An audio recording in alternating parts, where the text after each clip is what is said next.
Maybe the internet's cooked. I don't know. Oh, there we go. We just went live. We just went live. All right, well, bear with me today, guys. I'm alone in the lab. I've got some work that I need to do, and I figured what better way than to just come here and do it here. So let me just make sure that I am indeed live. There it is, just as I reset. All right, so we're going to pause that. Shout out to everyone in the chat room so early. Awesome. Bingo. Always holding it down. Appreciate you, brother. MTX84, Chico O'Malley, Booth 9666. And I'm sure there's more, but those are the ones that I'm reading right now. So as you can see, I am in my lab today. Doing the lab thing today, and let me just get my Zoom open here. There we go. We're starting a little early today. Dr. Mark hit me up and said he didn't get the link, so I'm gonna give him the link right now. Starting early. There we go. All right, so yeah, I had to be in the lab today. I've started my lab back up here in Delta, BC, my partner's lab, and we're washing. We're washing 5 days a week, and it's been wonderful and great. I've been training a Colombian gentleman by the name of Yolno, and it's been good because we're training. We're not using fresh frozen. We're using dried sugar trim, which is surprisingly beautiful. Little less confusing. I like to start with dry and train the people in understanding the dry weights. There's no real math to be done. And then once we've gotten, 10 or 15 days of dry under our belts, we'll start washing fresh frozen, where I know that there's a lot to learn and there's a lot to know in regards to in the way the subtle nuances shift and change. For instance, I built this lab. I've worked in this lab for years. I haven't been in this lab making hash for probably over a year, maybe even two. So coming in last Monday and really kind of understanding where all the components fit, you can see that all of this has to go onto the pumps, and it has to go onto the Whistler 300 unit. These are our baffles that go in. Here's our pure pressure vessels with our bubble bags. Here's our false bottom screen, which is going to keep the majority of the material from falling off. Got a beautiful stainless steel tub with an 8-foot trough right down the center of the room. And this trough is my baby. I love to be able to use this trough for a variety of reasons. We clean bubble bags in it, but also when we're filtering through to the 32-gallon buckets and we have 300 liters of water, what we can do is once the water's gone through the bags, I'll pump that out through the bottom. So now it's hashless water. And I'll pump that cold water into here and I'll save it for later. So when I'm refilling up this, I don't have to refill water from a hose or use a bunch more ice. Now, when it comes to ice, I got the best ice in the game. Cold draft doesn't get any better than this machine right here. These are the best cubes I have ever used for hash making.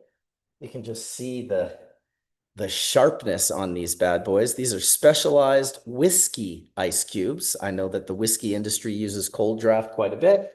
And you can see I got about 600 pounds of this ice. Comes in every day. Every day I get 600 pounds of this ice, and it is just spectacular, beautiful ice. Look at that, I ripped my glove. Well, what do we do when we rip our gloves? We head back over to here. There we go. There we go. We head back over here and we replace our glove. I do not want these little blue bits showing up in your hash. So keep them clean and always pay attention. It's a lot of rough motion. You're moving ice, you're moving all sorts of things. So you want to make sure that you're on the ball with that.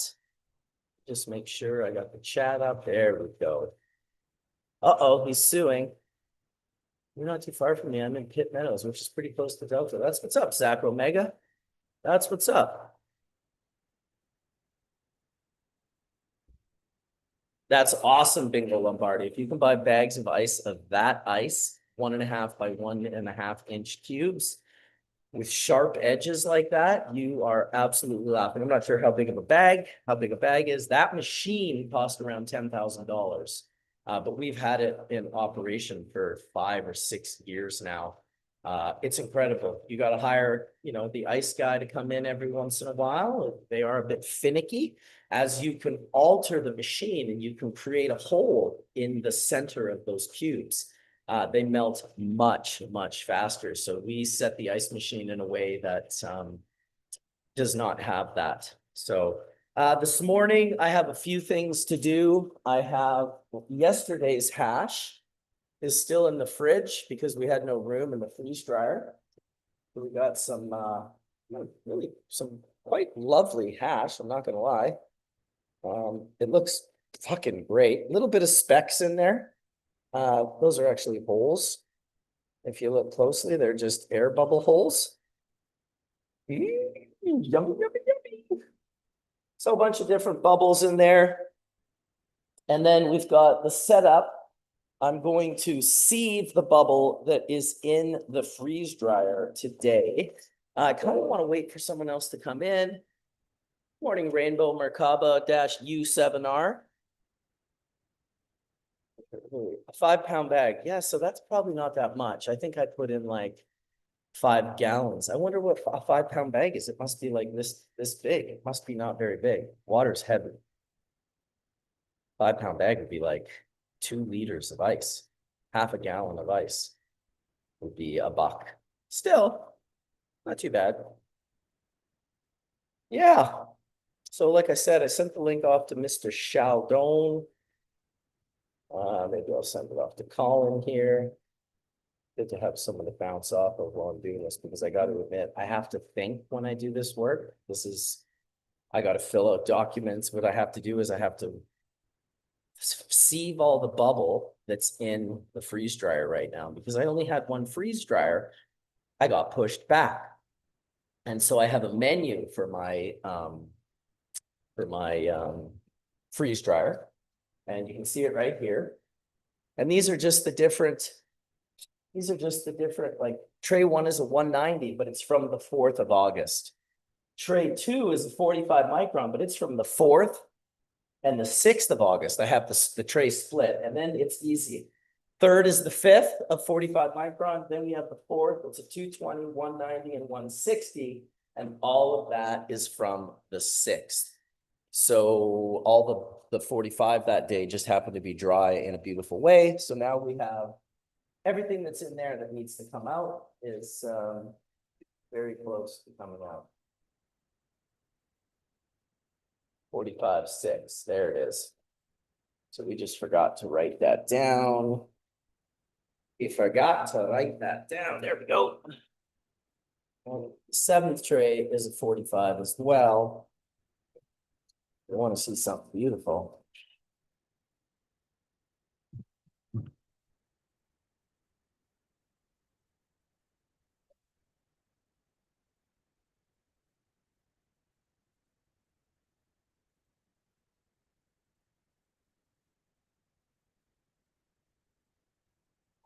A little bit of ice left in this still. Surprising that it didn't all dry, but sometimes when you leave it in chunks that are a little bit too thick, it's not quite going to dry. So that's what makes the sieving today a little bit more sensitive job, because when you have the bubble and a lot of it is dry, but some of it is still frozen, you have to be extremely careful in making sure you don't get any of those frozen pieces into your sieved bubble. So we're going to be using a kitchen sieve and a stainless steel bowl where I'll be sieving everything in. I'll lay down parchment here first. And yeah, I want to make sure that we are gently sort of scraping the dry bubble off the surface of the frozen bubble. But sometimes the frozen bubble gets so thin that you can break off pieces of it. And you can imagine a tiny little bit of that moisture in your hash going into the bag. can really cause problems down the road. And sometimes people aren't perceiving that they've taken wet bubble and they've got their press club spoon and they're grinding it through the thing. I like to just sieve it gently, and whatever balls are left on top, I usually pour back into the freeze dryer for another session. That way I don't have to worry too much about contamination. Water contamination is frightening in this game, so you really want to make sure that you're careful with it. All right, Colin says it's coming in a bit. Got all my documents. I think we got 194 first. I think quite a bit of that's frozen too. Maybe not too not that good. Couple little things. And that's my own fault for reading it too big. Also, I did make a mistake on day one, which is why I'm collecting 190. On day one, I came in here and I put in, generally I put in about 5,000 grams of dry material, 25 to 30,000 of fresh frozen. But in this particular unit right here, this 100, this is our 300-liter vessel. See how big it is compared to jacking it. This unit will take 30,000 fresh frozen grams, or it'll take about 5,000 dry. And the day I came in here on day one, the trim looked so beautiful. I pulled a bag out of the freezer and it was 5,900 or 6,000 grams. And I thought, you know what? I remember doing this before. I can run 6,000 grams.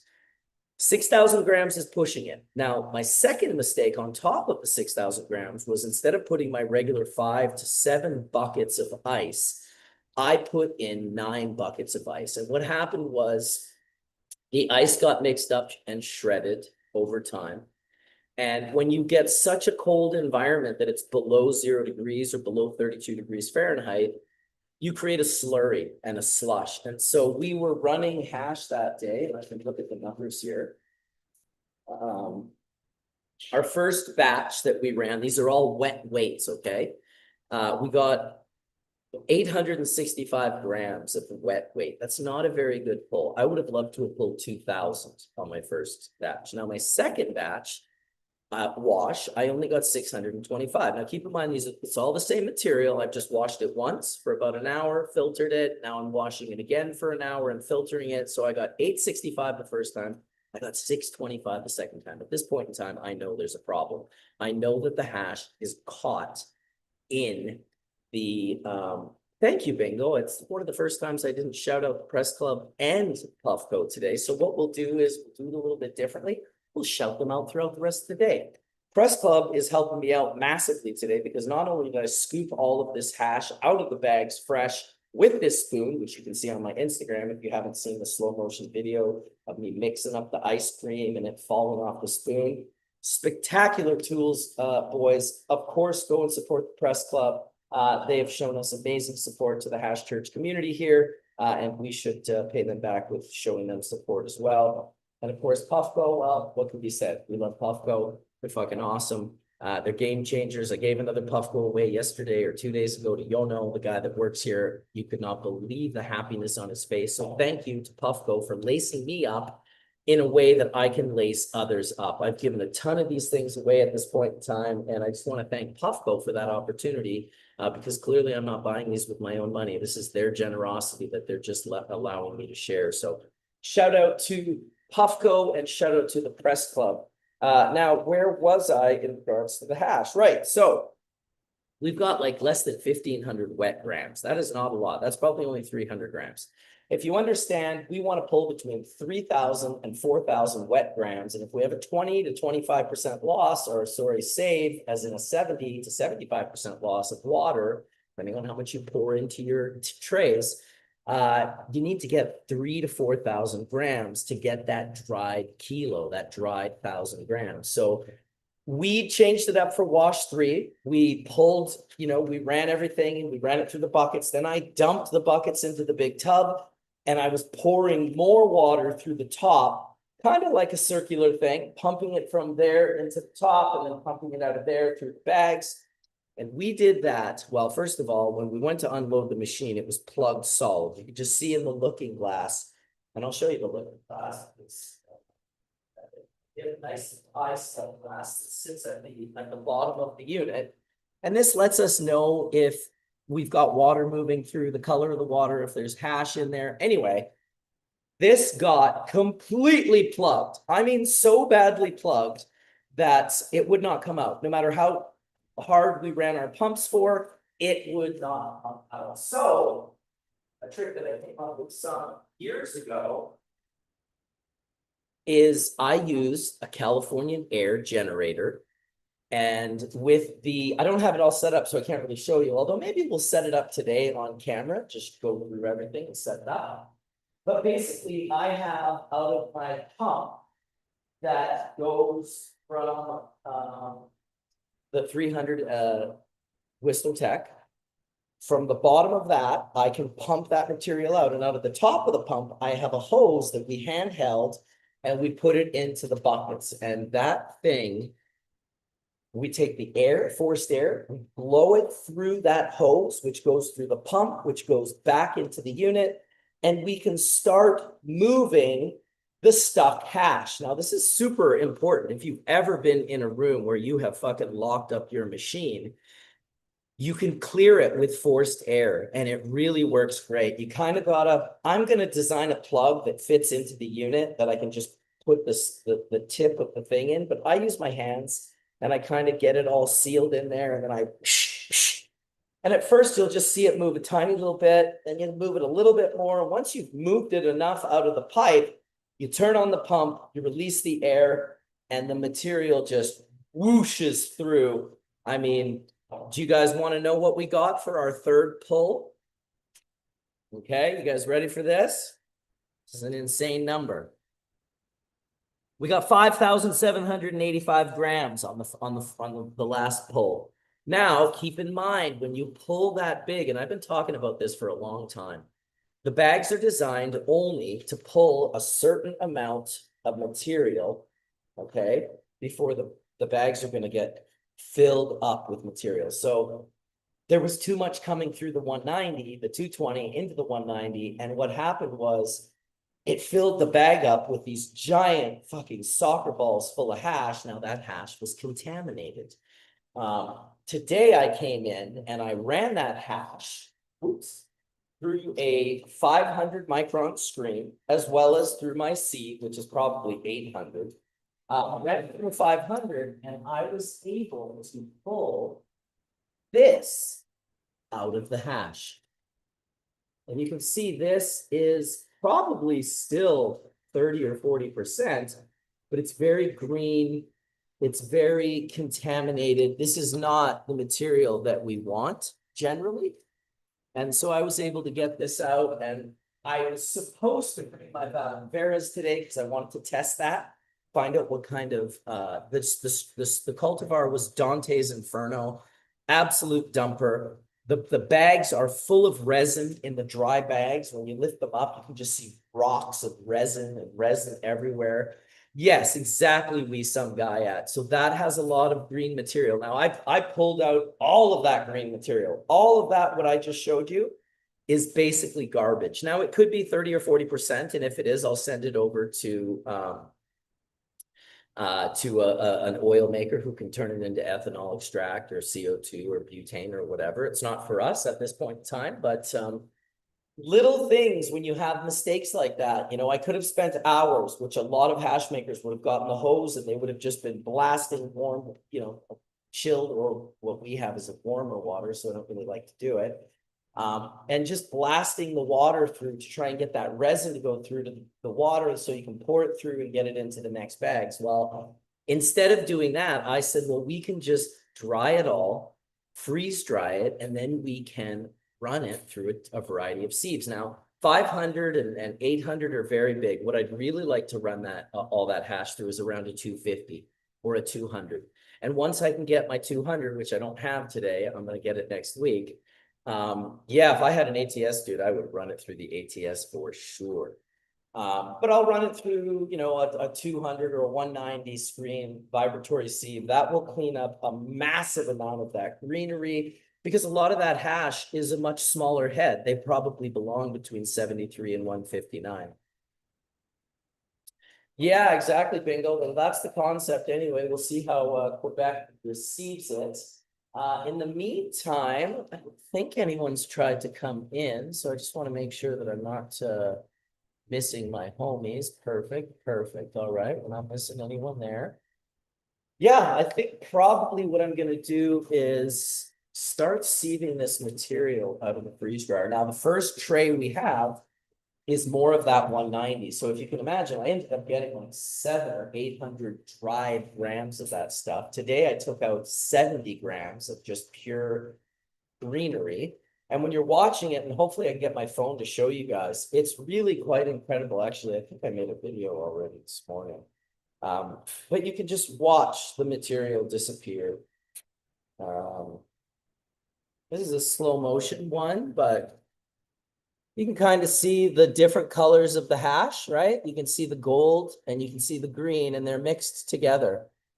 And so I'm just gently, and you can see the hash is kind of sitting in the middle because it's heavier, it's not moving. And just the green is kind of moving around. So ideally, we want that hash to go through the screen and we want the green to stay on top. I went and did this slow motion, so it's going to take a lot longer than it probably should. And it's kind of a little bit more profound when you see it in fast motion, because you just see all those golden heads. You can kind of see them stuck in the middle, slowly making their way through the screen. You can see the plant matter is just all around the right side. I mean, look, now it's super noticeable how the heads, the heavy heads, are going into the middle there, and they're sitting in the middle. Now I'm going to take my spoon, and because it's a metal screen, the vibrations from me vibrating the spoon will send those little bits of dry hash. You can watch them just slowly disappear as I vibrate the screen. They'll just slowly disappear. We want to be very gentle with this because we don't want to push through any of that green material. Now, some of it's going to get through, like I said, because this is a 500 micron screen.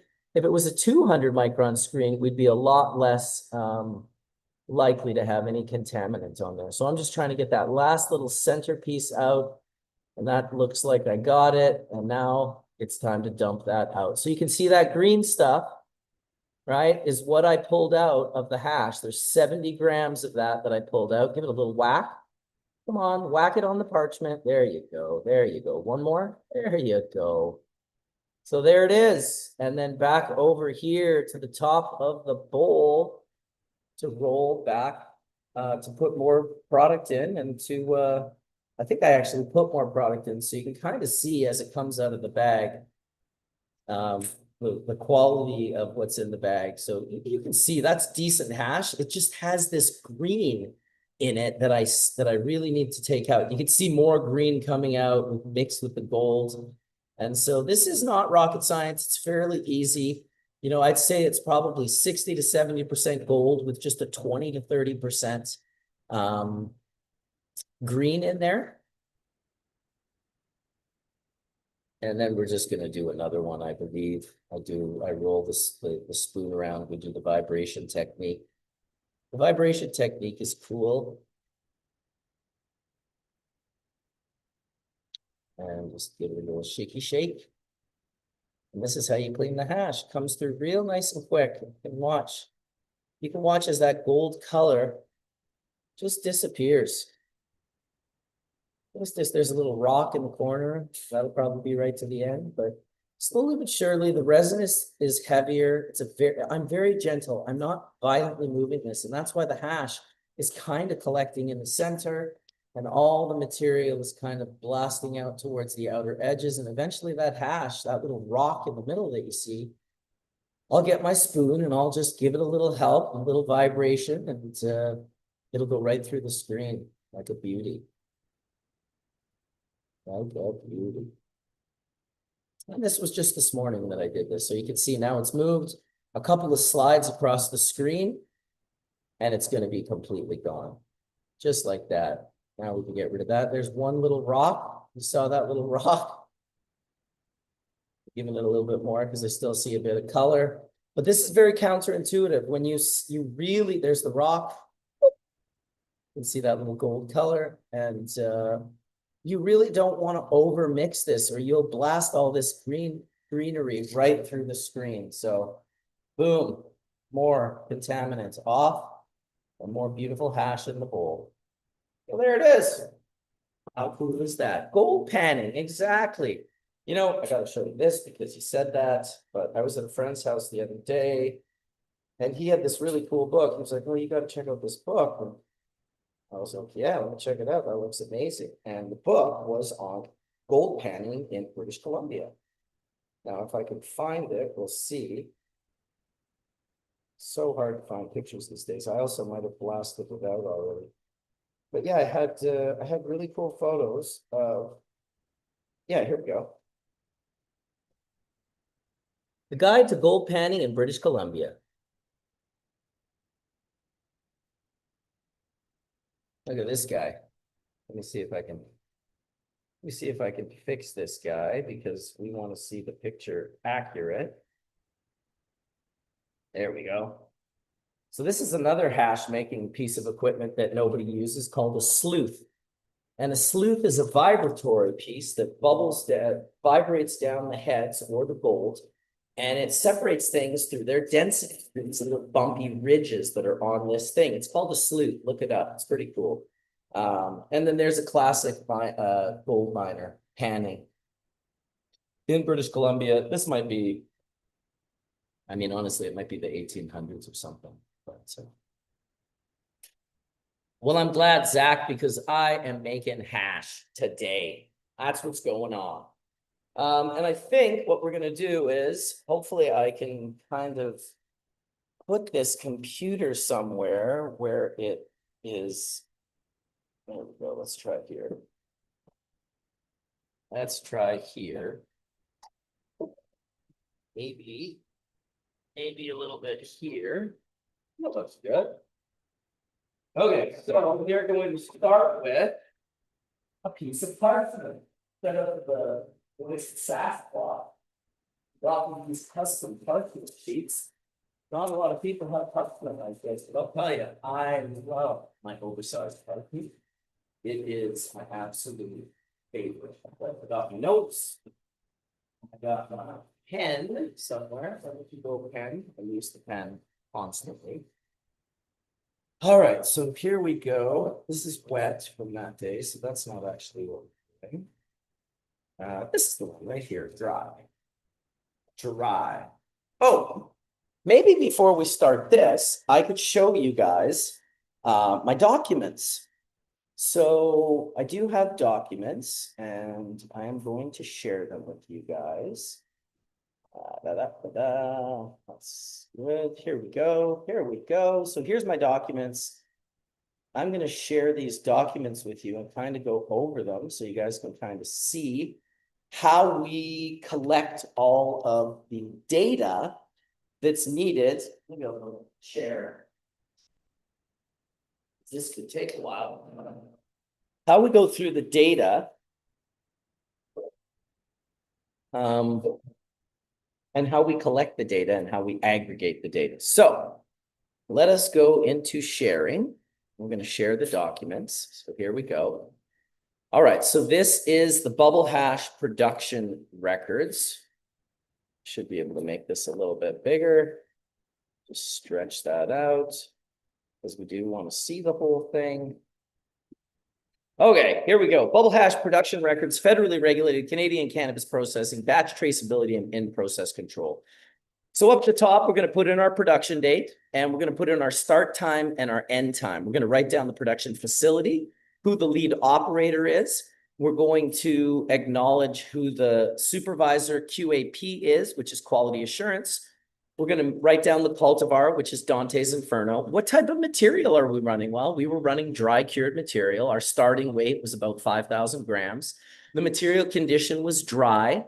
And then we've got our batch lot numbers, our internal work orders, our processing room, the additional operators that are in the room, our source lot number, our harvest date, if available, storage temperature of the material, the scale ID. All of our scales are calibrated and official. So you need calibration and scale ID. And then, of course, you can have your expected yields, which I base on the the COA, the certificate of authenticity of the lab tests.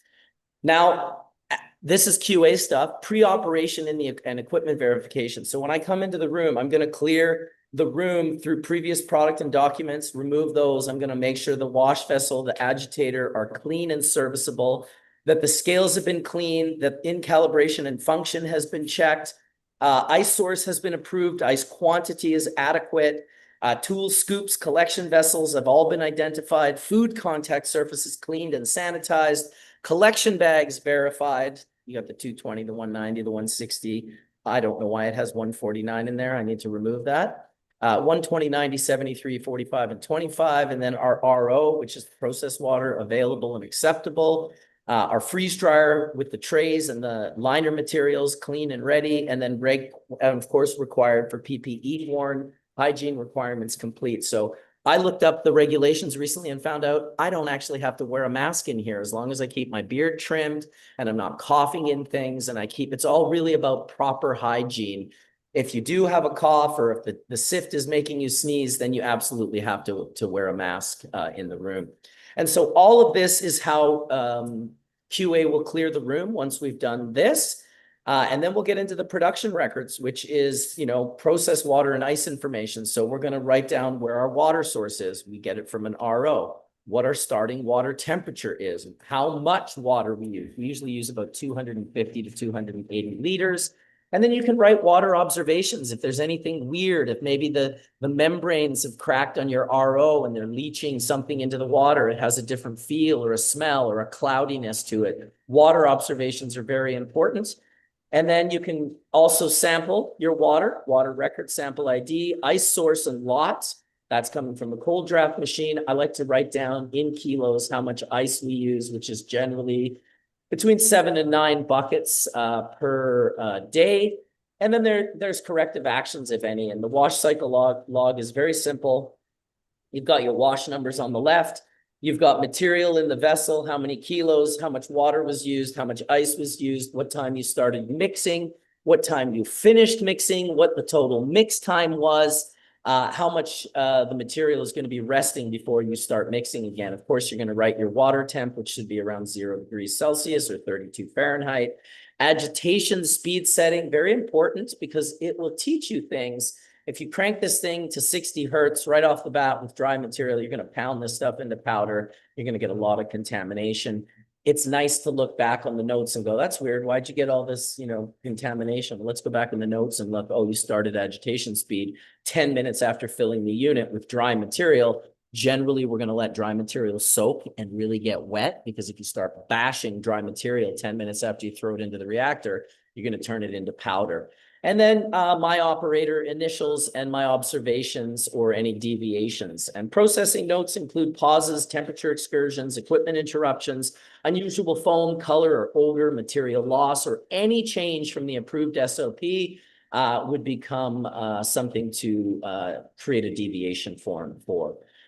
So once we start collecting the bubble hash, wet collection log, I love to know how much hash I've gotten wet. I'm amazed at how many hash makers don't weigh their wet hash. It blows my mind, because that's going to tell you after it's dried what your loss was. And if you're pouring in a ton of water and it's taking 40 hours to freeze dry your material, well, this isn't the way to do it. You're going to want to get some of that water out in whatever variety of ways that you can.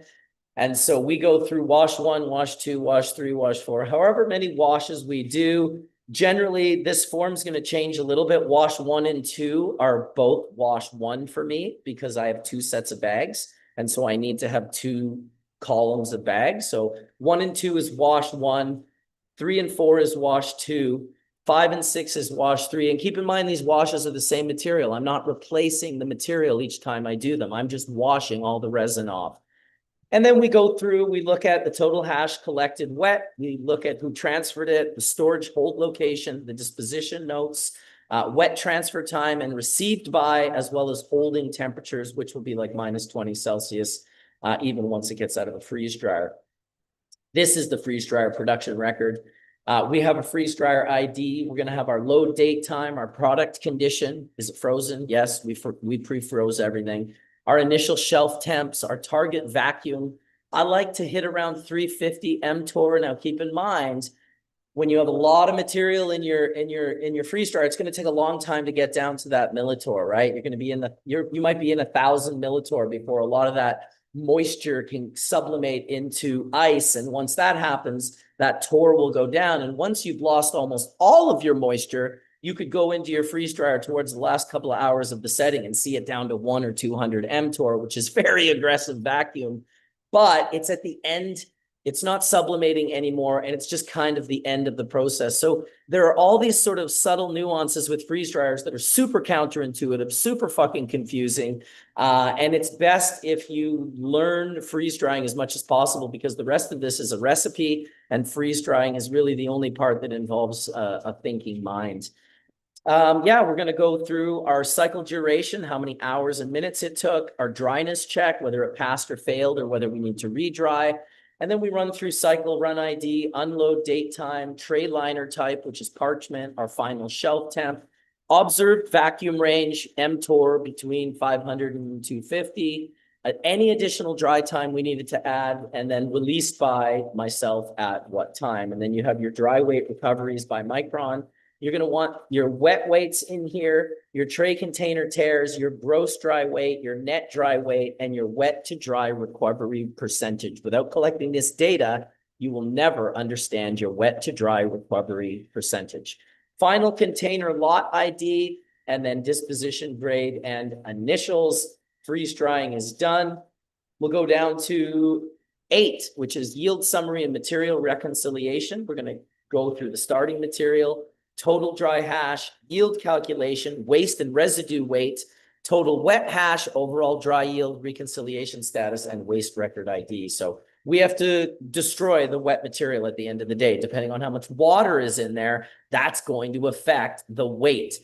The first day, my guy that did it, it was 65,000 grams of wet material. Well, we only put in 5,900 grams of dry trim, and we destroyed 65,000 grams, if you can imagine. I told him, listen, day 2, we're going to turn the pumps on. We're going to hand stir that water to get it out of there. And the pump will actually create a little bit of a vacuum inside the vessel, because these SPX pumps do not fuck around.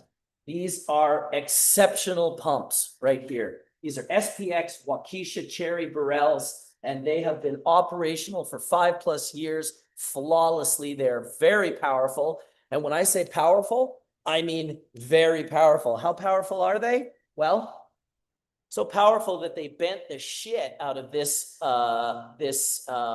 solid fucking, this is solid stainless steel, by the way.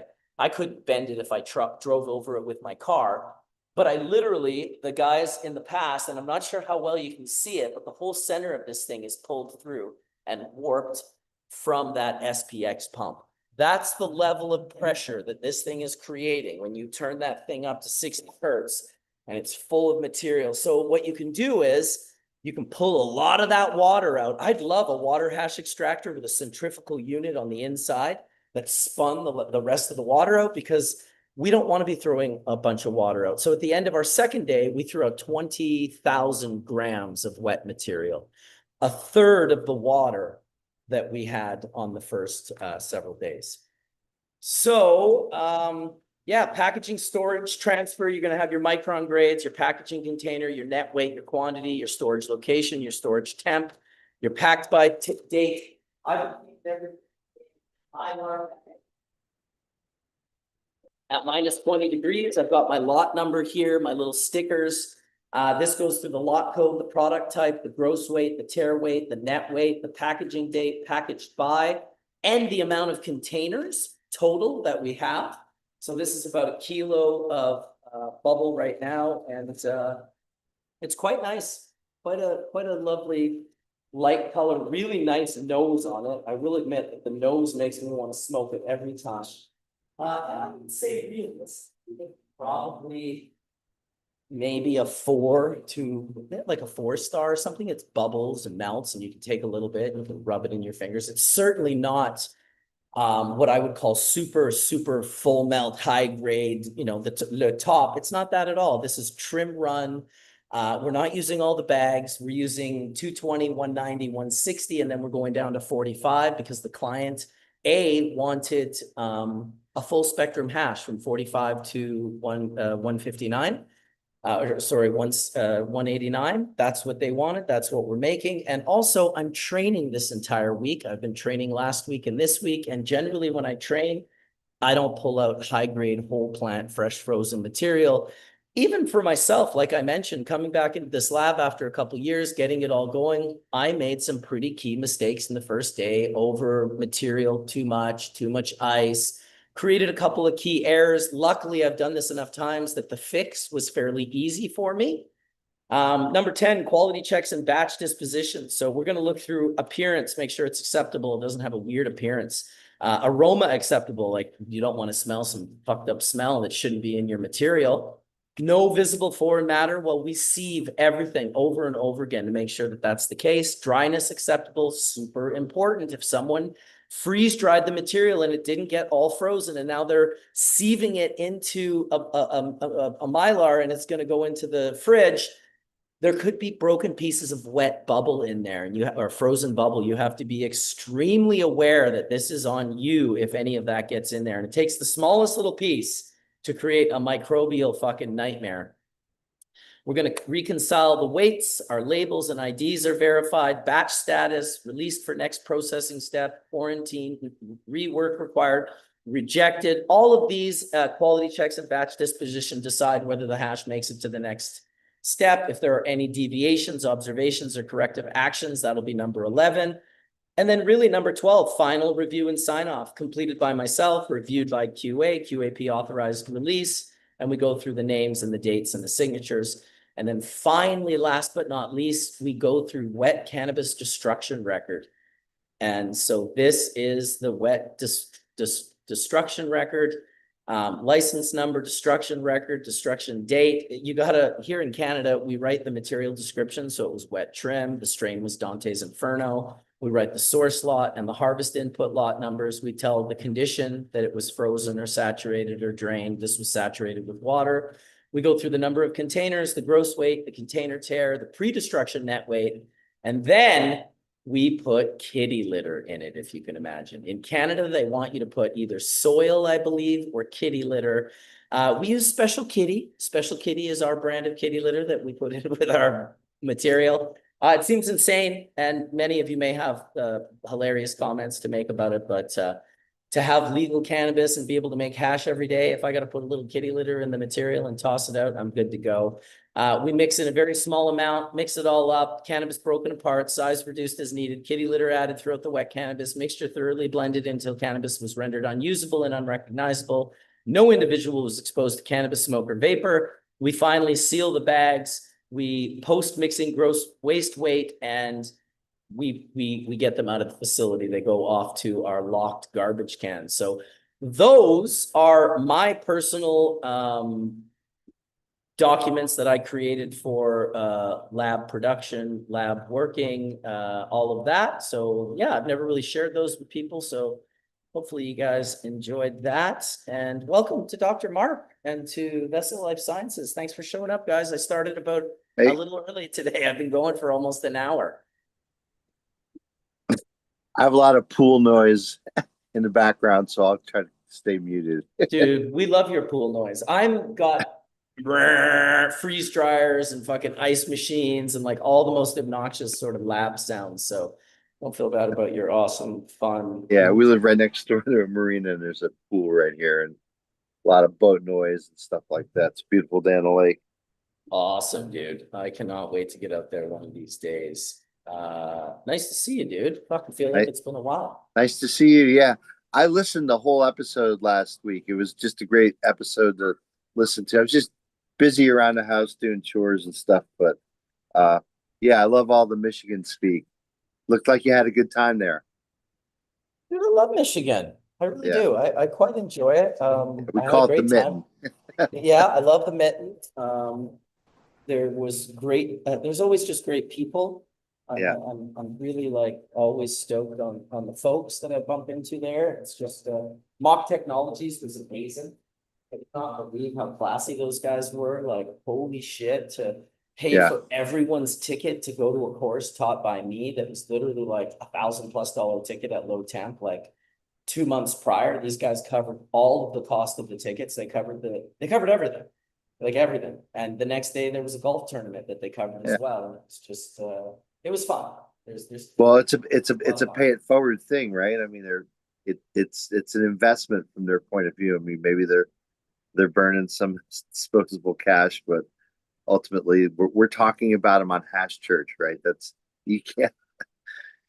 you can't get much better than that. And Yeah. let's recognize, see the Steely, everybody.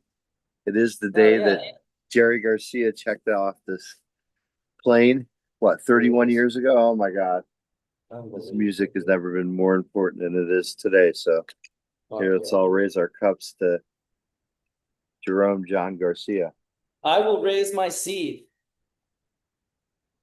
to Jerry. I raise Yes. my seed. All right, What I'll up, go on mute Marcus? because I have a lot of noise. How you Hey, doing, Colin, good to Colin? see you, buddy.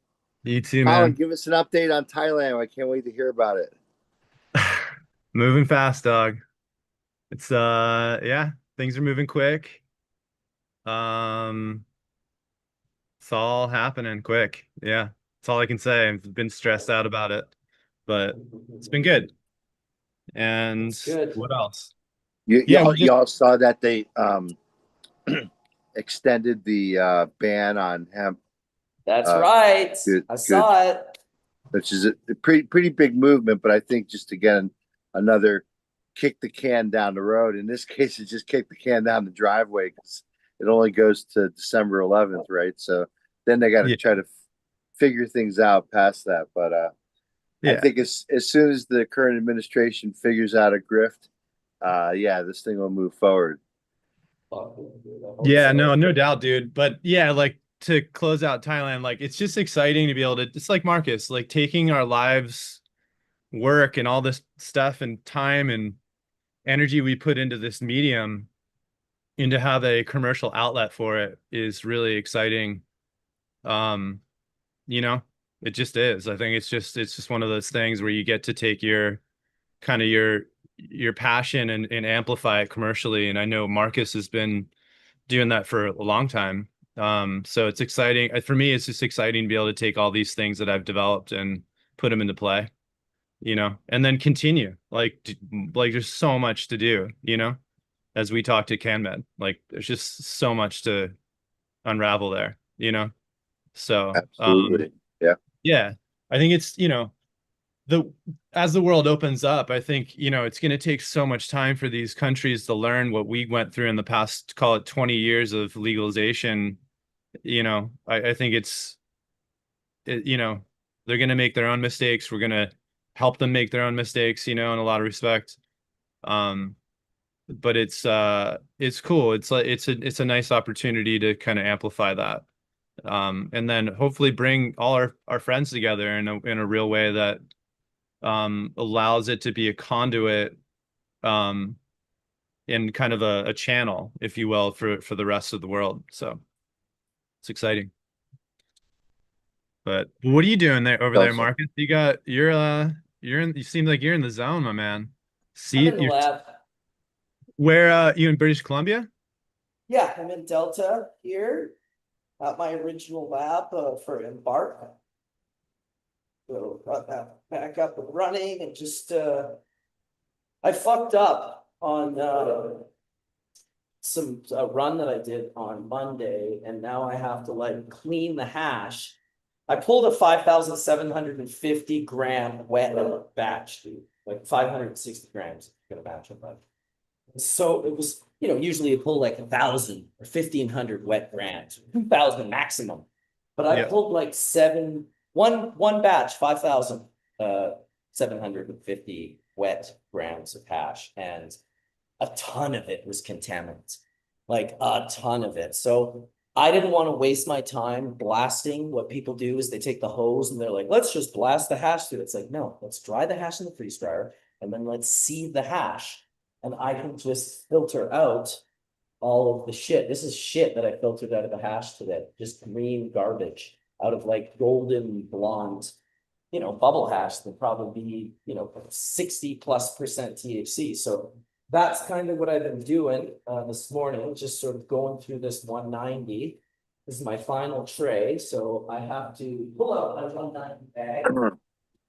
So can you static that tray of material? Would static do anything on that? I could static it, or I could use like the ATS. I have to admit, I was very impressed with the ATS by Mock Technologies. Like just in a cold room, just dump a couple kilos or a kilo, turn the machine on. It would clean this so fast, it would not even be funny. Yeah, let me think here for a second, because I don't want to make any key mistakes.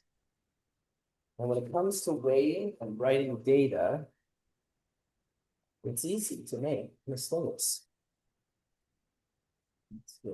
All right.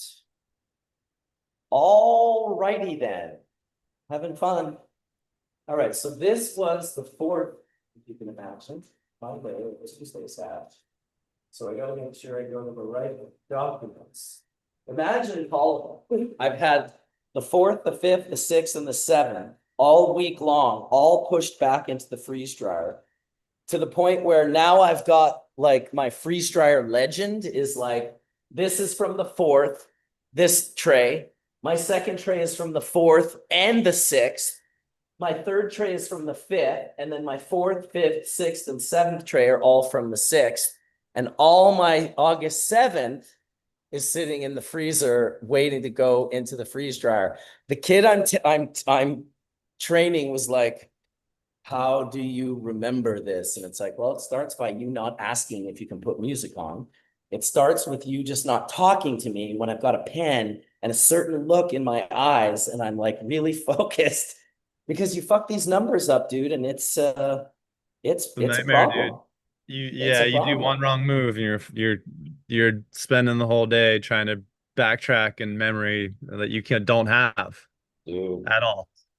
So I agree with you, man. You gotta get that zone. It's like Dave Chappelle says. He's like gets into that, like he stares off into space. He's like, that's my zone. And when I'm in that zone, that's where all the magic happens.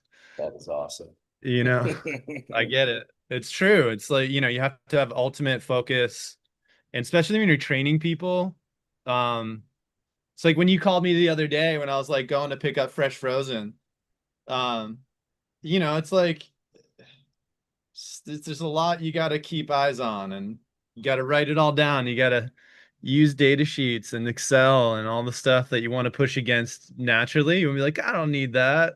But Dude, the paperwork reality is of so it is important. like you need all of it and more, Paperwork and is it'll so make you important. so much better for it. Yeah, and it's a whole other job. People that think like, I don't know how to tax great, you know how to fill out documents. It's true. Yeah, Because that's what I'm looking for. yeah, you have someone that can be there to take the data notes for you as you work. I mean, I think we all wish we had an assistant, right? That's it. All right, so that was another 71.5 grams. So plus 71.5 grams. All right, let's see what we got total for this particular batch. I love it. 590 plus 71.5, 661.5 grams of that.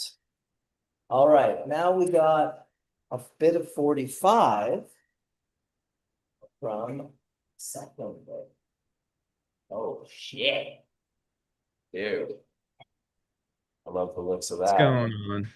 Look at Oh, that purple fucking beautifulness. I hope that it's dry, but I don't. No, it's still frozen for sure. There's a lot of frozen material in there. Just do a quick cleanup here on aisle 4.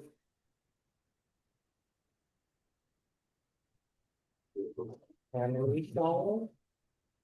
Yeah, I figured, I had to do this work today and I didn't have a huge plan today. So I thought, well, what a perfect thing to do. We'll just work in the lab today. I'll bring everyone from Hash Turks into the lab and we'll go through a batch and talk about this different process. There we go. no dabs for you, bro. Jeez. No dabs in the labs. No dabs in the labs. I thought No, about it. you gotta have a break Man. room, right? Break room's right next to the lab. Exactly. We have Jesus to go Christ. like off property, man. We can't even do that. We have to like go, you know. Everything's on camera, right? Yeah, it's just the way Here it is. too. And yeah, no, everything's just the way it's evolved, man. Like, back in the good old days, we'd just dab, be in be in the cold room taking dabs. But Well, the fume hoods in the lab were always a great thing to kind of blow a oney up, right? Just if you're standing in front of one of those hoods, right, and you're just hitting like a little oney or something like that, or certainly a vape pen, you could just kind of blow right up the hood. it's true. Speaking Just of the hit the one, dabs, say. I think I might want to take a dab. I would love to all take dabs, man, because I think Take this last little bit of super booth I got. Boof. Yeah, I want to shout out these guys. This is Haven. Where are they? They're in Middlebury, Vermont. This is the papaya juice. And Nice. I love their packaging. Let's check out this package. This little magnetic container and opens up and just gives this really cool thing here. Let's see if we can get it. Super cool. Love the Yeah, isn't that hexagon. cool? Yeah, and I just love it's completely it's like kind of like magnets closed, it's up, and it is fire here. Let's see. dude, I love Looks to like hear Crazy. that.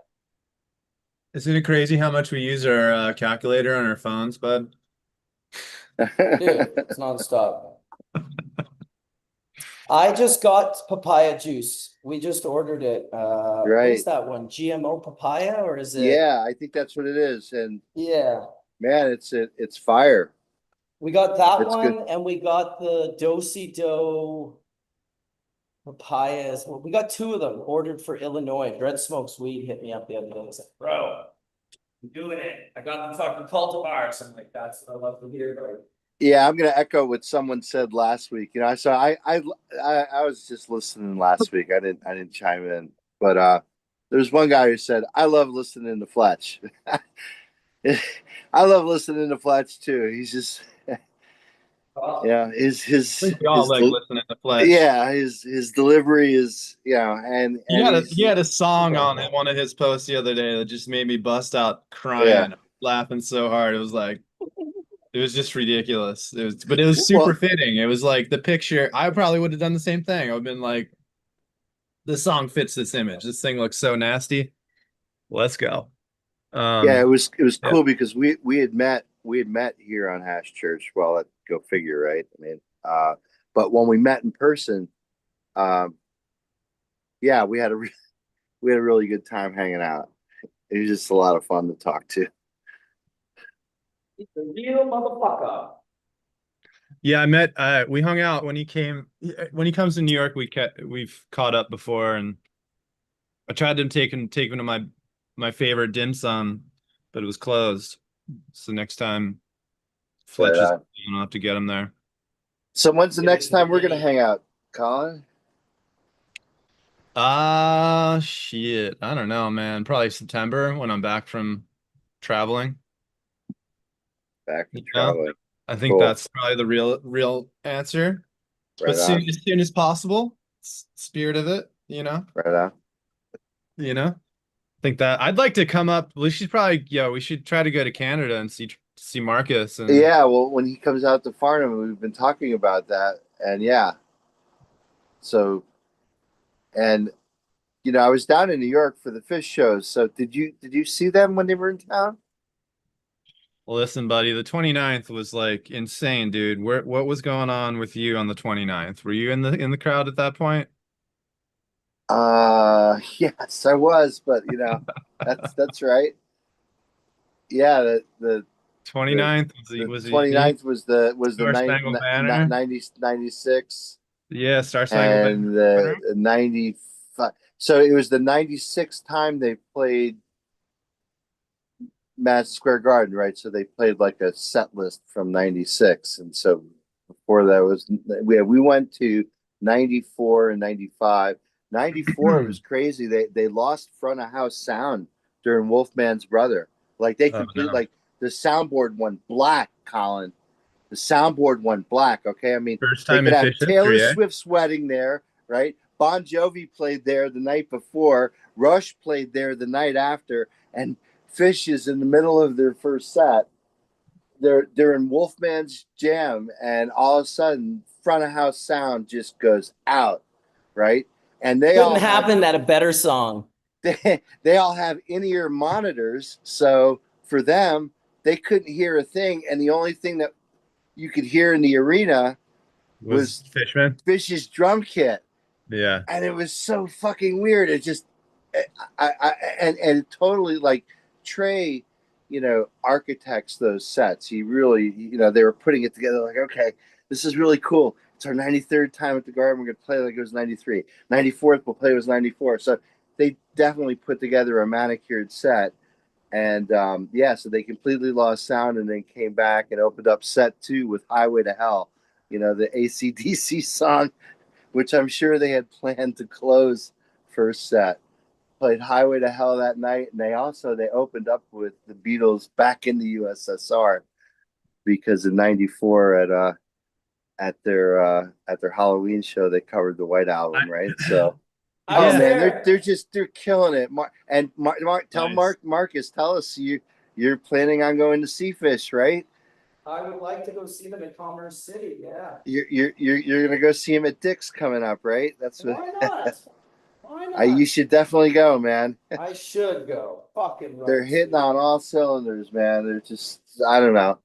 Some people think that they're past their prime, and it's just so cool to watch them just do something as simple as arrange a set list and to get everyone just so into it. Like everyone just, I don't know. Yeah. There's a No, certain it's cool. energy in Madison Square Garden, but you put that Yeah. into it, and it's just something as simple as, oh, we're gonna do a set list from year whatever, and it throws everybody back to year, whatever, right? In Yeah. the early '90s. So yeah, Yeah, so no, I think they're a good, they're a great band. I think in terms of your comment of like past their prime, like, yeah, dude, let's be real. Yes, they're past their prime.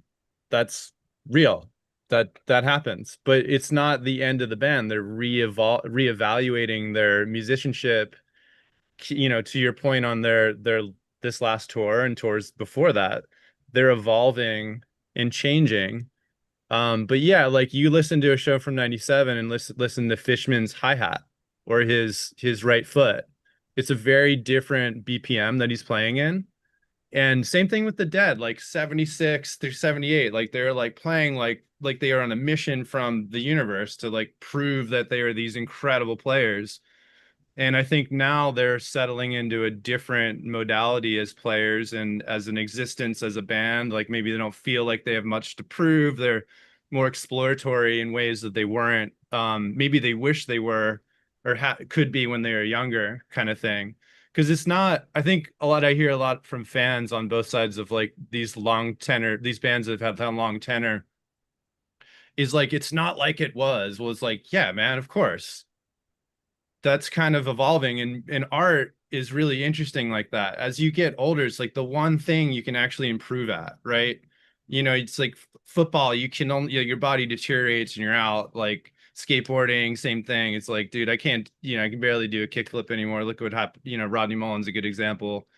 um but it's I think with music and in many mediums, music and science, it's like kind of similar. You can get better as you get older because the work just keeps evolving and there's younger people pushing you to keep learning.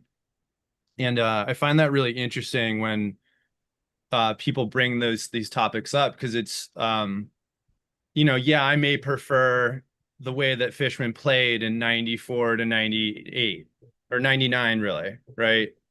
But I also really love 2003. I love shows in 20, you know what I mean? Like there's a lot to love.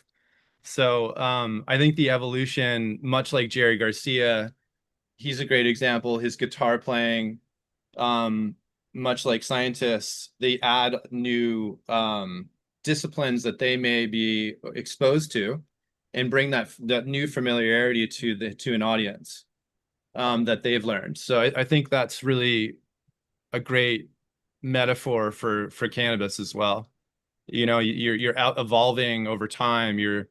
I think about things that I've grown in the past. I was like, man, if I could just grow like that again. And it's like, well, I can. It's just I'm evolving. So there's new things that I'm doing that are more important than that.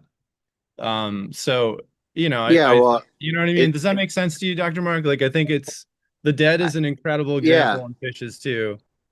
I Yeah, mean, baby. I was thinking about exactly what you're saying as I was going through yesterday. Rolling Stone put out this kind of like 100 top Grateful Dead songs. I don't know if you saw that list, right? No, but it's like, of course they did, like, Right. Well, and the Dead, Jerry and the Dead over the years were interviewed, dozens of times by Rolling Stone, and they were part of that early, again, San Francisco right.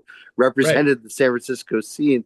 There was a very Sure. famous interview in '72 when Jerry was working on his solo album, and a lot of the as they go through the song list, they talk about a lot of that, and yeah, you have to if you look at their anthology and you look at the way the band evolved over the years, you had to have you had to cross over the Dark Star Bridge to get to the Help on the Way Bridge, right? You had to, and It's you had, true. and the wonderful thing he said about Eyes of the World is Jerry said, I don't even remember writing the song, as classic of a song as Eyes of the World is. And Jerry's like, I don't even remember writing it. That's why he loves it so much because it wrote itself, you know?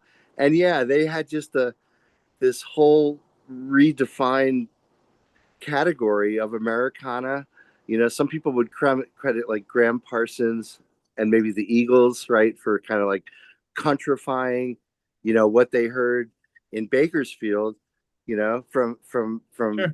Buck Owens But they were and also a part of that too, right? To your yeah, point. And I was just thinking as you're talking, the Dead really stood for quality. Like Jerry was obsessed with hi-fi.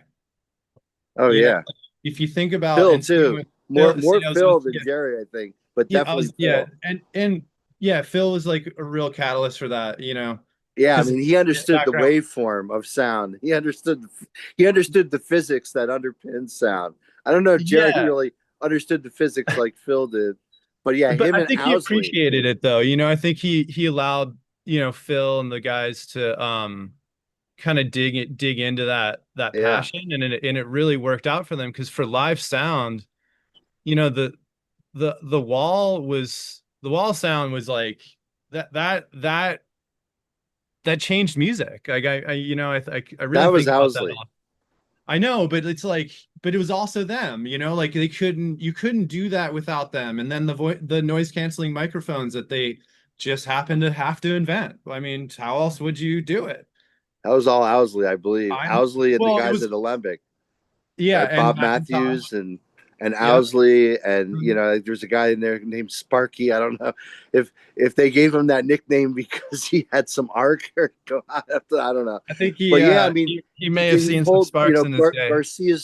Garcia's Legend of Guitars. Like the Rick Turner Peanut guitar that you Yeah. hear on Skull and Roses. Man, when you hear that ripping lead that Garcia does in between Not Fade Away and Going Down the Road. I mean, that Peanut and that Bertha, oh my God, it's just a Yeah. screaming guitar and then you go to like, yeah, we were talking about Eyes of the World. So Eyes of the World was when he got to Wolf, right?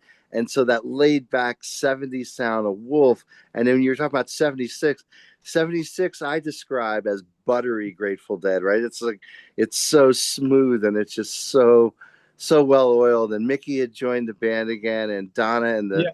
the songs that they brought back in 76 stood out from 77 because 77 had that particular sound, and it was in the reverb, it was in so many things. And in Yeah. 77, recall, that's when Jerry What are we first looking at here, bud? You introduced got the Emperor 45 there? filter. This is like the full spec. This is like 159 to 45. Nice. Yeah, and then Dr. Mark 73, I have a record of them summer 73 in France. I have this record of all the recordings the summer before 74. Right. And you it's really from a just like a historical 73 point. was a great year. Well, you can hear them working out like the bridges and the choruses and like some of the solos, and some of the things that they were gonna do in 74 and came back home. We're like, all right, we're gonna go record this. We're gonna make this into a real tour. You could kind of feel it on that record. I got to get you a copy of it so you can kind of listen to it because it's Yeah, I really mean cool. there's a show that they just featured on the XM channel that was I think I want to say it was November 74. It was a Dark Star, and you could totally hear this proto um Slipknot jam just come out of the Dark Star, come out of nowhere, and it's like, oh man, that's Slipknot. And it's like, yeah, 2 years later it became Slipknot. But yeah, I Exactly. mean, like the thing I Yeah. was saying is just like, it's amazing to me because I remember exactly where I was 31 years ago. I was sitting in my office. I got a phone call from a friend who said Jerry Garcia died, and I'm like, whoa, what? Wait, and this was kind of like in the early days of the internet. I mean, it Mhm. wasn't. This was back in the rec.music.gdead, and those who remember that will remember exactly what that means. There were these news groups, right? You had to log in, going onto the internet was getting onto some Usenet group, and then you had to go to your category. So it was rec.music.fish for fish, Mhm. rec.music.gdead, and just all kinds of just commentary back and forth. And yeah, sure enough, Jerry had checked himself into some rehab clinic and was gone. And yeah, uh, that night we went to Philadelphia. They had a candlelight vigil for him down in Independence Mall that night, and I brought the guitar, and yeah, cried and played guitar with a bunch of people and sang Ripple and Broke Down Palace and Black Peter and all the ballads, all the magic, you know. Such a so that was 31 years ago today, and here we are. We're still talking about this guy, I Jerome know. John Garcia. Yeah, I don't know. I don't I know. think I think Fish is missing an opportunity if they Hmm. don't copy Taylor Swift and do an Eras tour. Well, They have so I many think, eras, and the fact that they did this 96 show, it it, shows the value of Fish did an Eras tour, and they went yeah, and did all the different, and it might not be like hers. Maybe each show is a specific era, or maybe they do a 3.5 hour show where they hit the 80s, they hit the 90s, they hit 2000. It's just such a fucking cool concept, and there's not many bands that could actually do that it. could do that. Yeah. Yeah, Well, I but think they Yeah. that's could. kind of what they did here at Madison Square Garden. And I guess, like on 95, I don't know if those of us who were, fortunate enough to be there in the fall I was tour of there. 95, they had this huge chessboard, which they had as part of the Dude, I backdrop loved of the it. band. I And loved every it. night, the audience made a move and then And the make a band move. made a move. So it was like a game Yep. between the band and the audience. I And it was so remember it funny. well. So they brought it back for just that 95 show. And Dude, I yeah, saw the 95 trampolines came show. out. Remember they used to use the sliders where they would slide back and forth on the Oh fucking. yeah. Oh yeah, sure, These are sure, all sure. fun things that Fish could really have a lot of fun with. Like do an Eras tour, bro. Like I'd go. Yeah. Well, they just announced a bunch of shows. They're playing in Atlantic City and Richmond, Virginia, which they haven't played in years, and of I all places, saw Huntsville, Alabama. that a It's thousand or a 1,500 person Have they ever venue played at one of the Alabama? spots. I don't think I've ever seen them in I Alabama. think they've played in Gulf Shores. I think there's a gig down there, in Yeah. Alabama. That might be Trey Band though. Trey Band's Yeah. played down there a I, bunch too. I saw them in AC. There were some good shows there a while back. The boardwalk shows. It's Yeah, good. we were there. I was there. You at Boardwalk Hall? Yeah, that was a good when they one. when they when they covered the Little Feat album in 2010. Were you there? Yeah. Yep, I Yeah. was So there. the And night before, also, so the go ahead. here's the deal. So there's a very pretty well known newspaper columnist named Pinky Kravitz, and his son Jeff Kravitz is a noted photographer. You know, he Mhm. lives in Santa Monica and stuff. Kravitz has been on our scene for a long time. Kravitz is from Atlantic City. So Kravitz kind of rumored that they were going to be doing Led Zeppelin. They were going to cover Led Zeppelin. And Pinky put that into his column in Atlantic City. And when the band saw that, the night before that Little Feat album, they dropped like 4 or 5 Zeppelin tunes, right? Like Ramble On, and they did the jam from Stairway to Heaven, and yeah, Good Times, Bad Times. Yeah. So yeah, so they Yeah, I was teased at that show Zeppelin the too, man. shit out of it. Yeah. That's a great show. Anybody Mhm. look up that show? So that would be October 30th, 2010. Fish at Boardwalk Hall. There's a Yeah, bunch that's a of good run. Led Zeppelin drops in the middle of that show. It just shows you how versatile they are. They could do anything. They're the greatest band in the land. Maybe that, They're one of just them. because There's a lot they've of been good around ones. so much longer, maybe better than Yeah. Dead were in terms of their legacy. Like 500 years from now, will we still be listening to Fish and Grateful Dead? I don't know. I'll be dead. Yeah, you'll be dead, but your you know The art lives on. great Yeah. great great great great My great great great offspring. grandkids, will they know?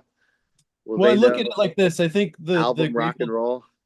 The Grateful Dead family has done a good job of, keeping the thing alive. 31 years after Jerry, the founder, the true, founder of the band, and then now the band is kind of down to the last, what, 2 members, and at least founding members, and they're still most likely going to keep that alive in some capacity. Yeah, well, to be accurate, Mickey wasn't a founding member, right? Mickey joined later, True, but true, you're fair, right. And fair. like And then there was drama. Bruce Hornsby's still alive, and he was kind of like a check-in every once in a while member of the Grateful Dead. So you have to include Bruce Hornsby.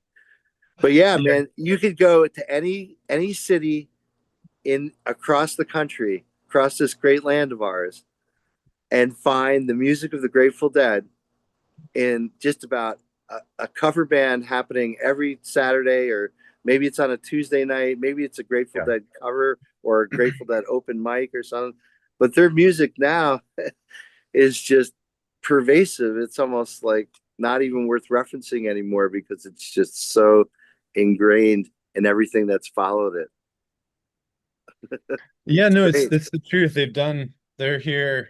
It's a forever thing, it seems. And Fish is still happening, right? So Fish's legacy, you know, to say that Fish has had an incredible legacy is an understatement because it's still Yeah, continuing, right? it's And still be there's, written. Yeah, no, for if you sure. look at bands like the Rolling Stones, I mean, it's a wonderful thing when you could have certain, musicians together for that long to learn the chemistry between them to really make some incredible music. And Fish is just in that position, really, fortunately, as long as they all stay alive. Stones are insane to me. I had a band member once that knew all about the Stones, and he revealed to me that they, when they're writing like some of their most iconic stuff, like Painted Black, like they were like menaces to each other. Like one of them would go into the studio and record the vocal tracks. The next guy would go in the next day, record the guitar, erase the vocal tracks because they didn't like it. The guy would come in the next day and then erase the guitar track. And it was just like, what? How did these guys even, they couldn't be in the same room to record the music. It just Yeah. was, I don't know. The music seemed like the music world was like held them together somehow. I don't know. It was bizarre to me, the whole thing. But it's all true. It's like they're you know what I mean? Like they're just like it's like it's total debauchery from like a band point of view because you need to work so closely together to really make it all work, and just knowing how music is. So it's Yeah. I mean, to yeah. me, Colin, I don't know. I'll take your recommendations, but I'm searching for real authentic music out there. And, I mean, I don't go much farther than, Billy Strings and Tedeschi Trucks. I mean, it's like, I don't know. Like, if you think just about our whole era of album rock and roll. You know, if you Hmm. just say like from 65 to say like, I don't know, 85, right? Hmm. And that volume of music, right?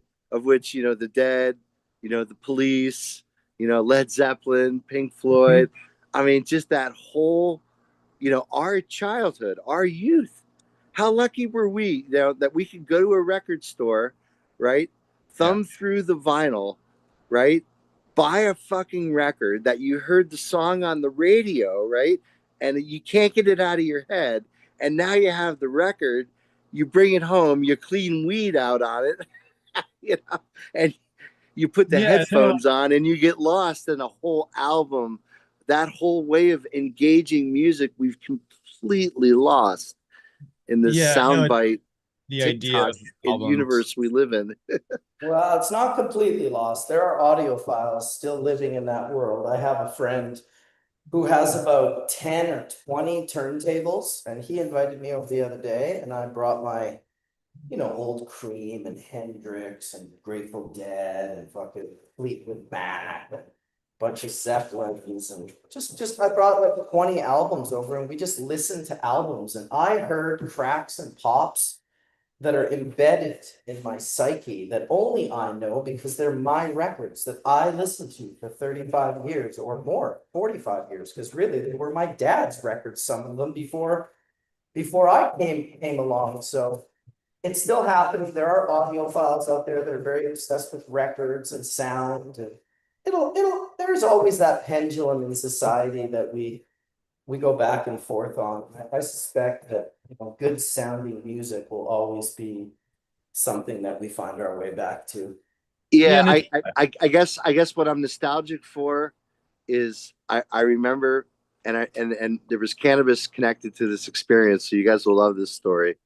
So my friend and I had a joint, and it was a big fat one, and we knew we were going to get high, and we needed a place to go, so we went out onto his driveway, and we were worried that his parents were going to pull up or something like that. So we sat in his sister's car, and we turned on the radio, right, and we heard for the first time Manfred Mann's cover of "Blinded by the Light." Looked like a douche. Another runner in the night, yeah. And we got high, and we're just listening to this thing, and we're like, "Did he say douche?" We had no idea it was a Springsteen cover, by the way, right? We're listening to this thing for the first time on the radio, and we couldn't get it out of our fucking head.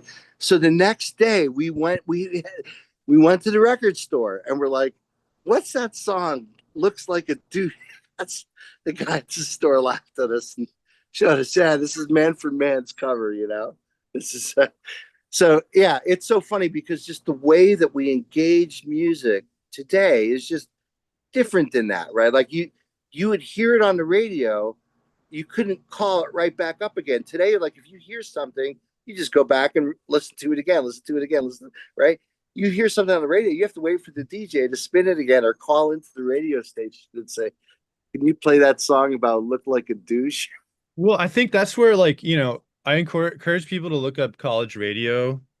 And like there's aggregators out there you can kind of look up to find new music and new bands that are not even, on your radar, Uh-huh. because a lot of these kids are going to have their own individual tastes and circles of friends that listen to certain types of music. And, I found a lot of awesome music that way.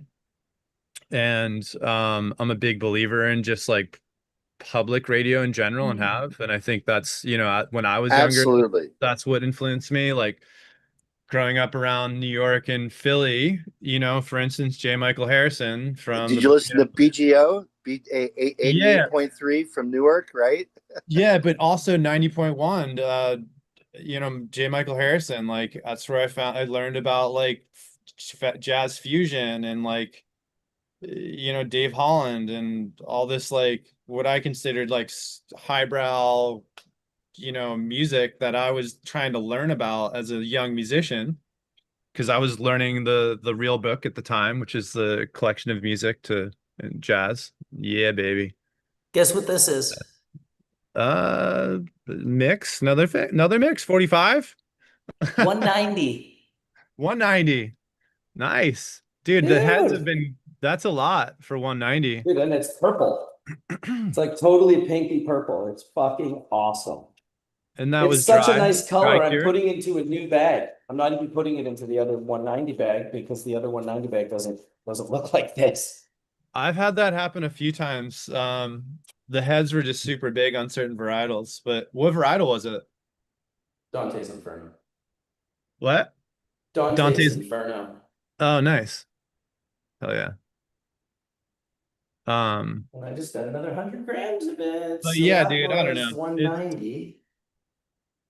That was It's 190 it's Colin, from do you know the story behind the real book? The story behind it, like how it came together and everything?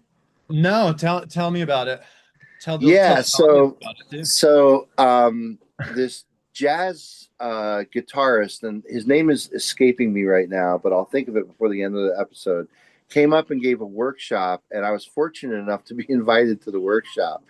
And I brought my real book because they at these workshops they try to make the workshop interactive, and players of all level, amateurs like myself, but really good practiced players who are like orchestral and playing out in bands and stuff like that, are really really good players.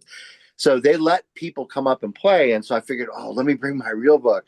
And so what did we do? I think they were doing standards like From Out of Nowhere and Milestones, and I think I may have done like The Girl from Ipanema or something like that. And I brought my real book, and he got pissed when I brought it up on stage. So like, oh, he's like, I guess again, there's some in the community. So the real book was written by jazz artists. I mean, it was actually penned and charted by artists who were like just covering jazz standards at like hotels and restaurants, and it was kind of like almost like a underground kind of thing, like almost like Sensi Mag or something. It's like, do you know what I mean? Like it was like like they couldn't actually publish those because I don't think the real book publisher paid for the rights. And I think that those interpretations that are actually written down in the real book aren't necessarily the way the songs are written, which is how it's copyrighted.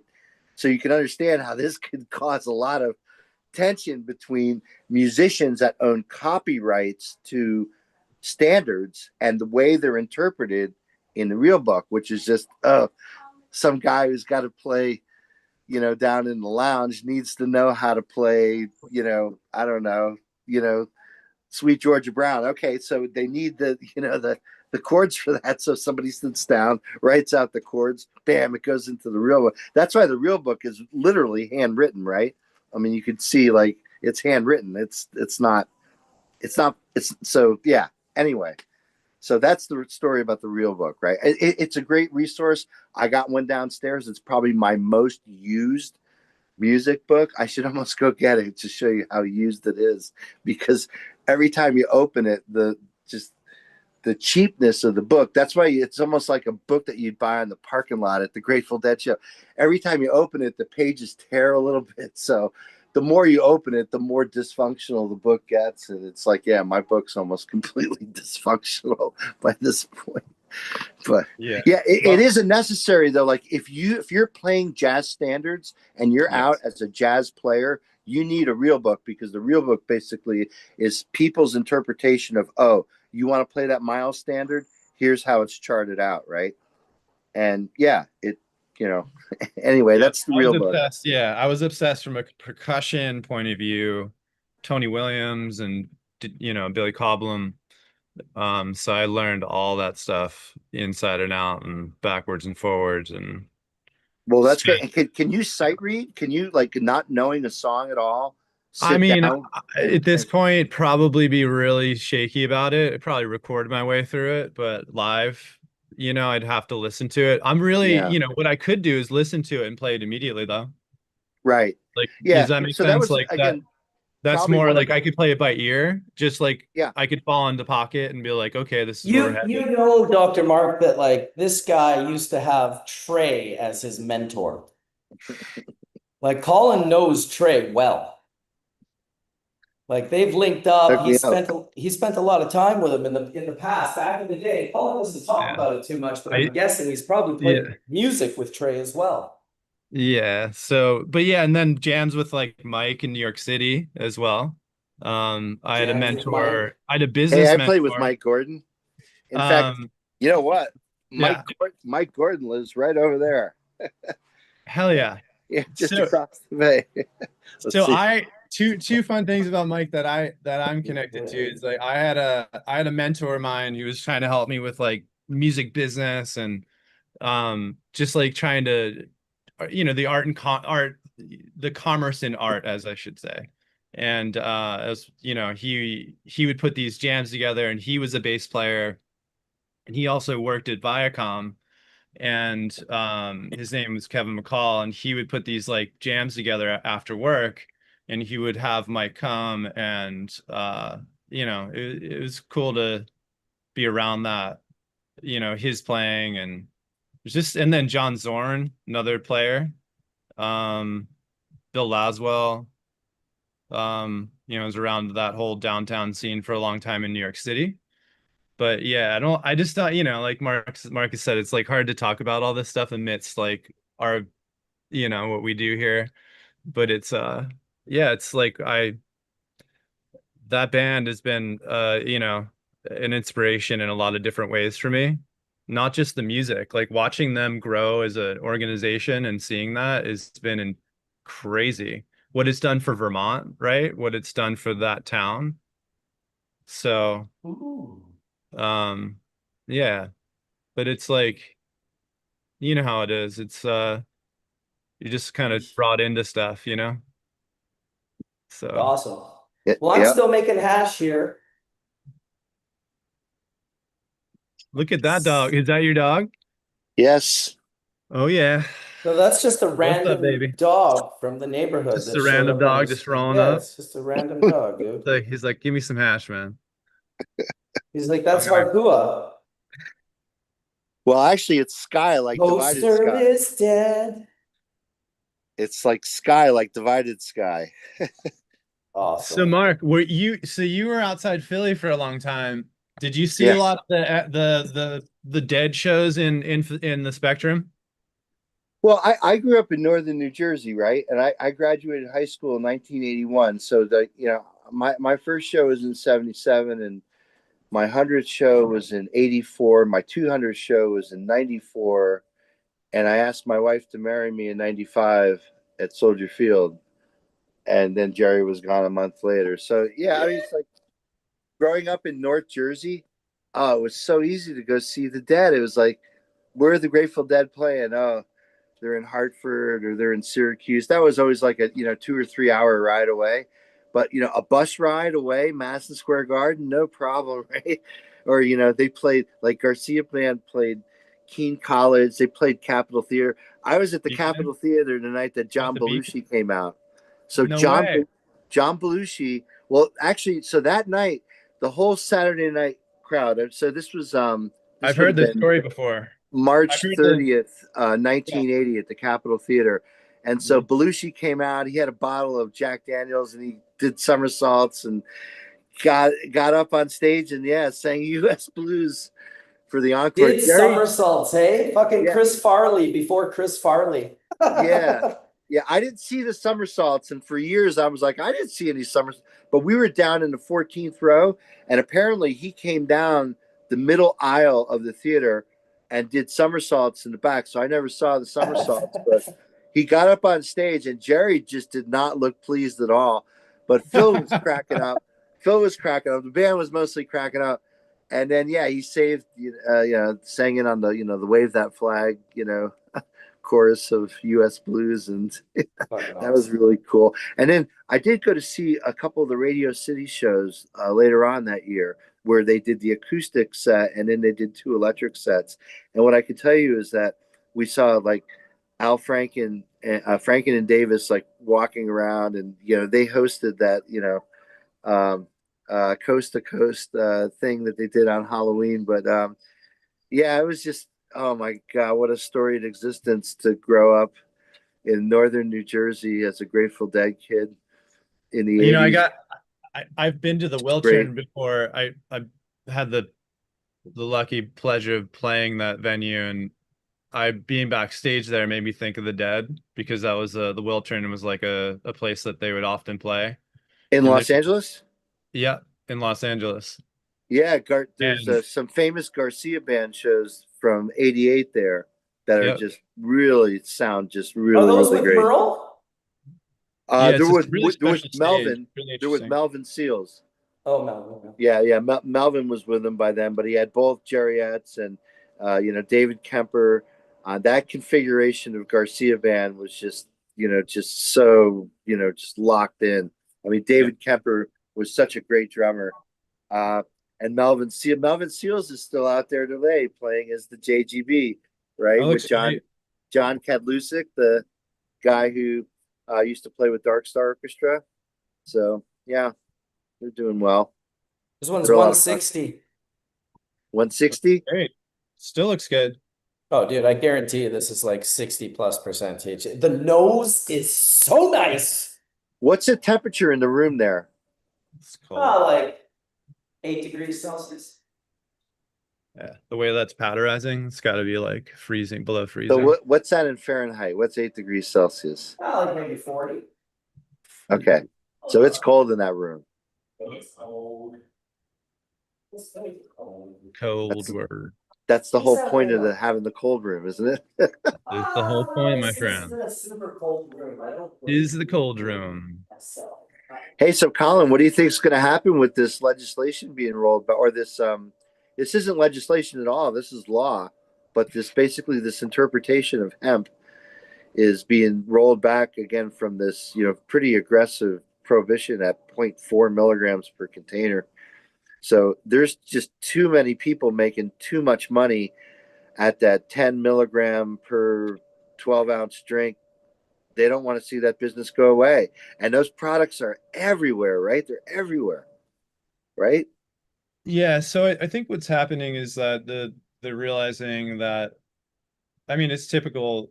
Government has to roll it back, and there's got to be some mechanism to roll it back. I think this is now becoming a realization point, and for government to understand that they're going to shut down businesses that directly affect the economy, and healthy businesses that are actually moving the needle, and they're large enough now. And I said this before, this is kind of a balance sheet test, all of this stuff.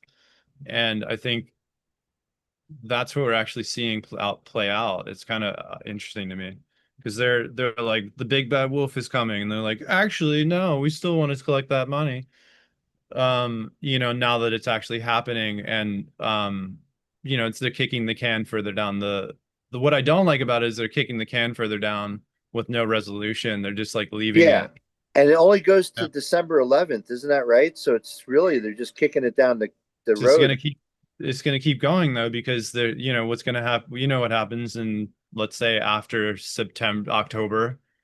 It's like the holidays, right? So these types of individuals stop basically conversing amongst one another, and their sessions start to become less and less, and as a result, these types of things start to become, the timelines become longer.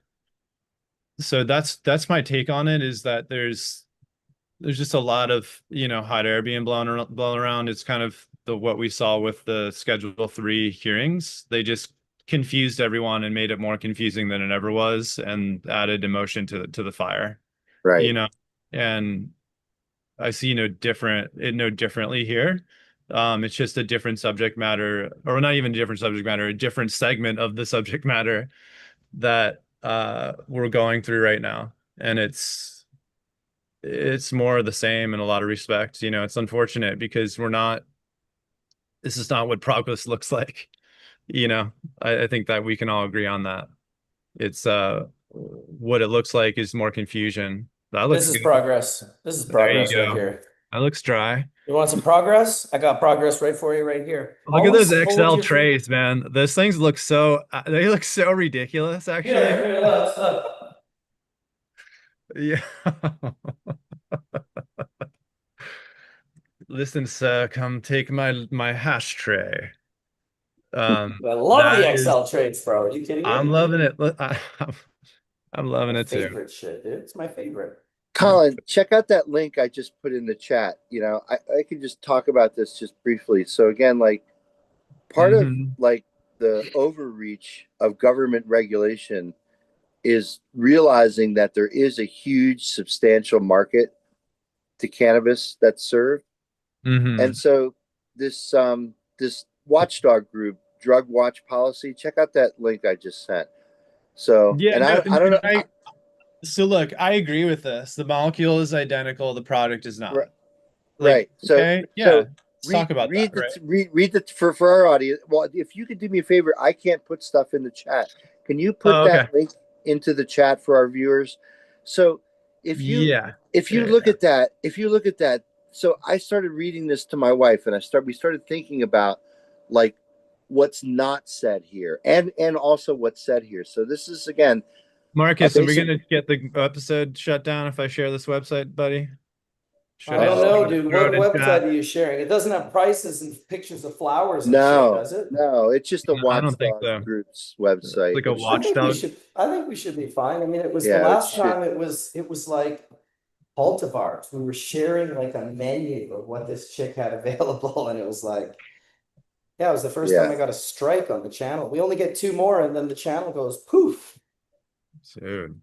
I know, what the fuck? But it should be fine, I think. I Yeah. don't know what So it was basically exactly about, but what the point that the author is trying to make here is that the government is putting regulation to regulate synthetics over plant derived material. And they even make the statement in here, Colin. So this is what I was trying to get to is that there is no provision in any of this legislation to Marcus, let me share my screen and I'll share it. sorry. It's all good. Thank okay you, sir. to legalize smokable flower. So I think this is again they're trying to draw a distinction between yeah. So it's interesting that they title it two molecules, one plant, right? Yeah. People have been talking about this for some time, but again, if you look at like what they're saying here is that the FDA will never, ever, ever regulate adult use cannabis consumption by smoking cannabis. Sorry about all the background noise. This I live right by a marina and they have I a don't hear any background oh noise. okay. Okay. Yeah. I hear Here, a here. crane in the background. Okay. Yeah, All right. yeah, I'm yeah. glad you But guys we don't hear don't. it. That's good by my Your iPad. mic's not that good. Yeah, there you go. So basically, if you look at what she's saying here, and I think there's a lot of good points here, is that what they're trying to do is they're trying to regulate synthetics as a way, again, for maybe big pharma to enter into cannabis. So they talk about the plant, then they talk about the tank, right? And so the differentiation between the plant and the tank is what comes out of the plant is what Marcus is playing with in the lab, right? Right. Extracts, distillates, and products that are made from those extracts and distillates. What comes from the tank, right, is chemistry called, yeah, you highlighted it right there. Say that word, Colin. Chemists call this isomerization. Isomerization, right? So it's a Same chemical, atoms reconnected in a different order. What right? comes out is delta 8 THC. Change the recipe slightly, and what comes out is delta 9 THC. So Right. I find that, as you know, as a chemist, that's the problem in 2026 today is that we're so hyped on this centerpiece here. And we often forget that there are two paths to the center here. And most of the time, this makes its way either as a blend back into this to cut it for someone to make more money, and or it makes itself all the way into it. And Well, what it does that's what is I've seen a lot of is a lot of HD9. It's like it's flashed easier in. for them to regulate the thing that's on the right than the thing that's on the left, right? Is it though? I don't know. Well, I mean, I guess that's the point they're making is that it's easier for them to standardize a chemical synthesis of an active ingredient into a medication that's suitable for human consumptions, right? That's the pharmaceutical model. Than to take sure. than to take the plant that's enriched with that same molecule and then just extract it or smoke it or rub it into your belly, or I I think, I mean, this is essentially the central paradigm of what's so yeah. So scroll down to this. This is really interesting, right? So what they're saying here is that if you just take acid and CBD, now CBD is derived from hemp. So Ooh, that's a fun trip. Acid and CBD. yeah, Acid catalyst, baby. Let's yeah, go. it's a different kind of Continue. acid, I different know kind of I'm being an acid. asshole. And I guess the point With is Dr. that Evil. they could standardize this commercial production process, where the thing that Marcus is doing, they still think is a little like out of the ability to be able to look at variances of a biological material sourced in different ways, how it's cultivated and how it's processed into how it's extracted and turned into a consumable. So it's an easier way for them to just take a synthetic, like, oh, you've engineered some bacteria to make CBD and now you have CBD as a white powder isolate. It's easier for them to standardize that process to make that white powder isolate, put it into some, product that people are going to consume, right? Well, Understood. it's easier for them to control the methodologies and patents and try to Yeah, control the actual outcome, I think, is more and important That than that it's that's the right. That's economics. right. I mean, there's a And lot from an to that. API, they can call it an API at that point. I get it, but you can also call plant-derived cannabinoids APIs as well. We've Oh just done. yeah. Well, So I mean, I do you don't think it's cool that people are basically doing API synthesis from not just CBD, but just basically, know. compounds that turn I know. molecules into cannabinoid mixtures and have those mixtures be in an unregulated market at gas stations and Circle No. K and beverages Yeah. and That's kind of the point of our you're right, our conversation here is like, no, it's not. And that's what's actually happening, and that's why we're in this battle right now, right? Let's be honest about that, right? It's really it's that's the problem. So we have to come to some sort of understanding or some sort of regulation around what you can and can't do on, call it what goes in, what comes out, because we all from our heads, what comes in, fire out, right? Here it's just like whatever goes in, crude crap, floor trim, pesticide laden, whatever, into an acid catalyst solvent, then isomerization happens and got, who knows what isomers are made and tail ends are left behind, right? Um, I think that's also another aspect of it that I think is dangerous, is that chemistry is happening. And then to your point of like, okay, yeah, from a monomolecular substance point of view, yeah, that monomolecular, you know, molecule, if you will, is a singular molecule. But we now understand in 2026 that that's not the full picture. And that's why things like Marinol have largely not worked. oh So, right, yeah. so again, we're back in the vicious cycle of trying to shoehorn something that quite frankly needs to its own infrastructure. And that's really what we need to do. We're trying to have it bend towards it again. And I just see us hitting walls. I mean, look what just happened. Great example. What just happened in Schedule 3. It was like an infighting mess of like Karens. It was nuts. And then like people got on this and people got on the stand, that, yeah, you have degrees and I respect that, but we all have degrees. And I heard nothing that of any substance from most of these people. Not all, but most of them.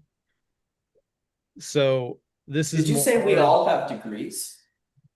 in most things, we all have degrees in them, right? Like you have a Marcus has deep PhD in hash making. Dr. Mark has a real PhD from Organic chem, university. Wayne State University. You Yeah, call it my PhD favorite? No. Yes, I am. I would Yes, agree. I am. So I don't know, but my point is I think that they let their accolades kind of out kind of allow them to get into the door, and then they allowed themselves as humans to kind of ruin it all.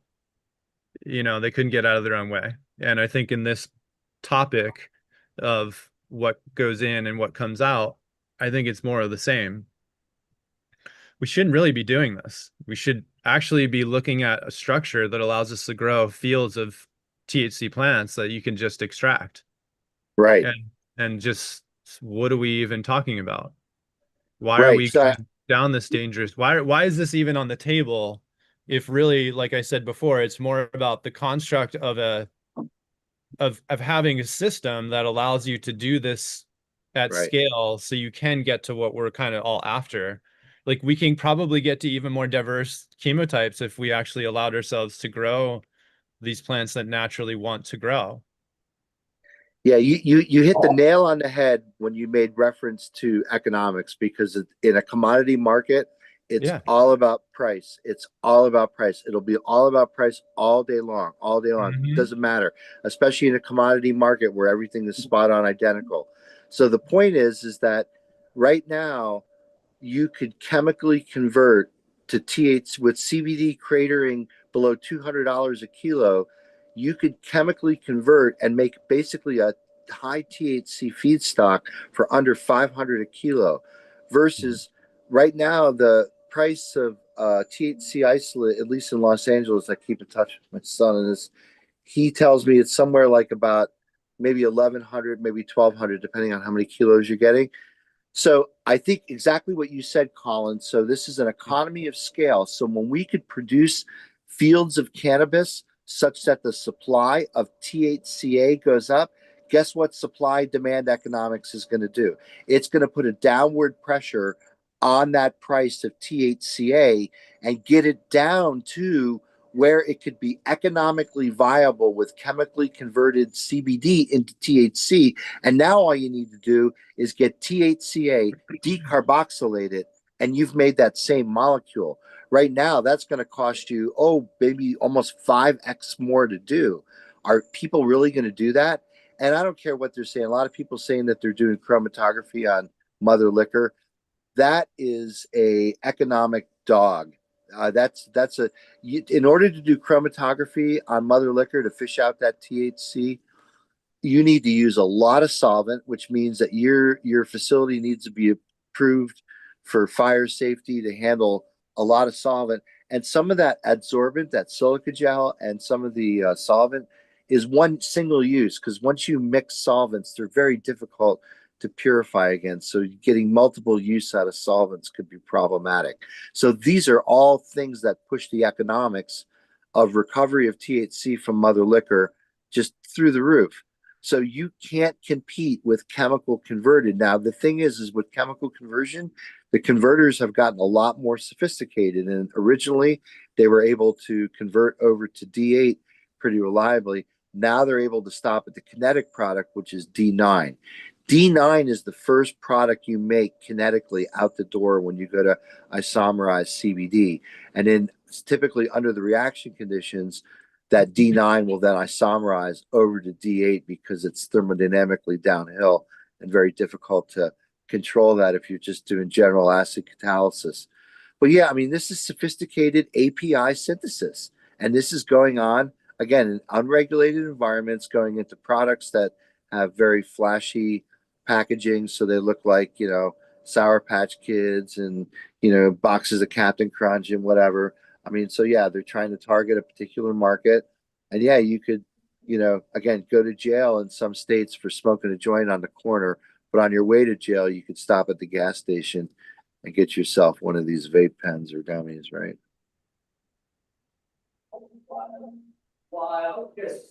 Yeah. No, it's the truth, man. And I just have the bill up here, or the different bills that have gone. Oh yeah. You see, Colin, how it's totally leaned towards synthetic? Yeah, no, I mean, look, this all makes sense. Again, we talked about this many times. Pharma is trying to shoehorn themselves into in the middle of this whole thing. And they think it's fine to just be like, you know, we're going to grow this stuff in buckets. There's companies in San Diego that's their whole existence. I remember speaking to several of these guys at MJ Biz over the years, just being like, wow, I can't believe you're invested in this. And, you know, it's kind of, Yeah.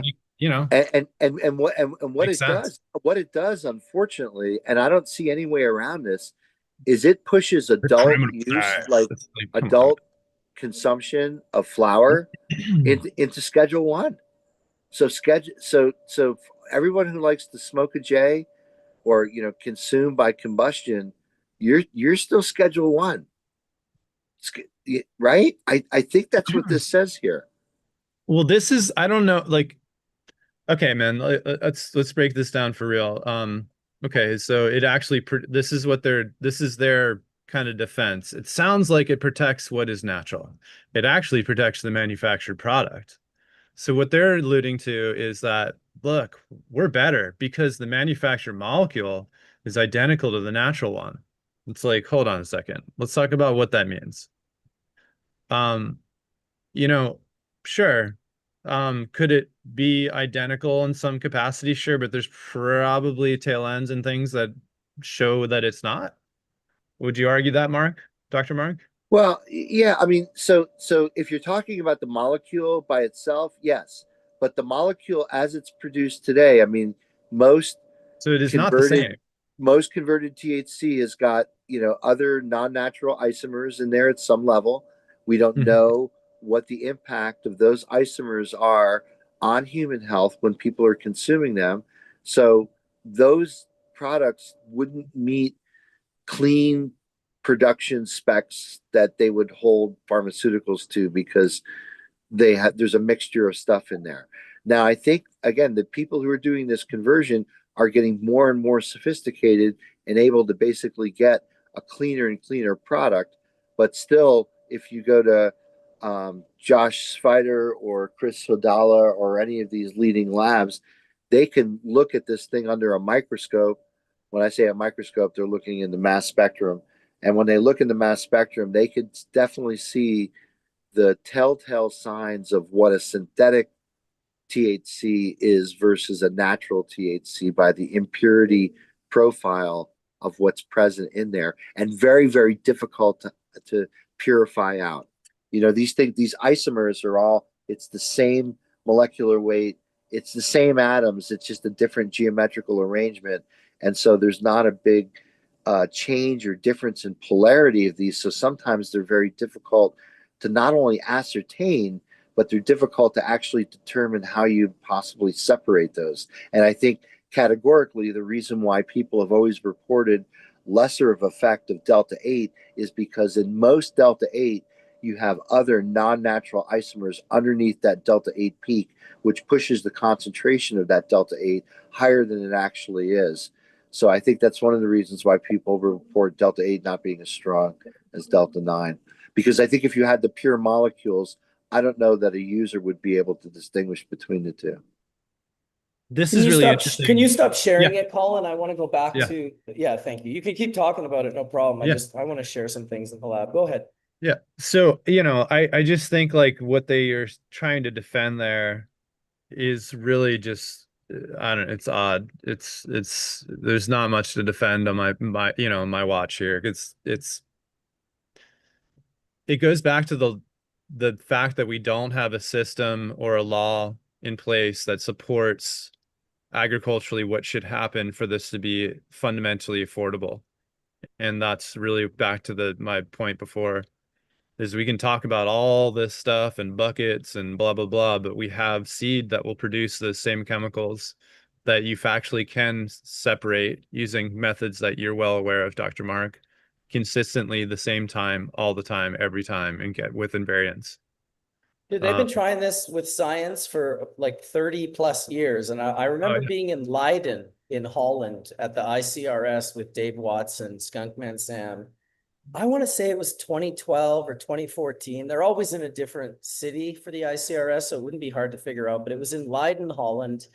And we were in the front row and we watched the group come up and they were all excited. They were like, we're going to be starting to produce cannabinoids at like finally a cheaper price. And Dave whispered in my ear, he's like, I bet you they won't have this done in 20 years from now.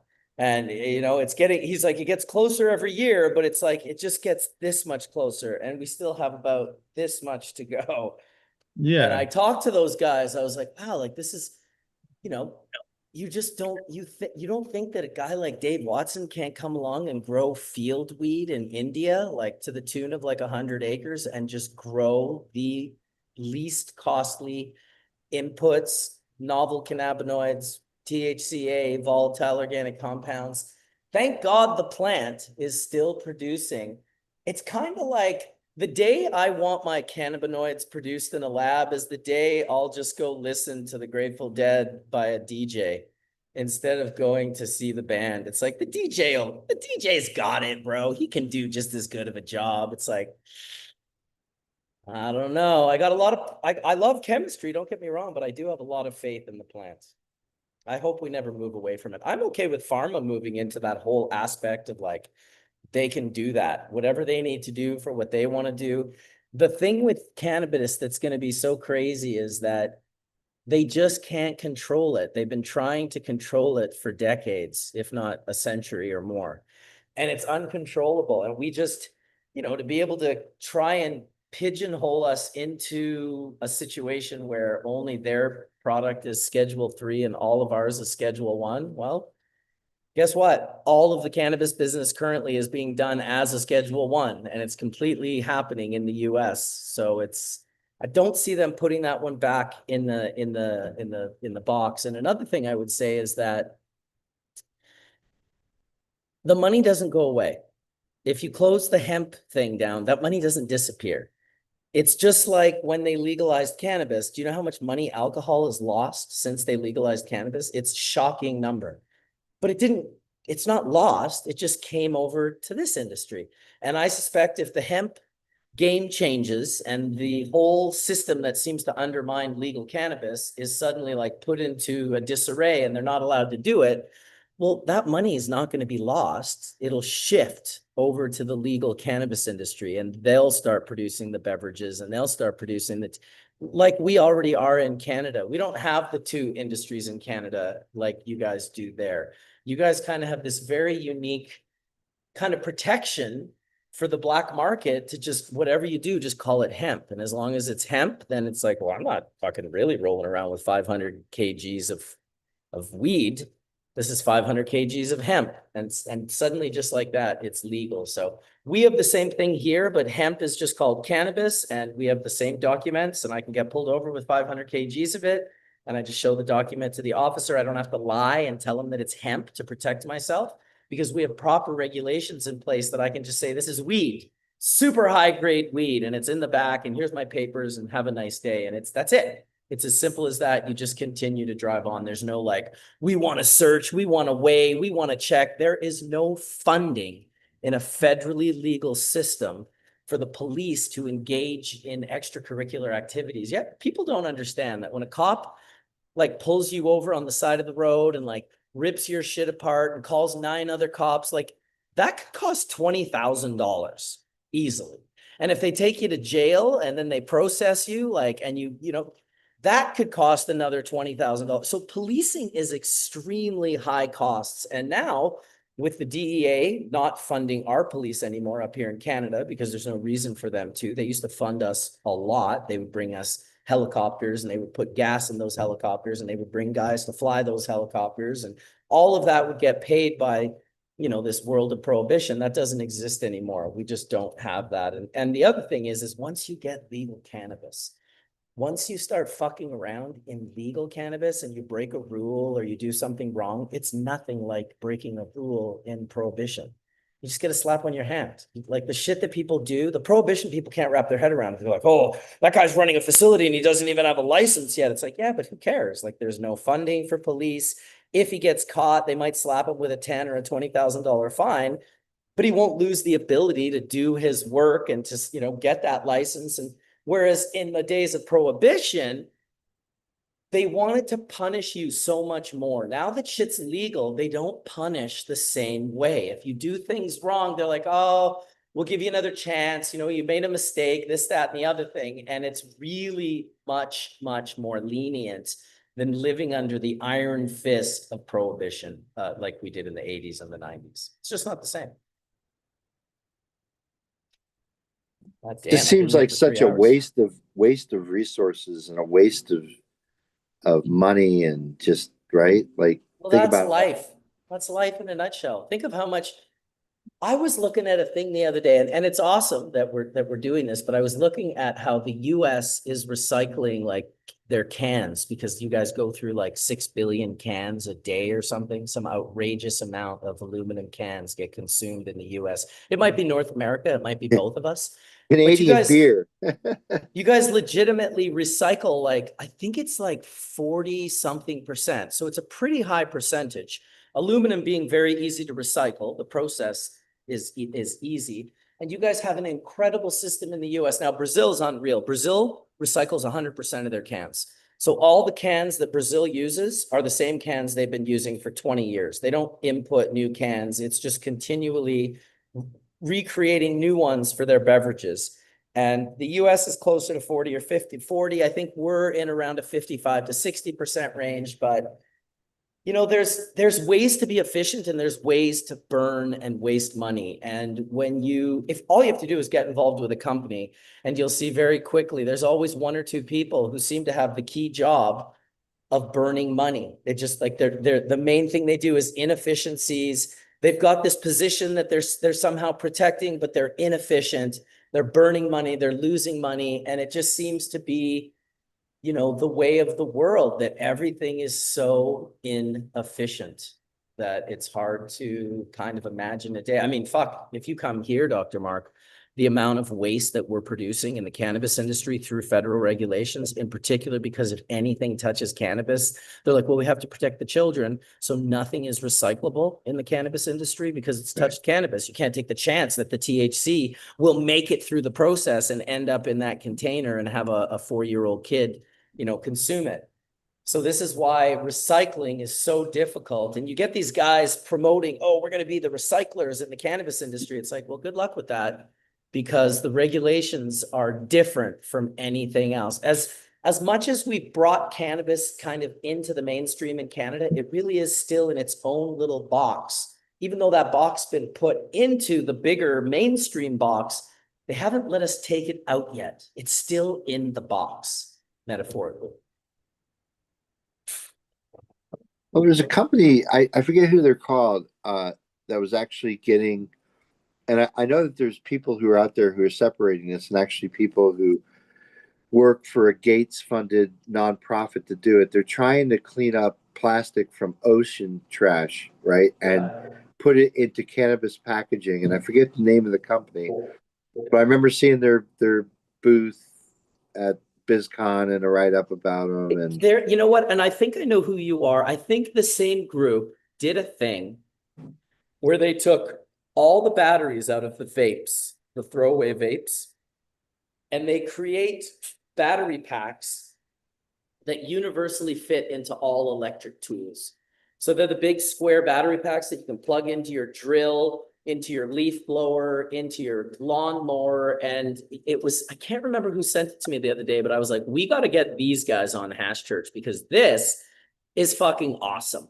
He's taken an endless supply of batteries, hundreds of millions of them that get thrown away every day. And he's just taking them and building these battery boxes that just slide right in universally to DeWalt and Steel and you know, all these different companies that do these tools. And I thought that is absolutely a spectacular idea. I've never been able to kind of consider what could we do with these all-in-ones, like the batteries at least shouldn't be just thrown away. Go ahead, Colin. You look like you got They're something to called say. Second Chance MND. And I Yes. found them online. I same thing. I commented on this rando video that didn't even tag them. Yeah. And I was like, Yeah, the who same are video these I guys? saw. And then I found them. And they have a website. It's second, it's the number two, letter ND, chancemnd.com. And it's a great site, but the battery's a little expensive to buy, but you're supporting a recycling program. And then dispensary owners, I believe. Those batteries already cost like $300 or $250. Just Yeah, dude, like to get a mag light. I was even thinking for like, I used to use like Anton Bauer's for cameras, like to slip them in the back as the backing, like the yeah. battery packs to make them last like, super long. But Mhm. I think the dispensaries, like, so like for you and I, Marcus, because we have all-in-ones, you could like put them in a dispo and then say, hey, put your brand's disposable that you're finished with battery back into this box, and they'll use it in their program, which I Yeah. thought was pretty cool and something I was going to look into for New York. I just don't know the legality around what we're allowed to do there. Yeah. But I think that's super cool. All of that stuff is so important because we're just creating, to your point, it's just like so much waste, man. It's like, it's nuts. It's Um, nuts, dude. It was and absolutely but they nuts. seem like cool guys. I mean, they're doing something unique and different and novel, and I'm always down for sort of giving the platform for such things. Yeah, we should get them on. They don't have an Instagram, which I thought was interesting. Of all, Probably been taken down 20 times.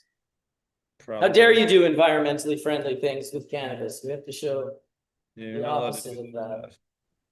There was also a Oh, company, if I remember correctly, that was wanting to recycle, or I don't know what you'd call it, maybe upcycle stocks. So they would actually go to cannabis grows and collect stalks and ultimately fill a container and send it over to frickin' Czechoslovakia and turn it into paper. And There then was the company that was making the paper would sell it back to dispensaries and growers with as branded rolling papers. So you could turn basically your stems and your stalks into rolling papers that could represent your brand. I thought it was a pretty interesting, concept. that is very cool. That Yeah, is very cool. there's a company in New York State, I think, that used to do that in the hemp days. They would come take the bunch of Yeah, weed. that we're probably talking about the same guys, right? Is it called restock? I can't remember. It was so long ago. I mean, it feels like it was. I'd have to go back in my emails, but oh, nice. Skunk One, Highland Mohawken. Nice. Yeah, I That just should be cracked good. these.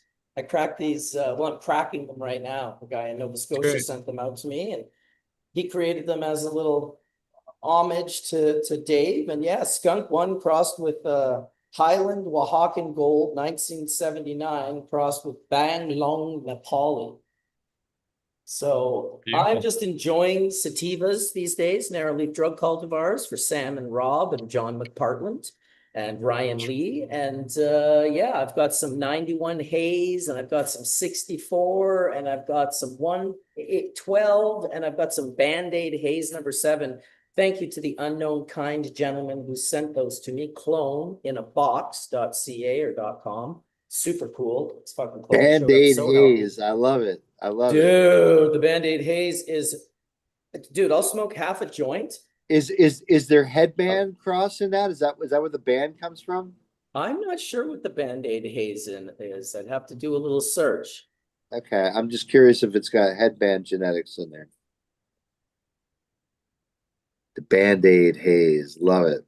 I Let's don't check think it out. I don't Band-Aid think haze is a potent, award-winning sativa cannabis cultivar bred from Cuban black haze, crossed with an A5 haze tie male. Originally created by Bodhi Seeds and selected by Doc D, it tested around 28% THC and is famous in old school New York piff haze culture. nice piff haze culture. Bred in 2013, cut selection number 7, worked by Doc D. Cuban haze, Cuban black haze crossed with A5 haze tie. Flowering time extremely long, requiring 10 to 16 weeks. Yeah, 16 plus is actually where I'm at. Aroma profile, deeply complex, funky, featuring notes of earthy animal musk, adhesive plastic bandage, soapy metallic hints, and basement funk, i.e. thiols. The high, intensely cerebral, clear, energetic, and long-lasting, prized heavily by connoisseur of old school sativas. It's true. It is fucking fire, bro. I smoke half a joint and I feel like my heart is going to explode out of my chest if I don't get Well, up and that's move. It's awesome, dude. It's the best feeling ever. It's literally what I live for when it comes to smoking hazes. It is not one of these, oh, it's an 8-week haze. It's like, okay, you can keep that. I'm more interested in the 16 to 20-week hazes. And so I've been blessed. And he sent me clones and he sent me flour, probably about 7 to 10 grams of Band-Aid. And I think the other one was the 64. But the plants are looking amazing. I could show you a few of them if I do this properly. These gloves don't make like these gloves, not gonna tell you. No, this has not caught up, so I'll just show you on here because I can't. Actually, I think I got rid of them all yesterday. I think I deleted all my haze shots, actually. I'll have to go into deleted shots.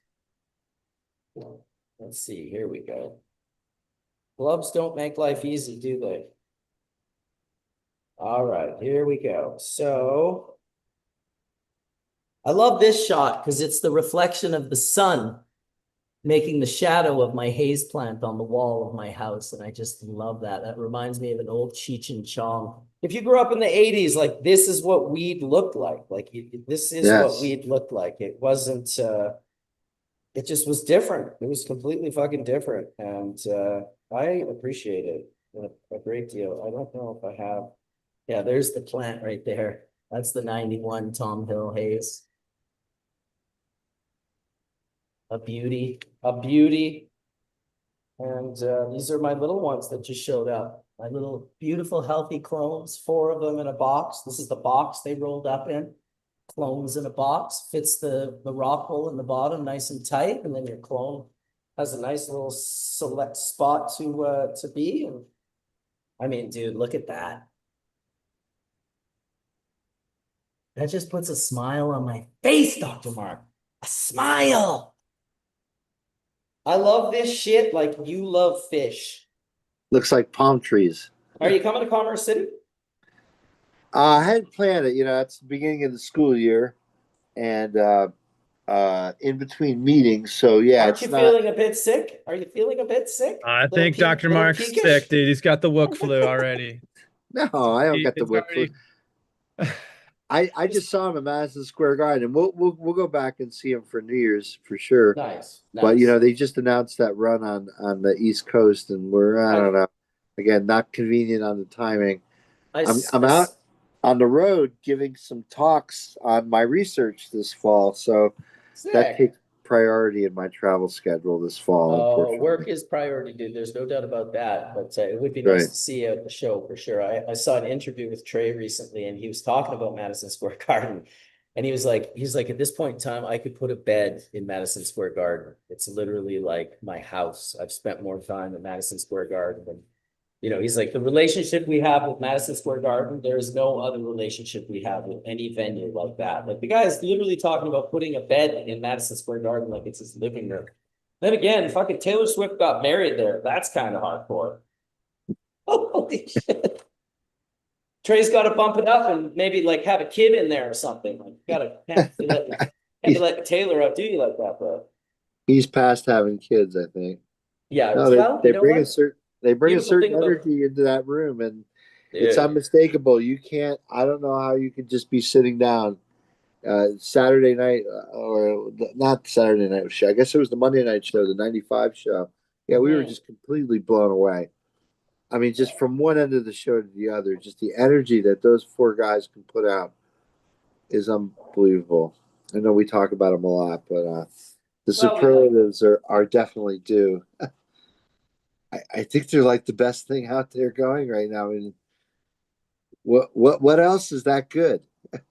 Is there anything? Full melt bubble. Yeah, well, there's definitely that.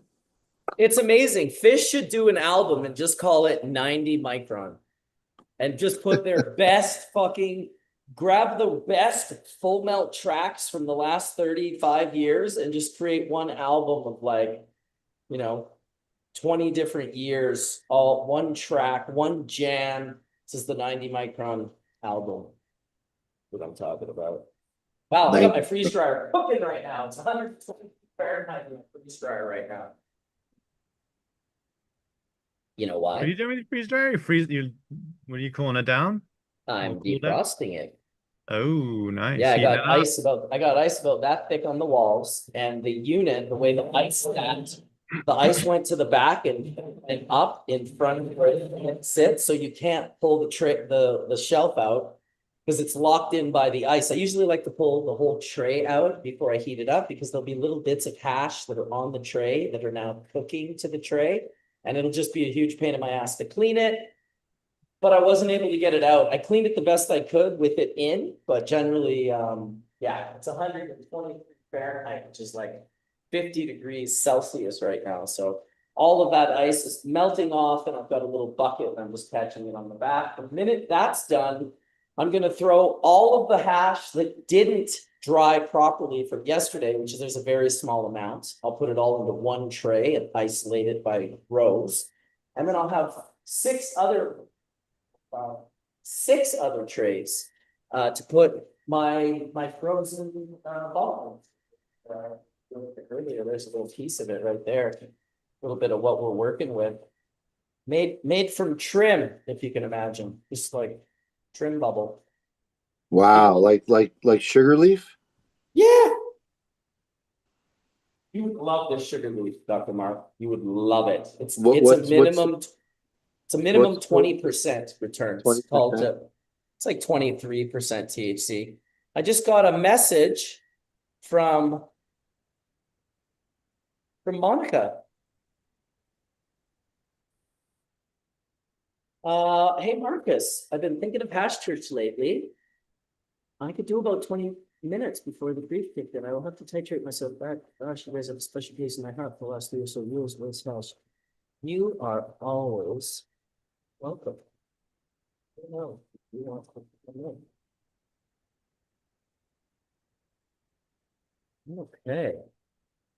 Just chatting with Monica, Wade's widow. Shout out to Wade Laughter. We miss you, brother. I think about you every single day. Skunkman Sam, I think about you every single day. There has not been a day since either of you passed that I don't look at pictures of you, that I don't think of you, that yeah, that I just I got love for you guys. You guys both touched my heart in a huge way.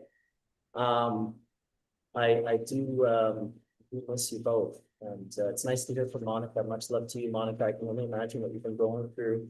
Let us know how we can support you. As always, the Hash Church community is here for you. And I get it. The grief is hard, and when it's overwhelming, it's okay. If you just want to leave, that's fine. We're always here for you, though. Let us know. And yeah, we're always going to pay homage to the great Wade Laughter and his amazing quote, compassion is a verb.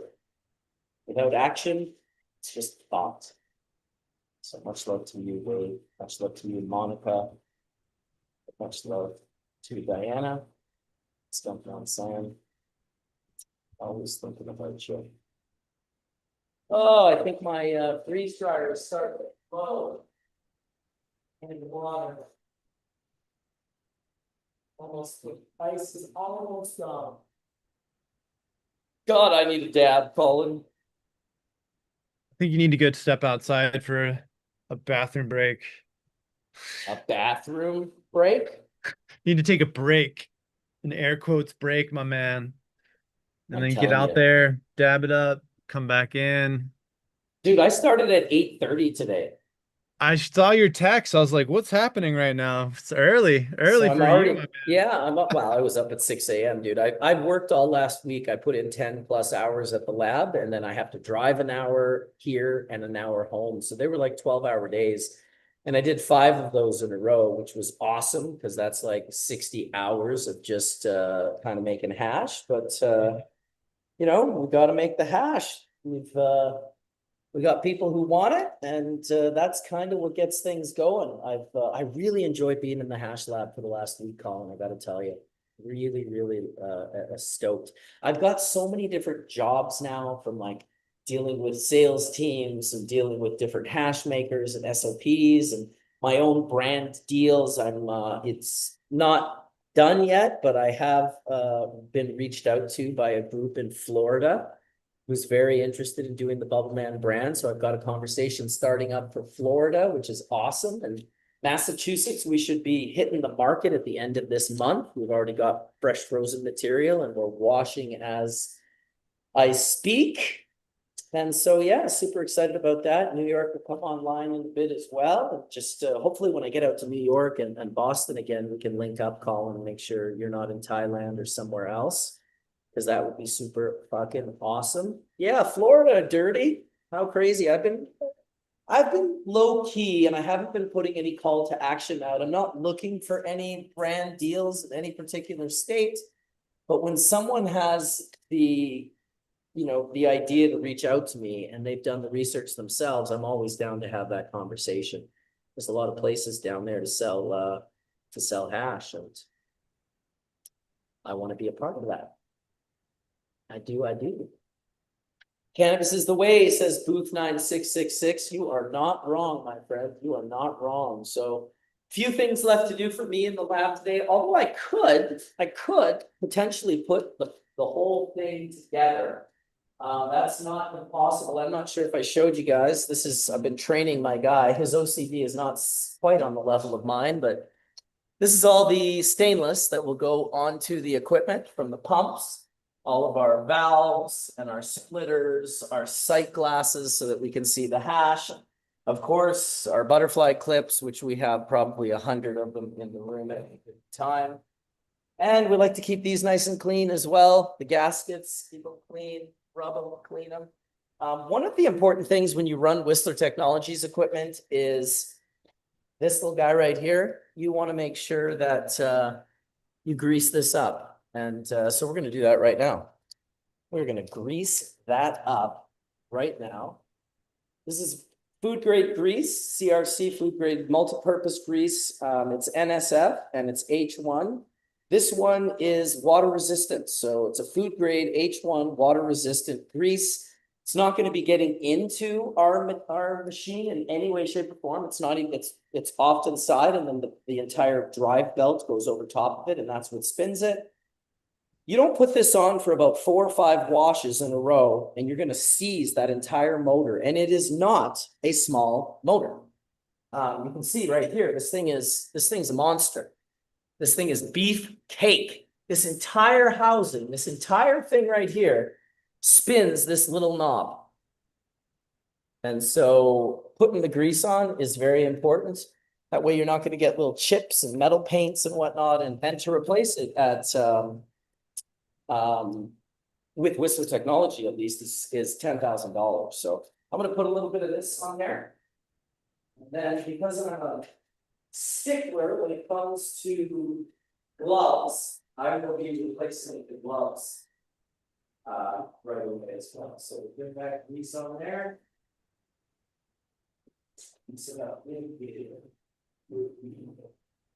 More there when it comes to this stuff. There we go. That's right. Make sure you have a little transfer and that the bottle top is nice and clean. And just pull off your gloves. Anything in the lab that can contaminate, you want to be very, very, very careful with. A perfect example is freeze dryer pumps, the food grade oil. You don't want that contaminating your material. I like scroll pumps. But when I came back, the people who had been running the room had destroyed all 4 of our scroll pumps, 5 of them actually. They all need bearings done. So that's how that's going to look now. Nice and greased up. We'll make sure that when we're working around this, that we're not bumping our arms into this and then transferring it to other places. So this is fairly important. You don't want to be contaminated. So generally, this is our base right here. So I'll lower that a little bit. See if I can't get myself to be the main screen. There we go. Speaker. There we go. Let's see. Oh, it's going to do that. It won't show me as the speaker. It just shows Colin. That's fucking awesome. Dude, What the fuck? Okay, I'm pinning myself. Now it's showing me. Okay, so this is the base right here, where we're going to attach our looking glass. So first and foremost, I put my valve on. All of this has already been cleaned, ISO. Generally, Monday morning, we would come in and we would put all of this together. But we're going to put it together now. So, let's open. Let's open that. Good.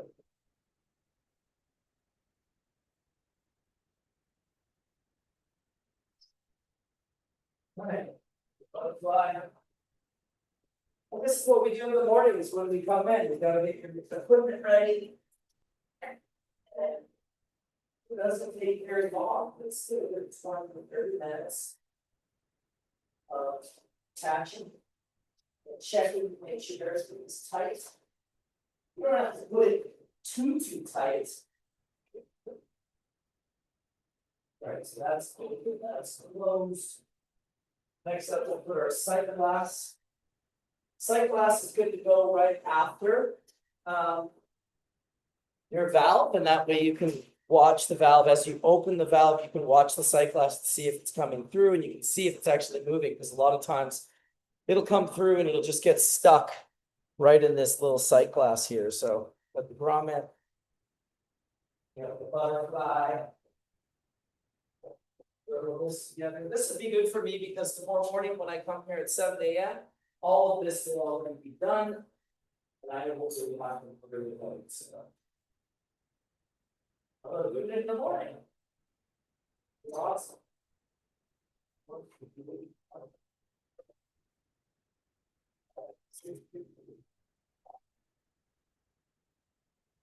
Make sure you put these butterflies in a way that doesn't interrupt your valve. All right.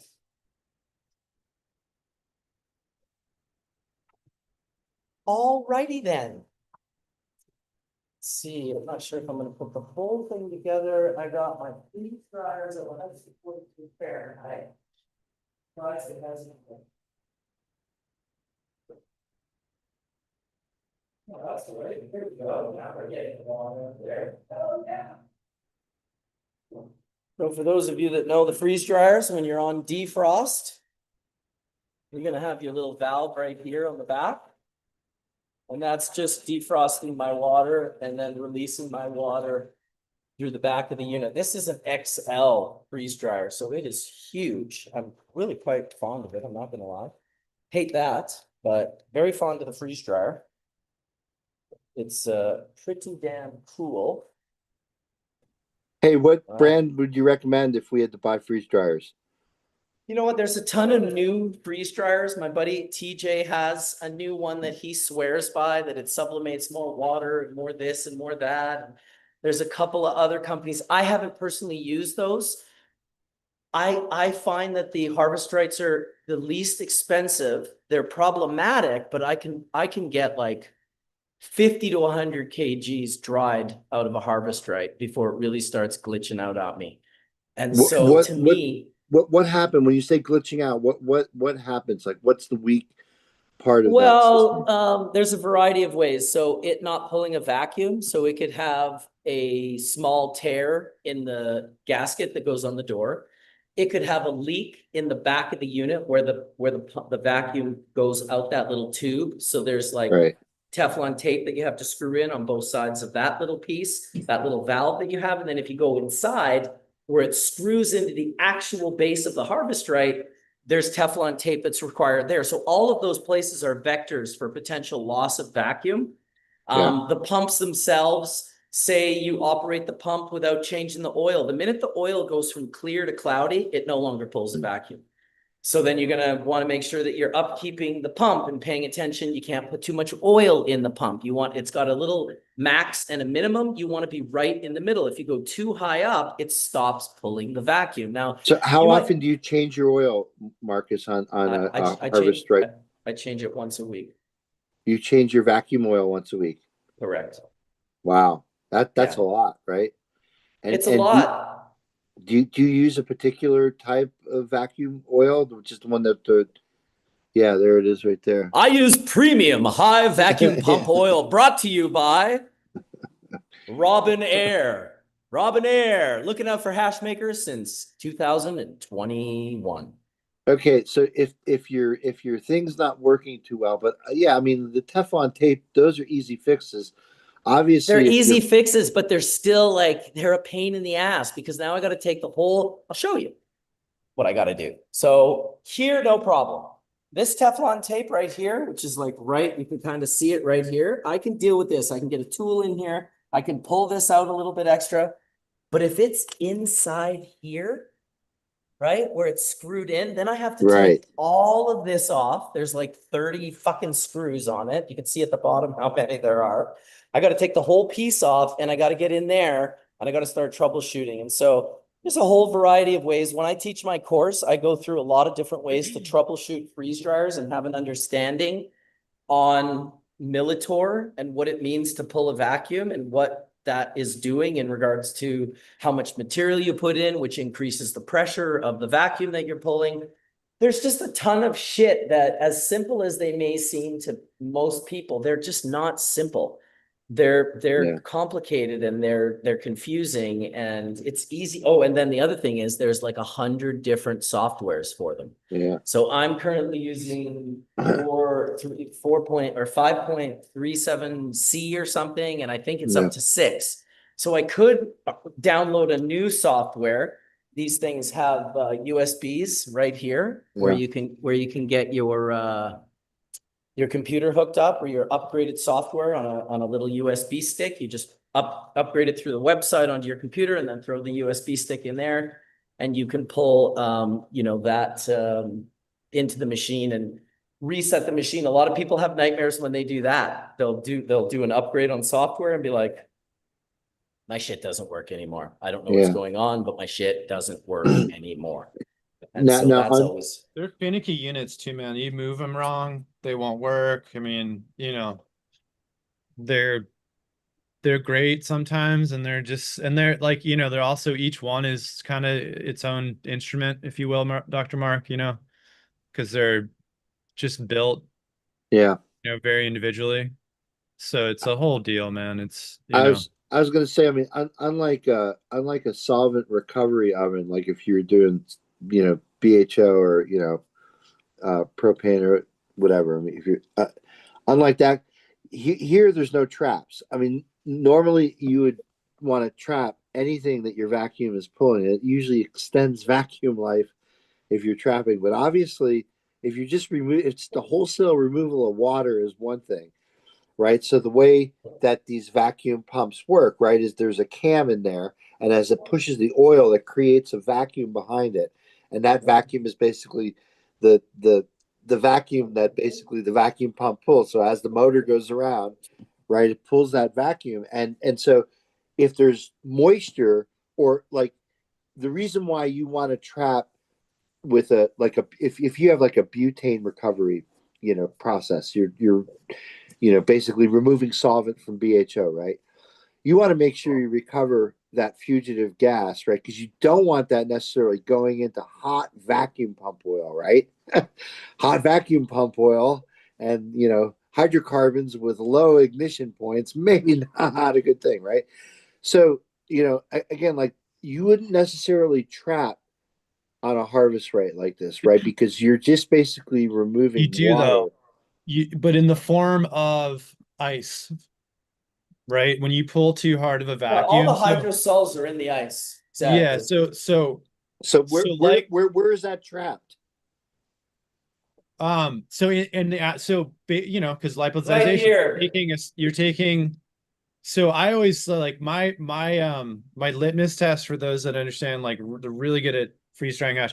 How little of ice or buildup are you made or in terp, rip are you getting at the end of your cycle? And if you're pulling like small amounts of water, you've done a great job.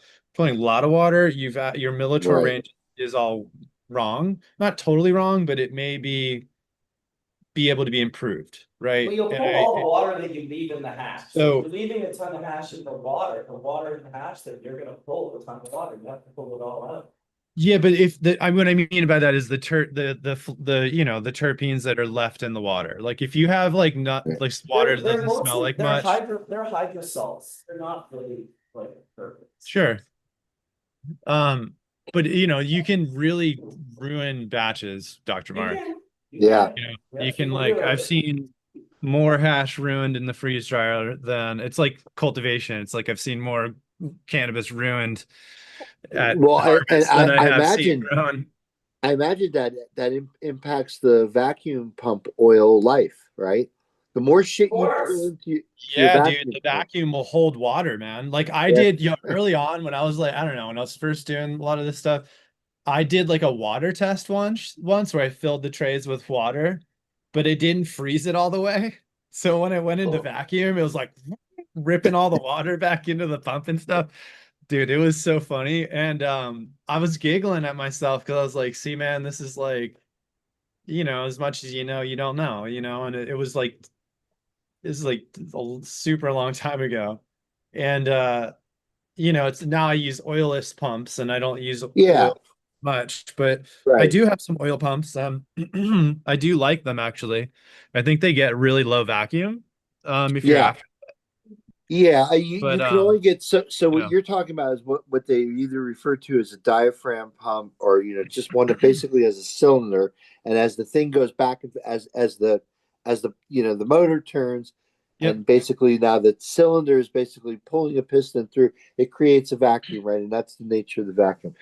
So in any of those things, I mean, the failure always comes from either something about lack of lubrication or something going wrong because it's not properly lubricated, because everything's just moving so fast, just like in your car engine. If you think about it, if you don't have good oil in your car engine, I know that there's like a price differential. If you go to change the oil in your car and you go for just like the economy is like $80, but the synthetic oil is like twice that. It's like $160 to go get your oil changes down here at a local shop. And the reason why is because, I mean, a lot of moving parts and a lot of mechanical parts often fail because of friction and shit that basically, needs to be properly lubricated. So it's all about lubrication, folks. Get lubricated. Leave it up. Lube up, right? Exactly. Leave it But up. I guess the point I was going to make is that, can you use the same type of vacuum for these systems? So when you like, if you were to buy like the vacuum stack for doing just BHO, I mean, just forget the brand. I'm not even going to say their name. I forget who they were though. I remember they were these blue ovens. Anyway, they would sell you a diaphragm pump to go with it, which is basically an oilless pump. But they'd also sell you the cold trap to go with it. And we talked about it on Hash Church a bunch, right? Cold trap can be a mine for all kinds of stuff, because when you pull down on extracts, you're definitely going to be trapping terps or other volatiles, right? So, Check this out. oh, The whole time I worked for Whistler Technologies, they were like, don't show the impeller. It's secret. People will Why? copy it. I'm like, these are fucking on drugs. So here is the Whistler impeller. This is the impeller that creates our Taurus. So it's a dual. Without this, you won't get the Taurus pulling itself back in through the center and popping out on the outsides and getting pulled back into the center and popping out on the. So this creates an incredible Taurus flow. It can be as gentle or as abrasive as you want. We can put it up to 75 to 80 hertz. We can put it up to 1 hertz. So we have full control with my PFDs on the wall here. These are Invertech drives. IP66s, NEMA 4Xs. So this is the VFD1 for the agitator. VFD2 is for pump number 1, which will pump directly from the reactor into the bags. And then pump number 2 is a split, and it'll go to both 32-gallon units, and it'll allow me to pump that material, once it's filtered through the bags, back into my reactor by simply turning on the VFD. So pretty darn cool little system that we got going on here. I'm not gonna lie. Well, that ice is pretty much done. So I'm gonna put the impeller in, which is very well made, this little guy here. Just a little release like that. You push it up and you twist it and it locks right into place. Freaking chemical engineering. Yeah, it's something else. It is. It's basically it's chemical engineering, you know. You're moving fluids around. Dude, I love it. I absolutely love I it. can imagine as I look at that propeller, you know what I think about? I think Impeller. about or impeller, I think about all the fluid dynamic equations to Exactly. characterize the velocity of the thing. So the engineers who Yeah. designed it, David Right. Airy, he did that very thing. And I think Kelvin Wong was a part of that as well. So they were actual engineers. One of the things that Whistler did very well was it's an engineer company. At one point in time, we had 4 engineers with like 1 sales guy, the owner, and me. It was basically like engineers. They were the ones kind of, pulling the majority of the funds to keep the company alive. And they designed some cool equipment. And this thing is a workhorse. I've had it for probably 5 years now. We paid an enormous amount of money for the system with these pumps. And these VFDs and the unit itself, as well as this was very expensive. This 316 stainless steel tub that we have was on wheels with its own exhaust into my 8-foot trough. Dude, I'm the most proud of my trough, Colin. My 8-foot trough drain is the thing I'm most proud of in this room. You really got Love to a good fight for trough, that. my man. Nobody wants to be breaking concrete in a lab that's already built. But they had me in a drain this big. I made over 100 kilos in a drain this big. So when I finally got my 8-footer, I was like, thank you. And yeah. Yeah, man. The troughs are everything in a lab. You can't. The drains are just too slow. You end up swapping and walking around in water. Well, and there's plant additives and blood that drain. There's a whole bunch. Yeah, it's not smart. I also agree that it's not the smartest. Well, boys, I have to jump and spend some time with my kiddos. Oh yeah? Well, Yeah. have a great Sunday afternoon, dude. We're gonna do another 38 minutes here. Just going through the lab, inside the lab today, and have a good time. Stuff later. Big love, y'all. I'll catch you next All week. right. Good to see you, Colin. Take care. See you, man. Much love, Gregory, much love. He needs to turn his mic up. Yeah. Me? Who does? Well, you're just far away from your mic, so No, my mics are in my ears. I'm not far Okay. away from it at all. That's just Okay. why. Well, all let me right. figure out my audio settings if I'm not loud. It sounds fine to me. Just seemed like when you went to the other side of the Yeah, room. when you got further away, maybe you're listening in your ear and speaking on the mic. Could that be a thing?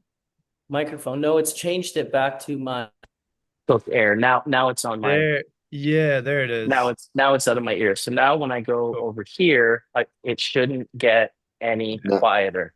No, Yep. it doesn't. There it is. It's Awesome. it's Awesome, perfect. boys. Sick. Awesome, boys. right, Okay. All right, peace, y'all. I love y'all. Yep. Peace. Yep. Have a great day, Colin. Thanks for coming out to some churchies. We church. It's Sunday. We do church. We do church. All right. Throwing on the splitter. This allows me to pump out 2 bags worth, which is great. Without this splitter, I'm doing 1 set of bags at a time, and it is not ideal. What a pain in the butt, though, doing this at 7 in the morning, let me tell you, Dr. Mark.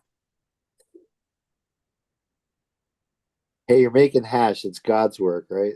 That's right. My employee's still going to be so stoked when he comes in tomorrow morning and sees that I've already done all of this, because this is generally what he does in the morning.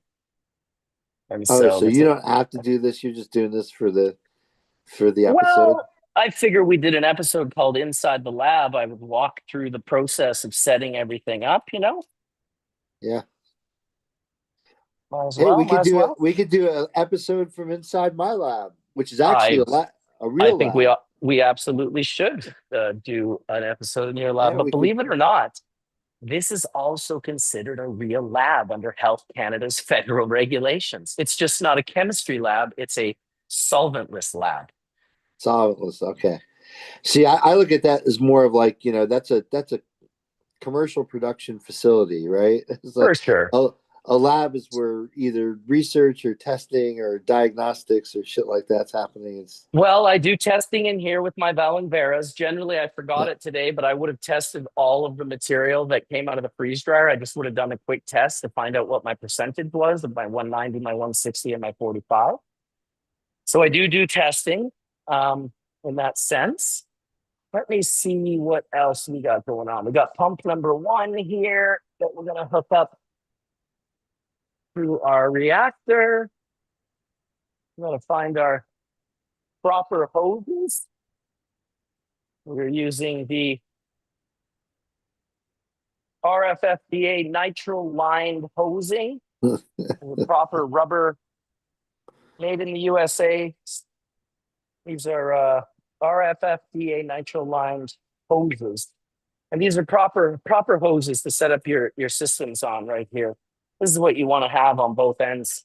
When you do something like this, when you use a hose like this, let me see if I can get one of these.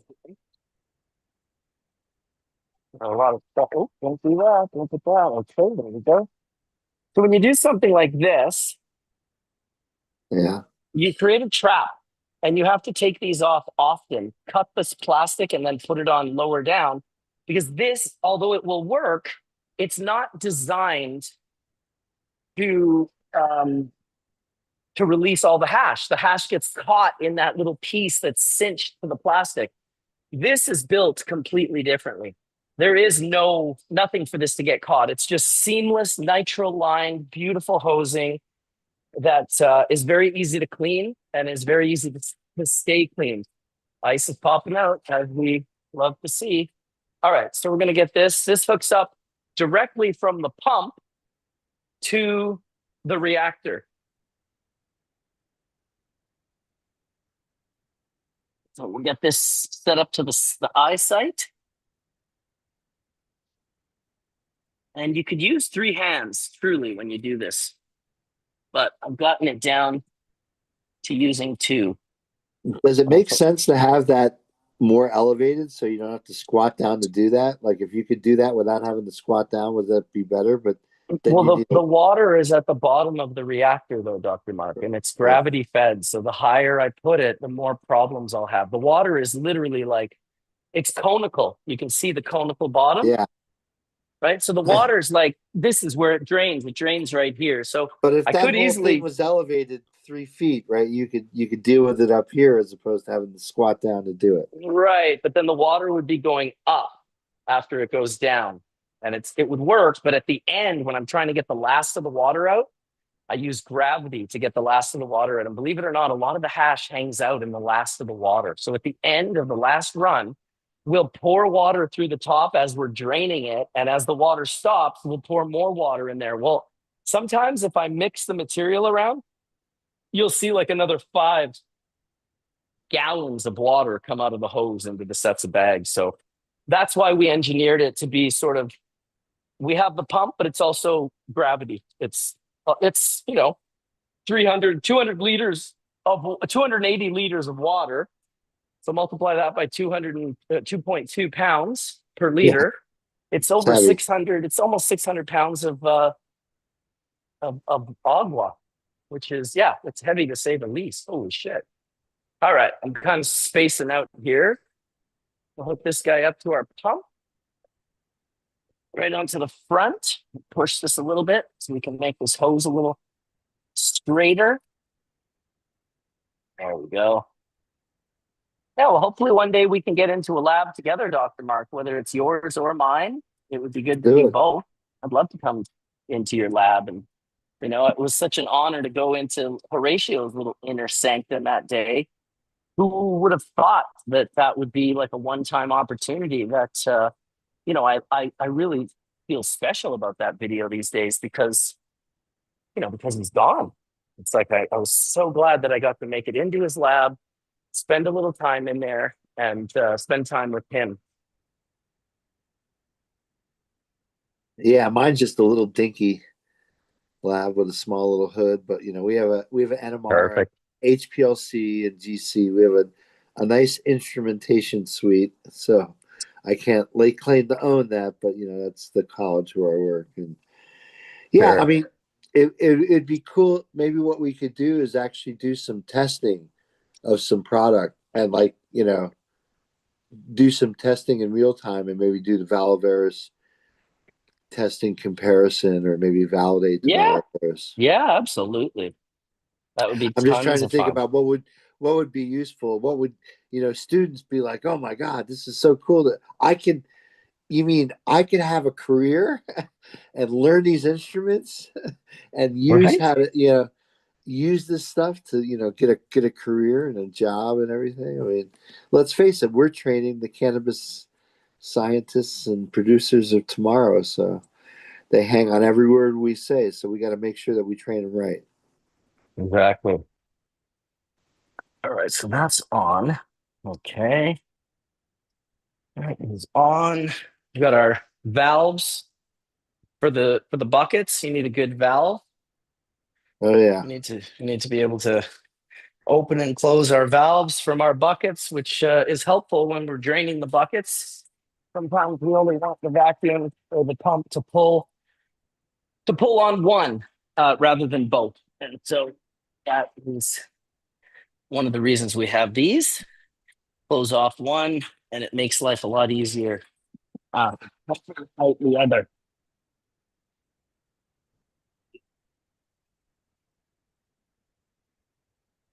It's not easy doing these things together. In the ass sometimes. We just don't. Oh my God. There we go. I got it, Dr. Mark. Whew, they're sweating. all right. Start sweating in the cold room. Yeah, I think Dredd in the chat thinks I'm sweating on your lab. It's like I'm not throwing Dred's Marcus's my lab. boy. Dred's my I boy. know. I love He's it, dude. got my back, motherfucker. This is if Tash Church is a building, that's the building. So Look at his yeah, comments. I like Marcus Lab better. One makes hash, the other makes COVID. yeah. I don't make COVID, bro. I'm trying to cure disease, man. Come on now. Come on, No, Dredd. no, no, for sure. It Dredd was knows me Fauci. better than Fauci that, kind of dude. did through the NIH. It's kind of all out in the open now. It is what it is. Gain of No, function. He's busted yeah. 114 times, took the fifth. Oh, buddy. I'm so glad I didn't trust the science. Oh, Yeah, don't sweat on me, Dredd. I'm all good, dude. You're good. It's all good. Dred's a good human being, dude. He's such a good Yeah, dude. no, And what an incredible grower, honestly. Like, holy yeah, shit. I was lucky enough to spend some time with him in Illinois recently. And just what a fucking top notch dude. He's just such a good dude. He's literally brought all of the brands to Illinois that were all partnered with Redemption Botanicals. He's basically brought us all from DNA to Be Real to all of it. Everyone, Beazle, High Mountain Melts, or Sam from, I can't remember the name of the company now, but there's a bunch of us, and Dredd is the reason why we're all there. So I'm always very appreciative of him. And he's the one that just ordered those seeds as well, the papaya juice and the can't remember the other one, but he probably know they're arriving like tomorrow or the next day or the yeah. next day. So we're excited. Everything the guy grows is absolutely fire. I was in his grow room walking through like rows of different cultivars, and it was incredible how good everything looked. He knows what he's doing when it comes to growing cannabis. No, He absolutely. does. He does. And there's lots of love and respect from me. So don't sweat me on anything I said about Marcus's lab. Oh, peach pie. That was the other one. Hell yeah, we Peach got the pie. peach pie. I'm gonna plug my computer in. It's gonna die. I didn't realize that I haven't had it plugged in yet today, but let's just get the charger out real quick so we don't suddenly lose Hash Church. So Let's do Marcus, when will this. you bring yourself to farm next? When is your next travels out this way? Well, we did just get accepted at the Oh, OCS, the Ontario Cannabis Store, accepted our SKUs for the flight of hash. congratulations. That's a milestone, right? It is. It is. A lot of So companies get told explain it. no. Explain to our audience what that means. I know we've talked about it a little bit. So Sure. So when you are, let me find my thing here real quick. When you are doing, okay, first of one, that's one.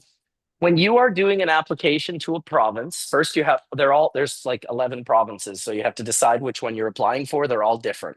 So we applied for Ontario Cannabis Store, the OCS.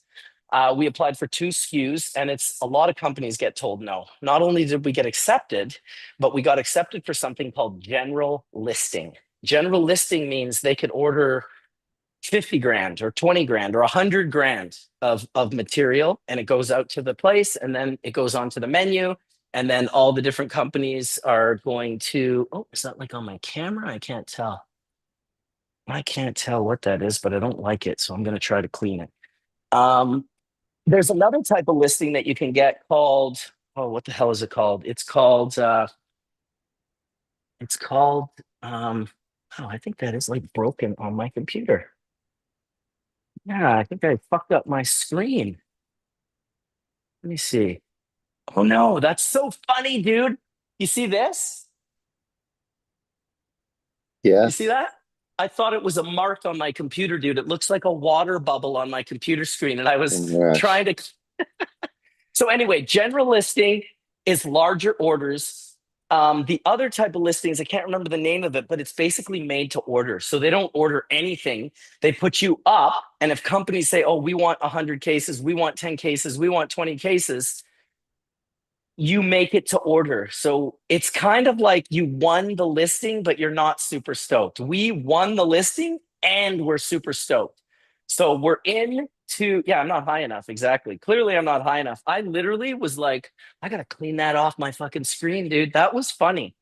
Anyway, we're super stoked. We got Quebec waiting. We also applied for Quebec for both of those SKUs. And so, yeah, let's see where it goes. Hopefully, That's great. So that yeah, means again, we kind of talked about this. So basically, a company needs to basically scout production on a particular SKU or product, develop a bunch of product specifications, take this to the board, get them to approve it that's before right. you could actually bring it to market.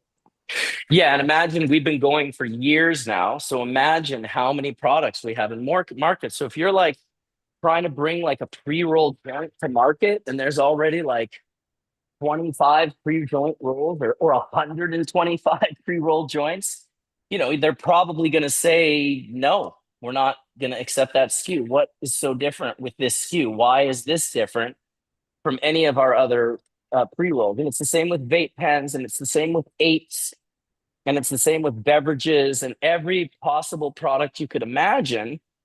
They're all kind of, you just can't be too similar. If it's too the same, you're going to end up not not being as happy as you could be. Oh, there it is. That's the So, is one. there an obvious reason why you guys made it over the goal line?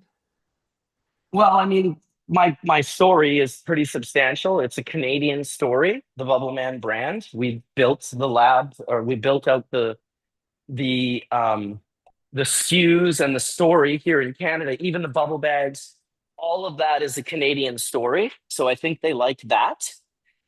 There's not a ton of brands in the industry that can claim 30 plus years in legacy the way I can. And so British Columbia told me years ago they will never refuse a SKU from me. As long as it makes sense, they're like, we'll always accept your SKUs.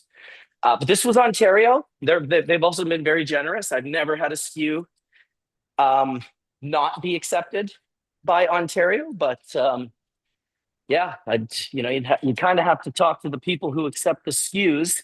I think it's because of the story. I'm pretty sure it's because of the story. But yeah, who knows? It's like we're releasing products that are also somewhat novel. So like our flight of hash is super cool. It's 3 different colors of hash, blonde, black, and red. And there's nothing like it in the market. So generally, you want to try and bring something that's a bit novel. The other thing we're bringing to the market is a full melt bubble. Now, Um, how much those products retail for? Like, what would somebody spend at a dispensary to get something like that? I'm not sure what it'll retail for yet, but my CFO is very intelligent, Nico, and he will make sure the price. He understands the difference between like selling 20,000 cases a month and selling 2,000 cases a month. And you put it at a certain price, and yeah, you might do 2,000 cases a month. You lower it another 40 or 50 or 65 cents, and you could do 20,000 cases a month. So I'm very open to following Nico's lead. He's very good at this. He's been doing it for the Canara Biotech Quebec company for some years. They're one of the most successful companies in Canada when it comes to selling legal cannabis. And so I told him, very early on, you do your job and I'll do mine. I'll get behind you. I'm not going to be a guy that's like he said to me, listen, sometimes we'll have to like lower what we think we're going to make off these SKUs so that we can move a lot of them. And one of my reasons for going with this group is that they can touch so many people with still quality product. That was kind of one of the exciting reasons to sign on with them, that, these guys are able to actually move units across Canada. I think this is done. I'm going to end my oh yeah, this is perfect. This is hot. I need my gloves to pull that out. It's like 148 degrees right now. Not, it's not super. Oh, but look at the ice just coming off and beautiful, beautiful. This is along the wall on the inside of the freeze dryer right there. Right. In she goes. Yeah, here we go. Wow. Not often that you can just pull this ice out by hand. That's when you know it's done. It's basically done its job of defrosting. Defrosting these freeze dryers can take a while, depending on how much ice you have in them. It can be like an hour to an hour and a half of your day. And, a lot of times, 99% of the time, freeze dryers are your bottleneck, Mhm. you know? Sure.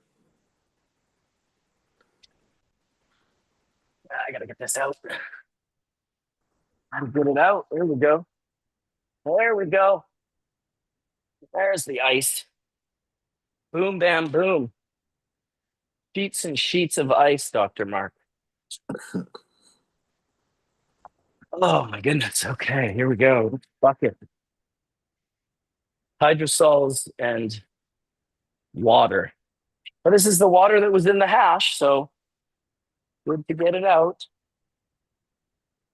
Now, because it's so warm in here,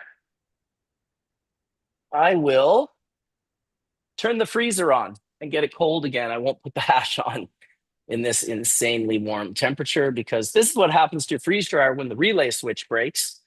It cooks your hash at 100 and whatever degrees. Let me see what we got here. There Yeah, it that's is. Freezer. danger, Will Robinson. Don't go there. Right? No, exactly. So that just turned the freezer on. I'll start lowering that temperature from 148 Fahrenheit down to, minus 20 or minus Yeah. 5 Fahrenheit, probably minus 20 Fahrenheit. Now, would this And be then would this be any different if this were from fresh frozen as opposed to dried material? well, not so much. The material is the material. It's so wet. Whether you started with dry material or fresh frozen material, the freeze dryer aspect isn't really going to change. The only thing that really changes, yes, rotten skateboards. I told that to him as well, that we need to apply for SKUs for the singles. Exactly what you're saying. So that people like the red or the black or the blonde more, they'll be available. For starters, They're only going to be available as a flight, and I'm going to make all 3 hashes awesome. But someone is always going to prefer one over the other. So I did talk to them about that, and I believe we're going to put those applications in here soon, which will be, for the next 6 months or something, because you can only apply for products once every two times a year, I think. I think it's every 6 months Ontario does a product call. So you have to gear up, have your SKUs ready, have your TIN number, your GTIN number, all of these different things that are required for you to be prepared to apply for a SKU. It's not as easy as people might think, that is for sure. All right, so there we go, August 6th with destruction. 1, 3, 4, 5, 6, 7, 8. Okay, that's August 6th. There's August 5th. August 4th must be in here too. Where'd you go here? Are you there? Yes, 4th, 5th, and 6th. And then I got the 7th right here. All my papers. And so there's a week of hash making in regards to all of my notes that I Regulatory have to have. compliance. Yeah, compliance and regulatory framework. The QA requires it. It's just not worth arguing and fighting about. Just do it. Get her done. And yeah. Oh, yeah, this is already at -11 Fahrenheit. My freezer's quick.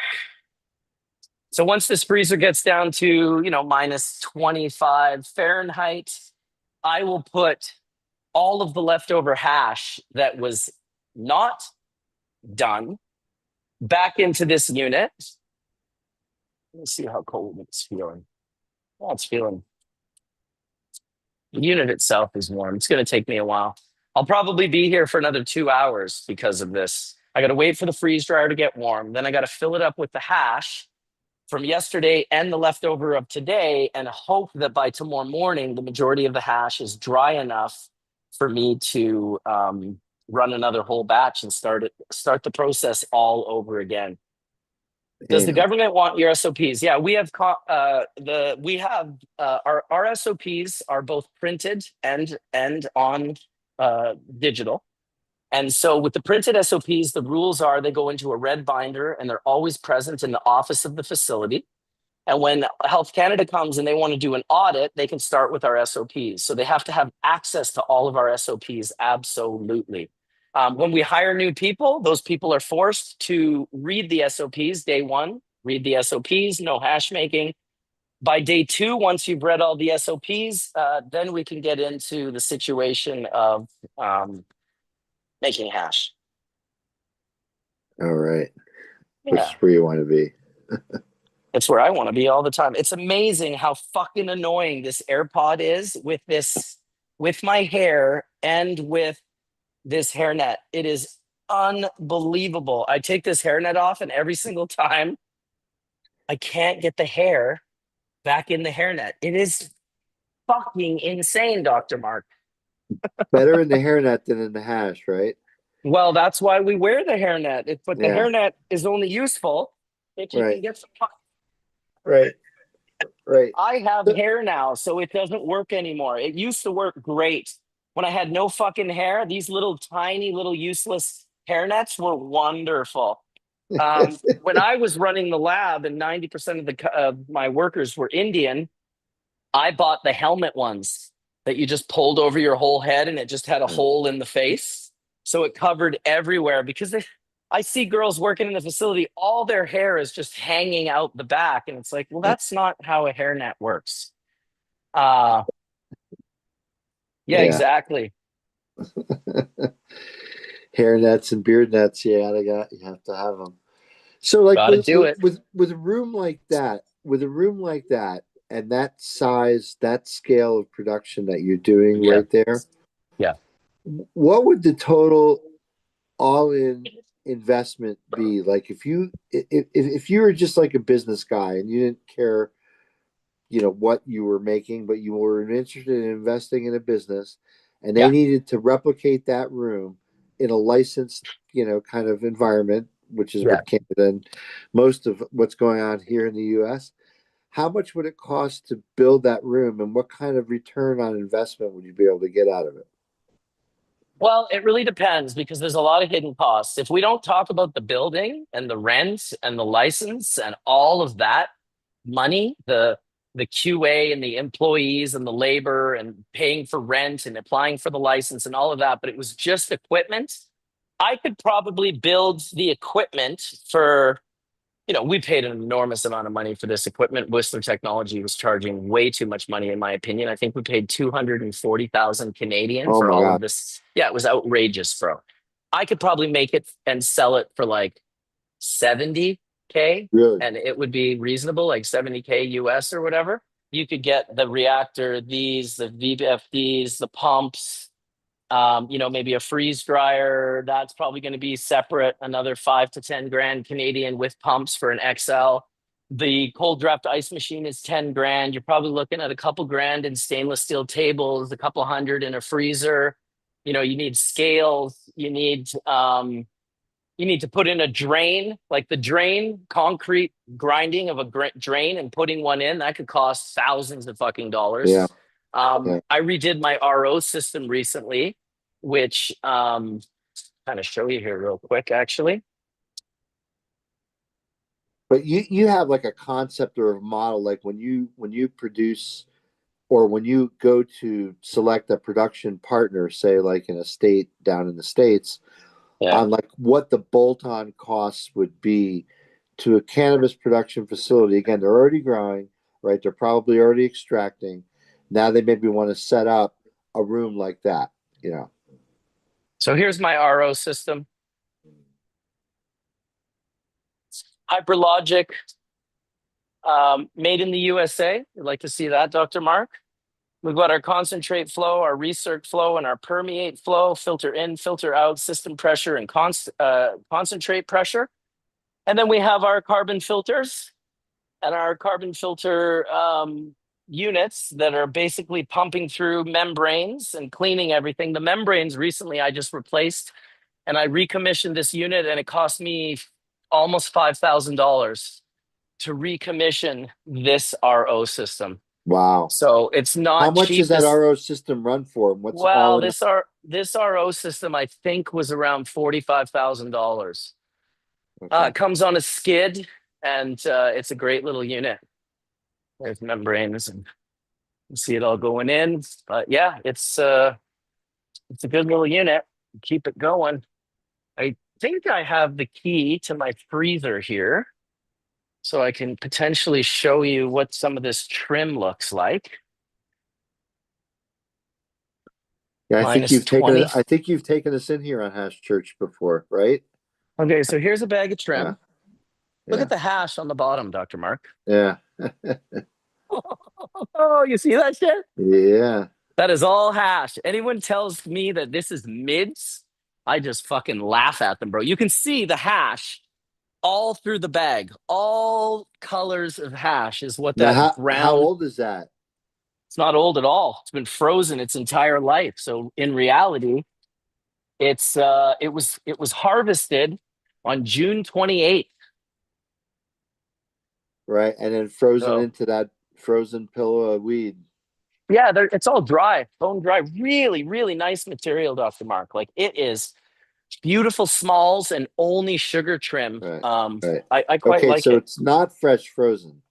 No, we're not running fresh frozen. I'm training this week, this month, and I don't train with fresh frozen. I train with dry material.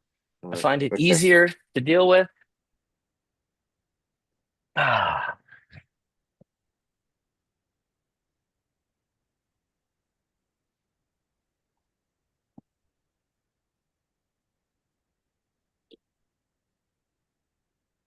booyaka. We're back in the lab.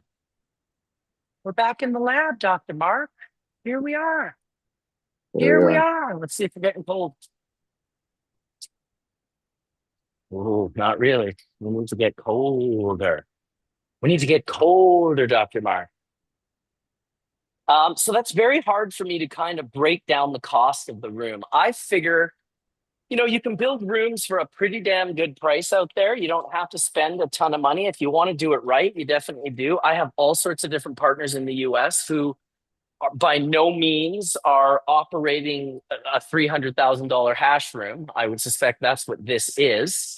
It's very large. The freeze dryer alone, like I said, 7,000 Canadian dollars, 200 plus for the Whistler Tech, the sink, the plumbing, Right. the So ice so machine, the RO. how many weeks do I have to produce out of that room to pay for it?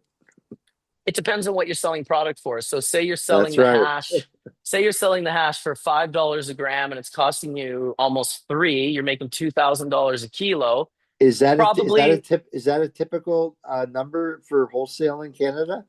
yes and no. In Canada, yes. Now, if you're selling to other markets, you'd be selling for 15 to 20 easily.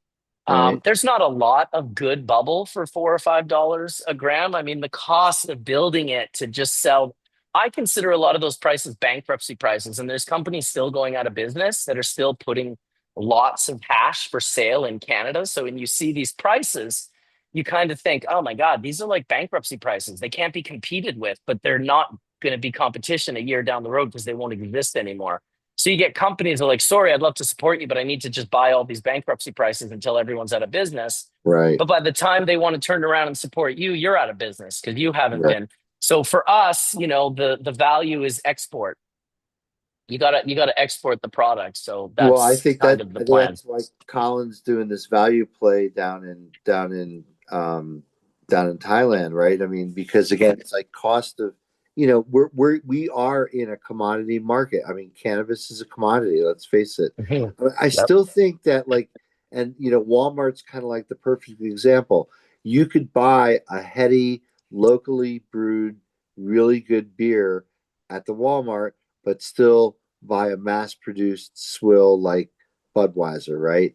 And so Mhm. hopefully there'll still be a market for the local craft producer. Local craft producers will be still on the map no matter what the scheduling does. And again, Agreed.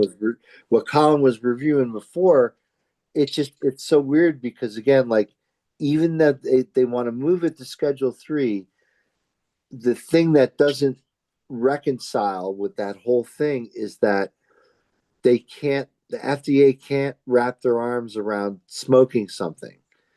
They don't Smoking have some to. It's all language. So, for instance, you're not allowed to smoke in Australia. They were very bummed out that they weren't going to be able to sell joints. And then a lawyer just said, actually, why don't we just sell them in paper cone containers?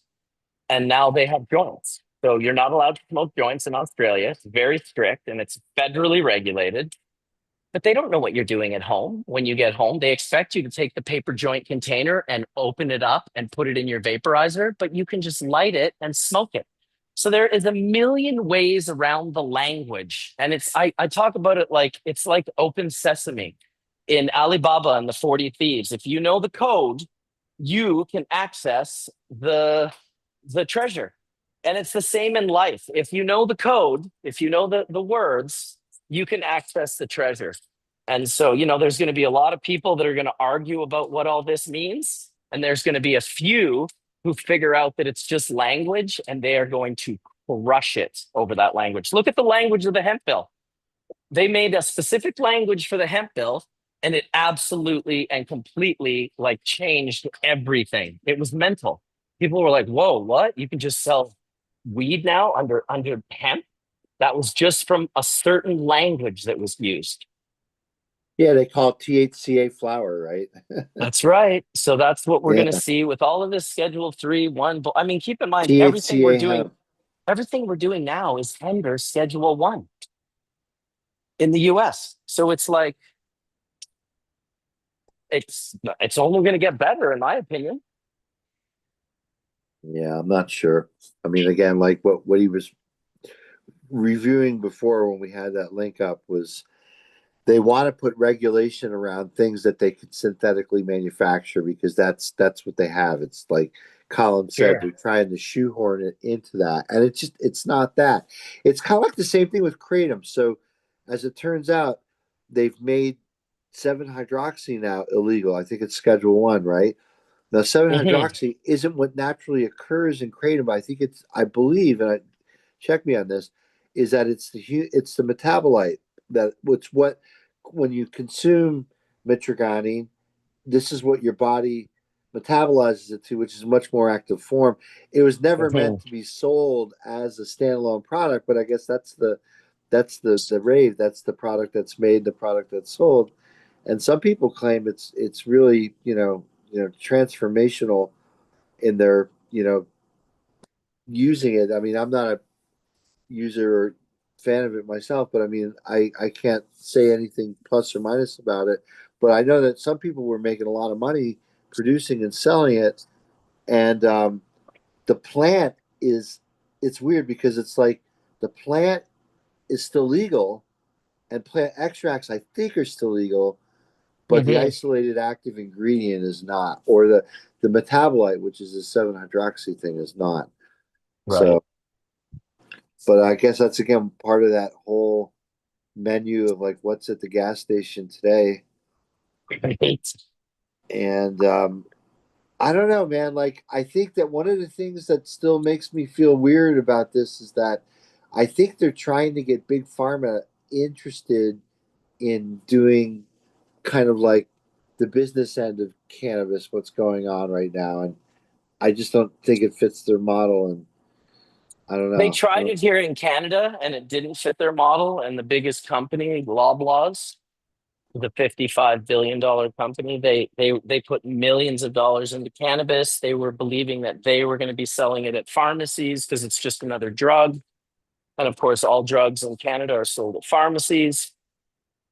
And they just let it go a couple years ago. They finally just jumped out of the game. So they tried. They wanted to control. They wanted to do all sorts of things, and they failed. And they acknowledged they failed, and they let it go. So the weird thing about cannabis is it's hard to have a medical system that you can try to control through monomolecular isolates and compounding when people can just go grow it in their own if they have Yeah. legal recreational, or Yeah. go buy it at a dispo. Oh, it's not Right. medical at a dispo. So what? Well, you're going to have to pay tax. So what? There's so much opportunity. All of that will undermine the same way hemp is undermining the legal cannabis industry right now. So too will all of cannabis undermine the medical aspect of it. And that's what happens time and time again. These big companies come in to do medical and they realize, holy fuck, the last 100 years of how people buy this really actually matters. It's embedded into how people buy it, and now it's dispos that are the ways that people are purchasing their product through. Yeah. Yeah. I think, again, this is like hits to the point of my research, which is I think the way big pharmaceuticals plays in cannabis is not through the plant and the industry as it exists today, right? I mean, it's like the plant has already gotten a psychoactive thing out there that we don't need more psychoactives. I believe, again, if they completely remove the plant from the schedule, or de-schedule it, which I believe is the right move, not reschedule but deschedule Sure. it.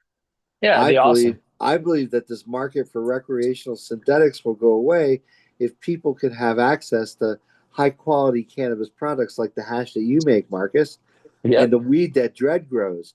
Think about it. If everybody had access to those kinds of quality products, there would be a need for 7-hydroxy and THCP and HHCP and all those other so what my research has to do is what we're trying to do is we're making new molecules derived from the phytocannabinoids. So we're taking the phytocannabinoids, right, which are active all on their own and have enabled us to understand the receptors that they work on in the body, like cannabinoid receptor 1, right, which is in the brain, and cannabinoid receptor 2, which is your peripheral, you know, endocannabinoid receptor, right?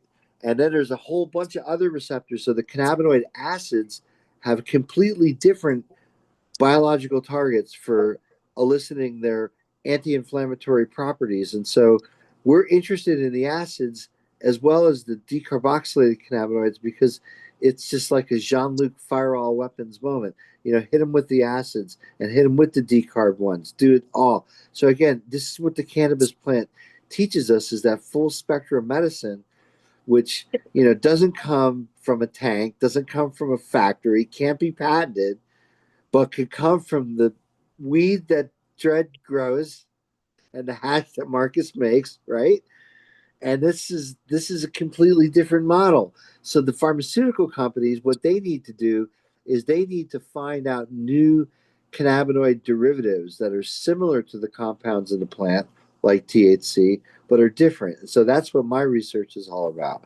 We make new compounds, and what we're finding is that they're more active than the compounds in the plant, and we could patent them, which is what pharmaceutical companies want to do.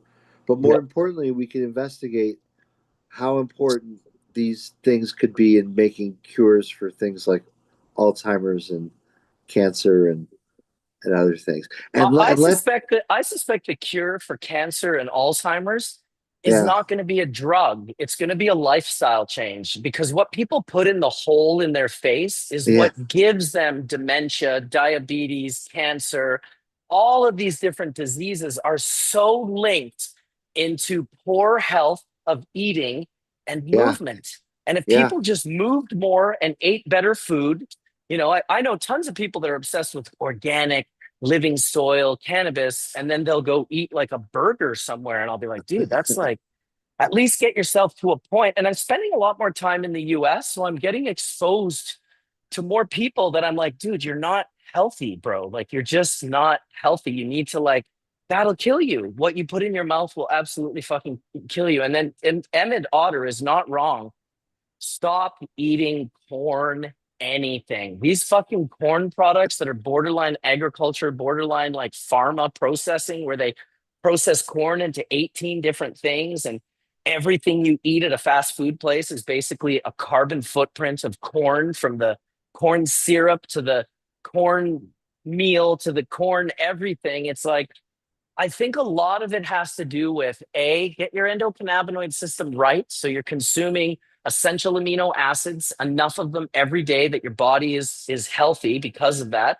And then some phytocannabinoids, some organically or endogenously produced cannabinoids. These are the things there's no magic pill for people to live an unhealthy life and take a pill and get rid of their diabetes or get rid of their fucking cancer or get rid of their whatever, which is why if you look, you see that it's just it's time and time again that bad diet is killing us. When I was younger, doctors didn't even know the food chain and everything they talked about. It's getting better. There are conscious doctors out there now who are learning, the importance of the air you breathe, the water you drink, and the food you consume. I mean, living in a beautiful place on Lake Champlain, breathing fresh air, that's different than living in New York fucking city next to the factory in Brooklyn and breathing, whatever that thing's pumping out. So my 2 cents is that yes, we got to come up with some medicines in the world, but we also just need to teach people how to live a healthier lifestyle so that they can live a longer, happier life. Oh, I'm in total agreement with what you're saying, and I think there's a lot that goes into that. I mean, it's not just what you eat; it's your body, it's your genetics, it's how again, the exercise and Yeah, your ability to to me, I think with your mind, if you don't use it, you lose it. that's right. um, right? And so, like, That's I how don't muscle know, works too.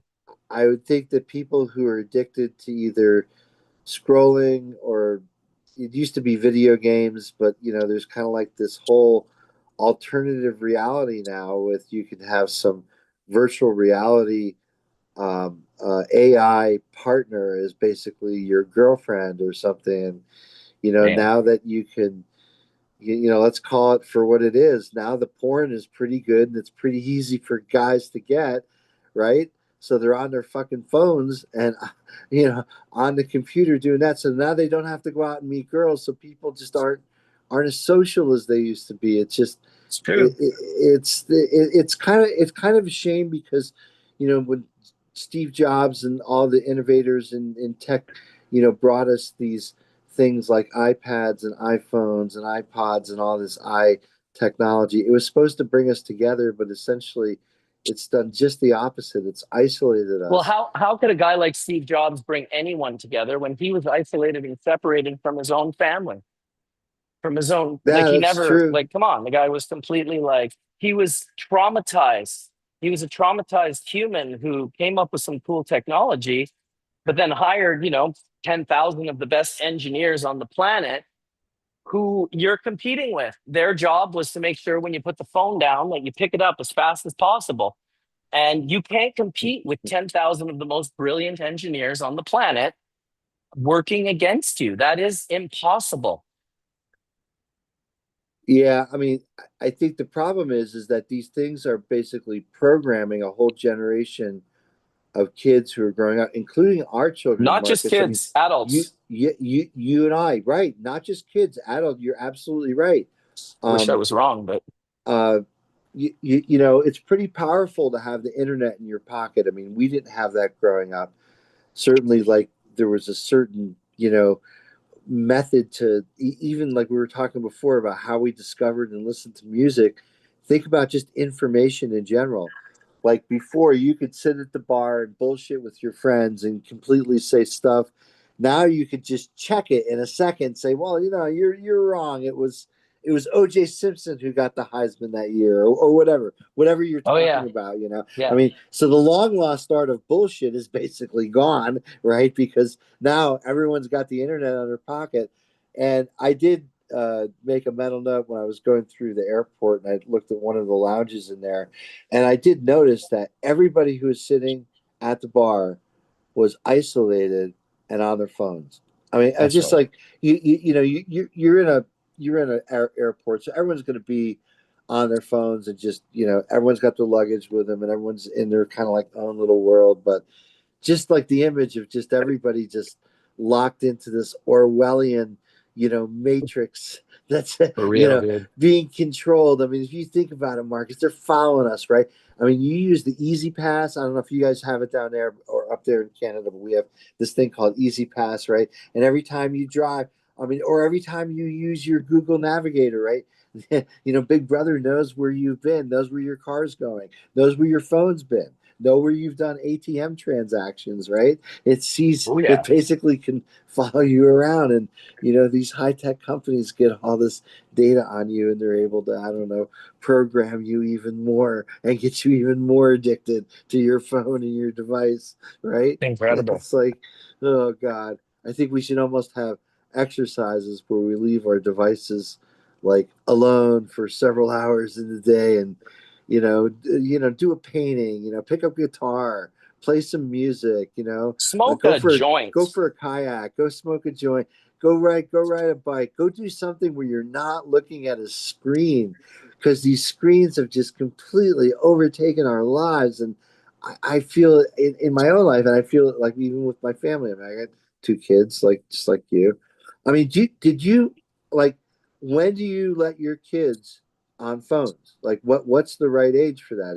And again, there's a Never. lot of reasons depending on where you live.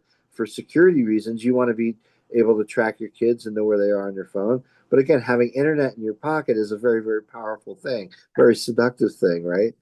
So what is the Well, right age? people think that it gives you your kids access to the world. But in Yeah. fact, what it's actually doing is giving the world access to your kids. So my kid, he Yeah, will not get a phone anytime exactly. soon. He's 12 years old this month. Oh, really? He bought Has he himself an asked for a Apple phone? Watch. He wants Has he a asked phone for a so phone yet? badly. All of his friends have phones. I will not get him one because we can Ah, text him on his phone, on his watch. He can call us on his watch. We can GPS track him on his watch, but he ah, can't watch YouTube. He can't play Roblox. He can't do anything else. There's no surfing, and the screen is so small, he's not interested in it. So it's really just this basic communication form, ah. and the ability for my wife to know where he is when he's out in the world, if he's taking the bus to the mall or whatever, because he's at that age now. But we will not get him a phone. Absolutely not. There's no reason for us to increase our child's suicidal ideation Yeah. because we're lazy parents. You know what I mean? Like, So at, it's at, just at not what happening. age, Marcus, do you think is the right age for him to get a phone? I mean, honestly, like when he's like, I would hope it'll be outside of high school, when he's out of high school. When you say, yeah. Yeah, because yeah, my wife teaches high school, and she says that, again, they have to have rules in the classroom with the phones, because or else the kids will just, Oh my God, dude. constantly be on them. And with earbuds Jesus. now, with earbuds, and they could have like scarves or hats on, you can't always tell, like, are they tuned in the class, or are they just, in their own little world, just floating around? And again, Exactly. I don't know, like even when you think about, like, drug use and all that, and just, the pressures that kids are under growing up in today's society is very, very different than, when we grew up. I don't know. Agreed. So I sound Absolutely I agreed. sound old as I'm saying this. Well, it is what it is, right? Like it's taken a long time for us to sort of discover what this is that's going on here. And I'm happy to avoid it as long as I possibly can with my son. There's no reason Right. for us to get him a fucking phone. Like it's just that's mental. Yeah. 12-year-old boy needing a fucking phone. Like for what? Like, goddamn, his friends have phones and I feel bad for them, dude. They are like you can see the anxiety in their faces. Well, I think it's particularly difficult for young girls. I don't mean Absolutely. to separate them from young boys, but you know, It's both because young girls they have the insecurity. They have, oh, there's cameras everywhere. Everything's being shared right. and blah, blah, blah. But then young boys, you nailed it earlier. They've just got 400 million porn videos on their phone. They can learn anything they want about like shit they shouldn't really be like a dark rabbit hole that goes so dark so fast. And if there's no one there to explain to this what is happening to their little minds, to me that is really kind of terrifying. Well, yeah, just again, I'm in the education business, right? I deal with students, and I've raised two children who are now both adults, and I can tell you that, yeah, your number one focus when you're a parent is you just want your kids to be, you know, happy and successful, and Yeah, stay out of jail and stay healthy, seriously. right? All that's all you want for your kids. And in today's society, and I think it's a real thing now, people are like, okay, like back when I graduated high school in 1981, they're like, okay, now you go from high school, you go to college, and after college you get a degree, you get a job. After the job, you could start paying back your student loans that you used to go to college, right? I Like, there was a formula, right?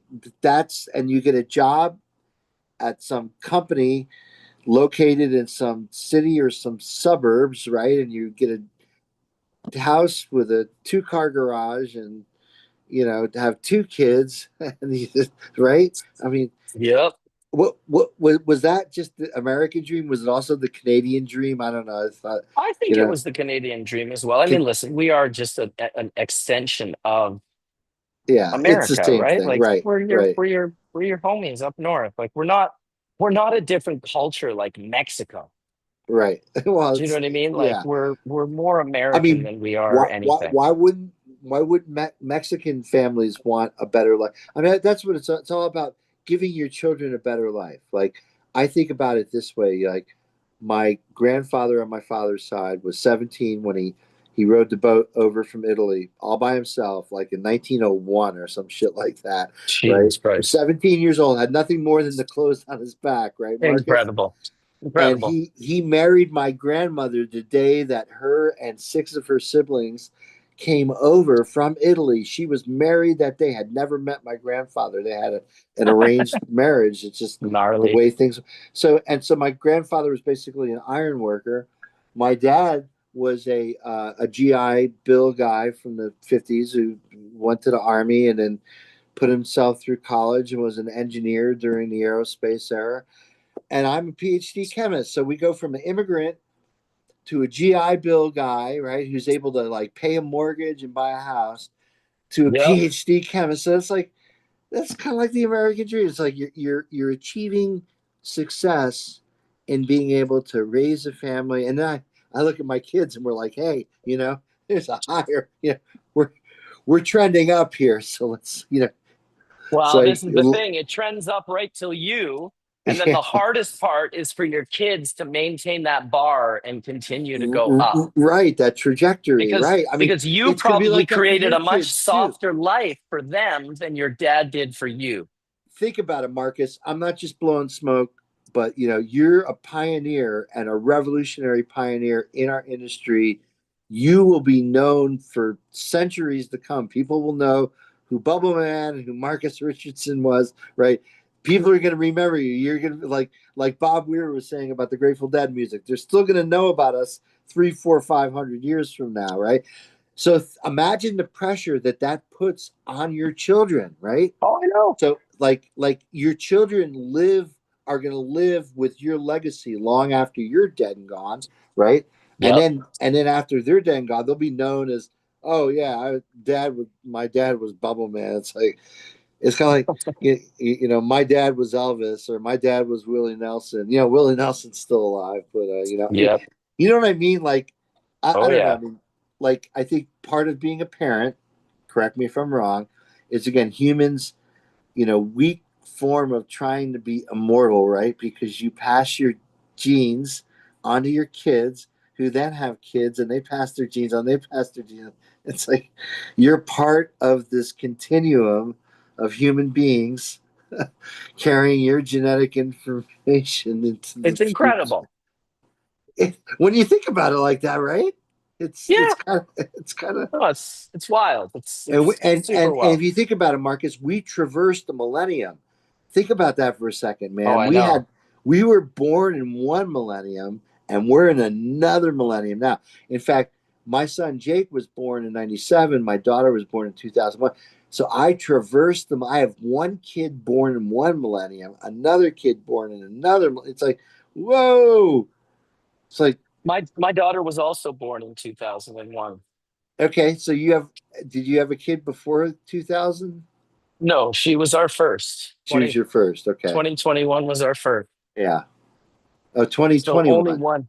No, Sorry, no, 2001 was our first. 2001. Right. We'd been together at that point for 12 years, since 1989. So we could have had Yeah. a baby, but we were kind of doing the let's hang out and do young, and then let's. Yeah. We got together. We hung out for 6 years. 95, I married her in Jamaica, and then 2001, we had our first child. Yeah. It's so interesting. Like I remember being a kid, I was born in the 60s, right? And I remember Mhm. thinking to myself as a kid, man, I'm going to be 37 at the year 2000. I'm going to be 37 years old. And I remember thinking I'm like, wow, Wow. 37. That's so old, right? Yeah, And now right. here it is. It's Fucking now you're almost freaking double that. 26 years ago. Right? You're You know? almost double that. But you know what? This is good. You wanna? This is. I'm okay getting older, man. I'm not opposed to getting older.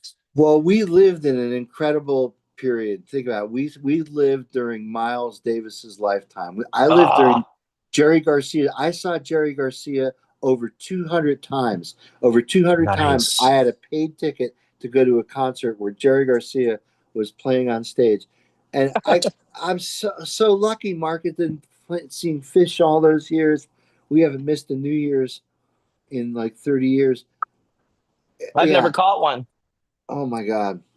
We got to I've go never this year, caught one. buddy. I We want got to to. go. I'm so down, dude. You don't even know. I'm so fucking excited that I can come down there now and just be a part of all these fun things that I was kept from doing, and all these great people and partnerships. And dude, it's wild because Well, the universe it's is right, right? That well, what did I that's the forget? funny thing, because it's like everyone told me this is not the time. This is not the time. The universe is not right. Don't come down now. Things are terrible. You're going to get shot by ice. Don't come down to America. And bro, all I've had has been amazing trips to America. I have loved every person I've hung out with. There's just been this great camaraderie. There's just been amazing growers and hash makers, and just watching the industry take off down there and going to all these different states. I have just been so excited, dude. I really have been. It's been fucking awesome. Yeah, it's a good thing. It's a good thing.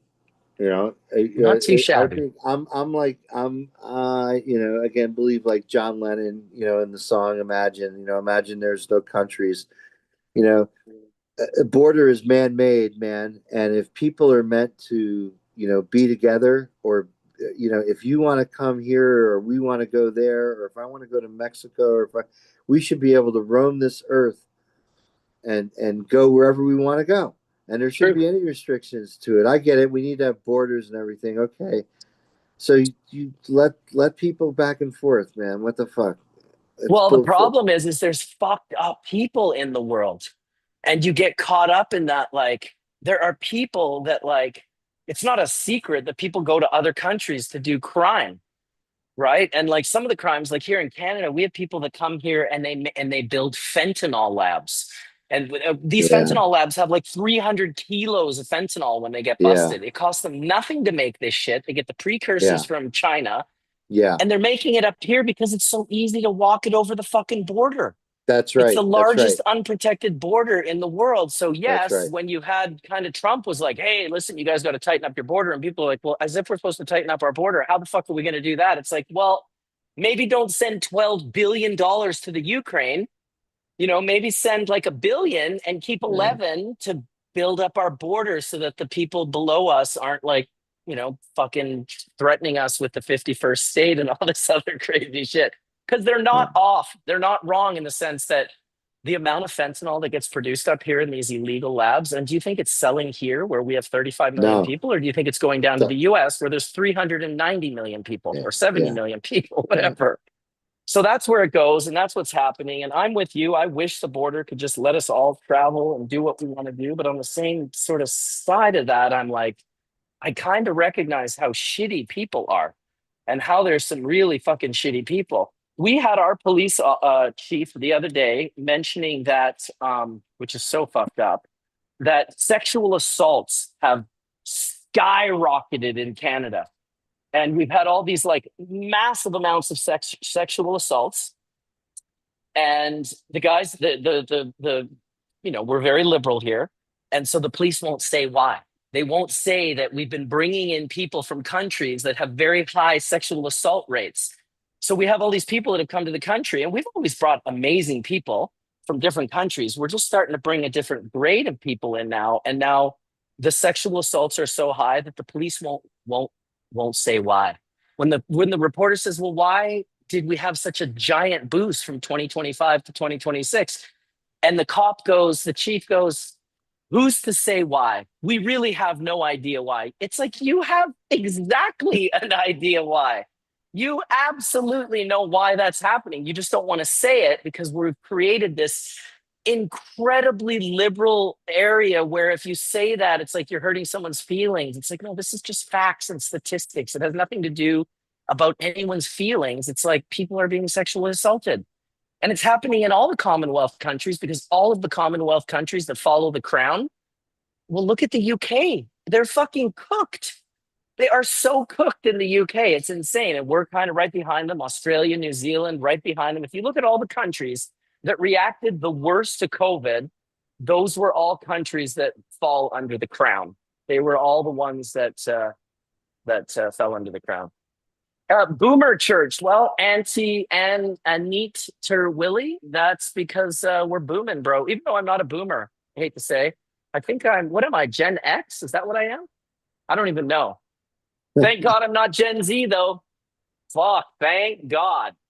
Holy shit. Talk about a soft, hopeless fucking generation. I hope you guys get fixed desperately. Oh, shit. Jen Hayes. Jen Hayes is what it should be, brother. Jen Hayes is what it should be. All right, I am just moving hash again from the freeze dryer. So I got another big old pile here. See if I can get my other 190 out of here. I got one more 190 yep, perfect. Trying to fit all of this into a couple of freeze dryer trays is going to be a challenge. Look at the color on this one, Dr. Mark. Let's see. Oh, beauty. Jesus Christ. Yeah. Foamy goodness. Nice I little feel patty my there. bones.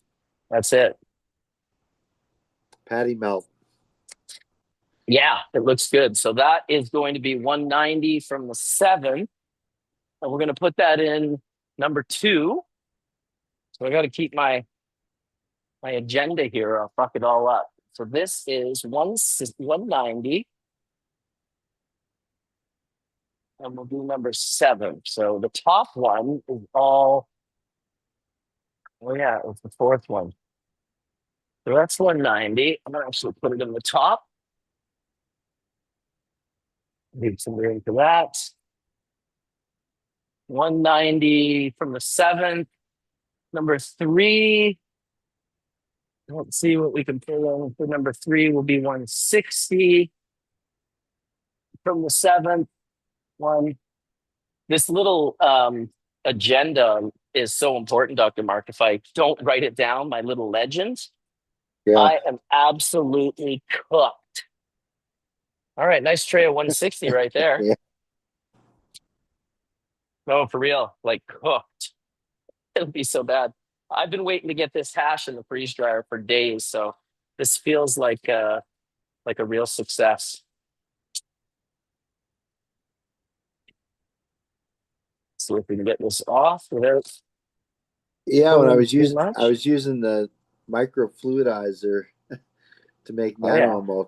nano emulsion. When I was doing it, I was running it 7 passes through the machine. Wow, look at that. Oh, it's Very crazy. nice.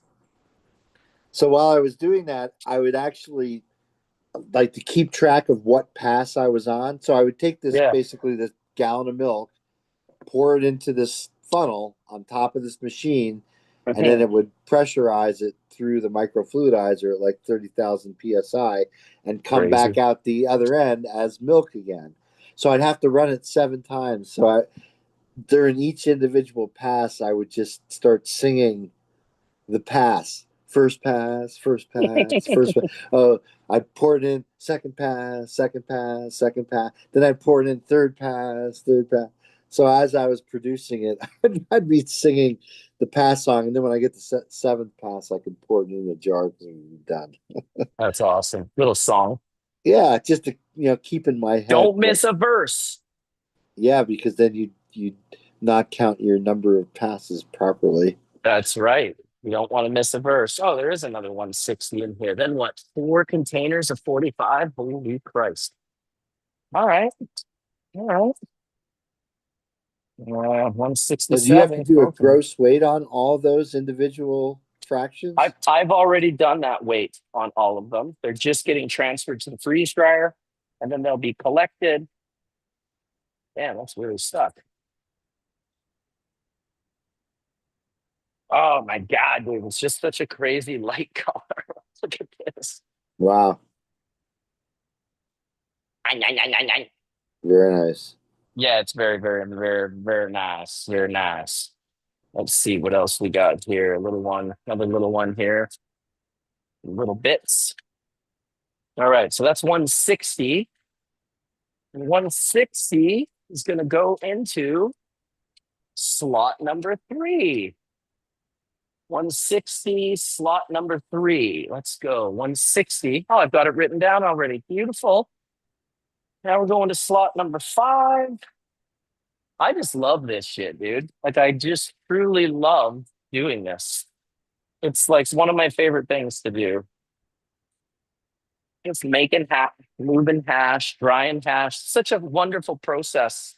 And after doing it for 30 years, it really has sort of become second nature.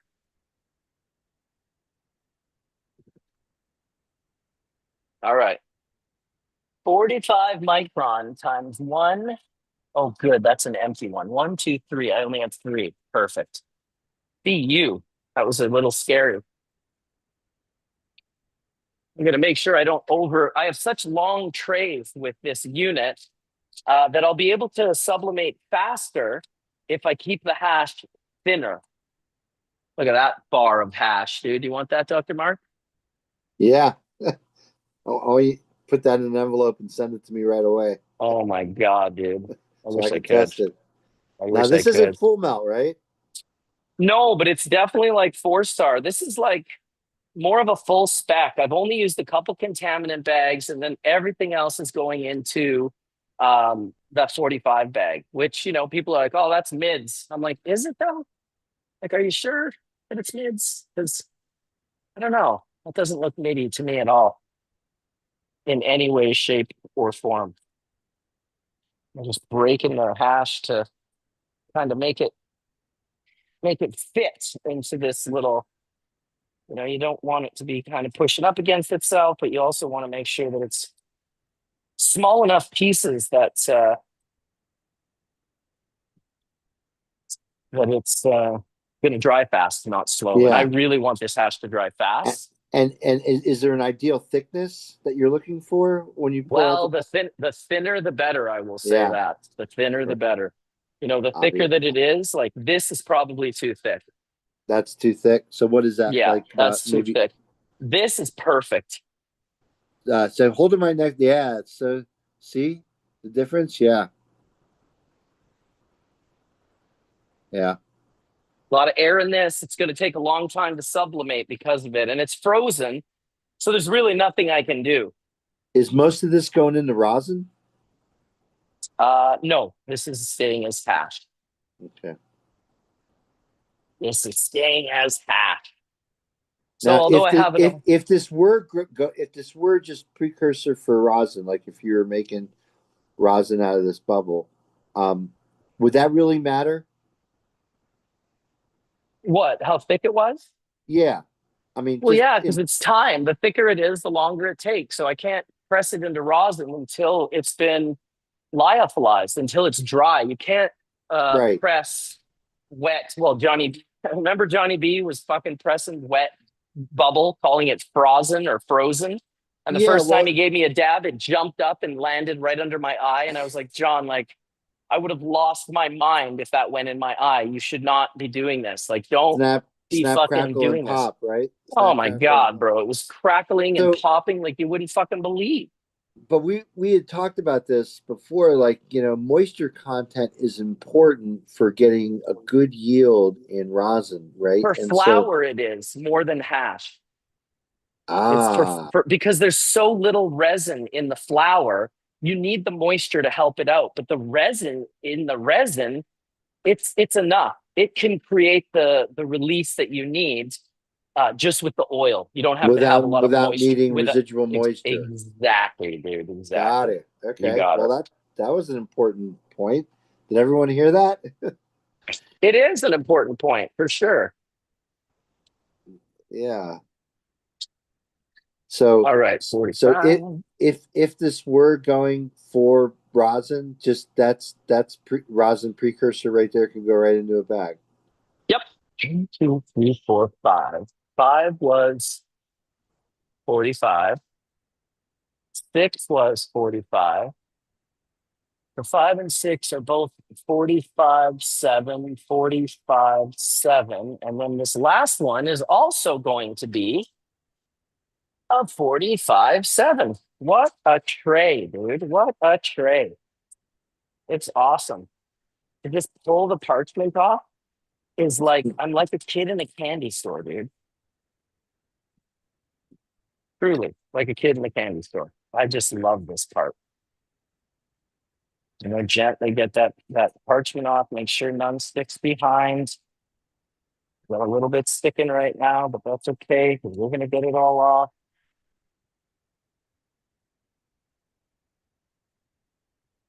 There we go. There we go. Let's get this off too now. Last little bit.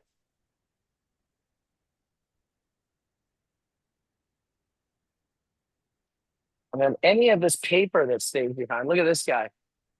Wow, look at that. Wow. How thick is that? Not very. Yeah. But between the two,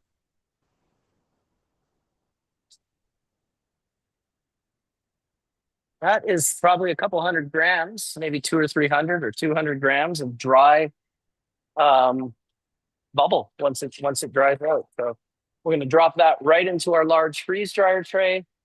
I'm going to throw a 45U with a number 7 on there, which is the date this hash was made. If you're wondering why I keep saying 45-7, because I made hash on the 4th, 5th, 6th, and the 7th, and I don't want to mix them up. All righty. So there we go. We got that done. We're going to turn that off. We're going to go done. Now we're going to turn the freeze dryer on. And I can kind of show you guys that. So we go to customize. And we have an initial freeze of -20. We have an auto target of mTOR 450. Extra dry time is very high. I'm going to put that down to about 10 hours. And then my dry temperature is 10 Fahrenheit. I was using 5 Fahrenheit before, but I bumped it up to 10, which is still cool. And then we go save, right? And then we're going to go over here to our little vacuum hose here, and we're going to close the valve. When it's perpendicular, it's closed. When it's parallel, it's open. So we're going to go perpendicular, make sure that this is closed. If this isn't closed, you're not going to get a vacuum. It's just not happening. We're going to go start. So freezer restart delay.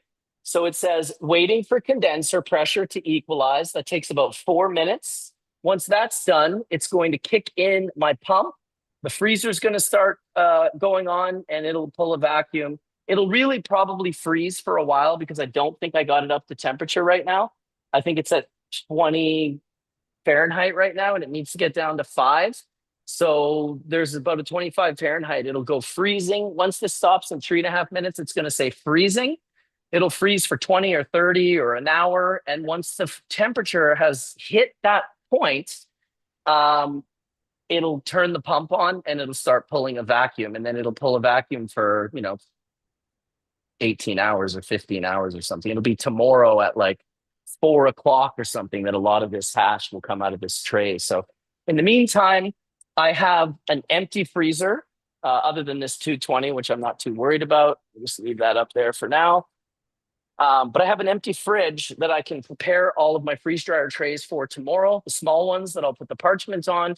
And then as we pull, we'll weigh and tear these units. We'll keep all the regulatory paperwork done. And eventually the hash that I put in here tomorrow, hopefully at the end of the day, I'll be able to put into the freeze dryer, take all this out, go through the sieving process, get it into my bags, and then basically I'll have all of last week's hash tomorrow, hopefully done. Show us where the bags are, Marcus. Go to the where bags the of hash? Yeah. Well, no. Where you have your bags, the sieved bags. No. Where the drum where you actually have your bags, your concentric bags. Well, I use Yes. bubble bags. So Yes. these are the bubble bags right here. They're in my 232-gallon stainless steel units. Right. They're both lined up. You can see my pump has a splitter on it. And so this Right. pump, what happens is you've got this pump going to the unit, and this comes out of this number 1 pump. You can see right here in my hand.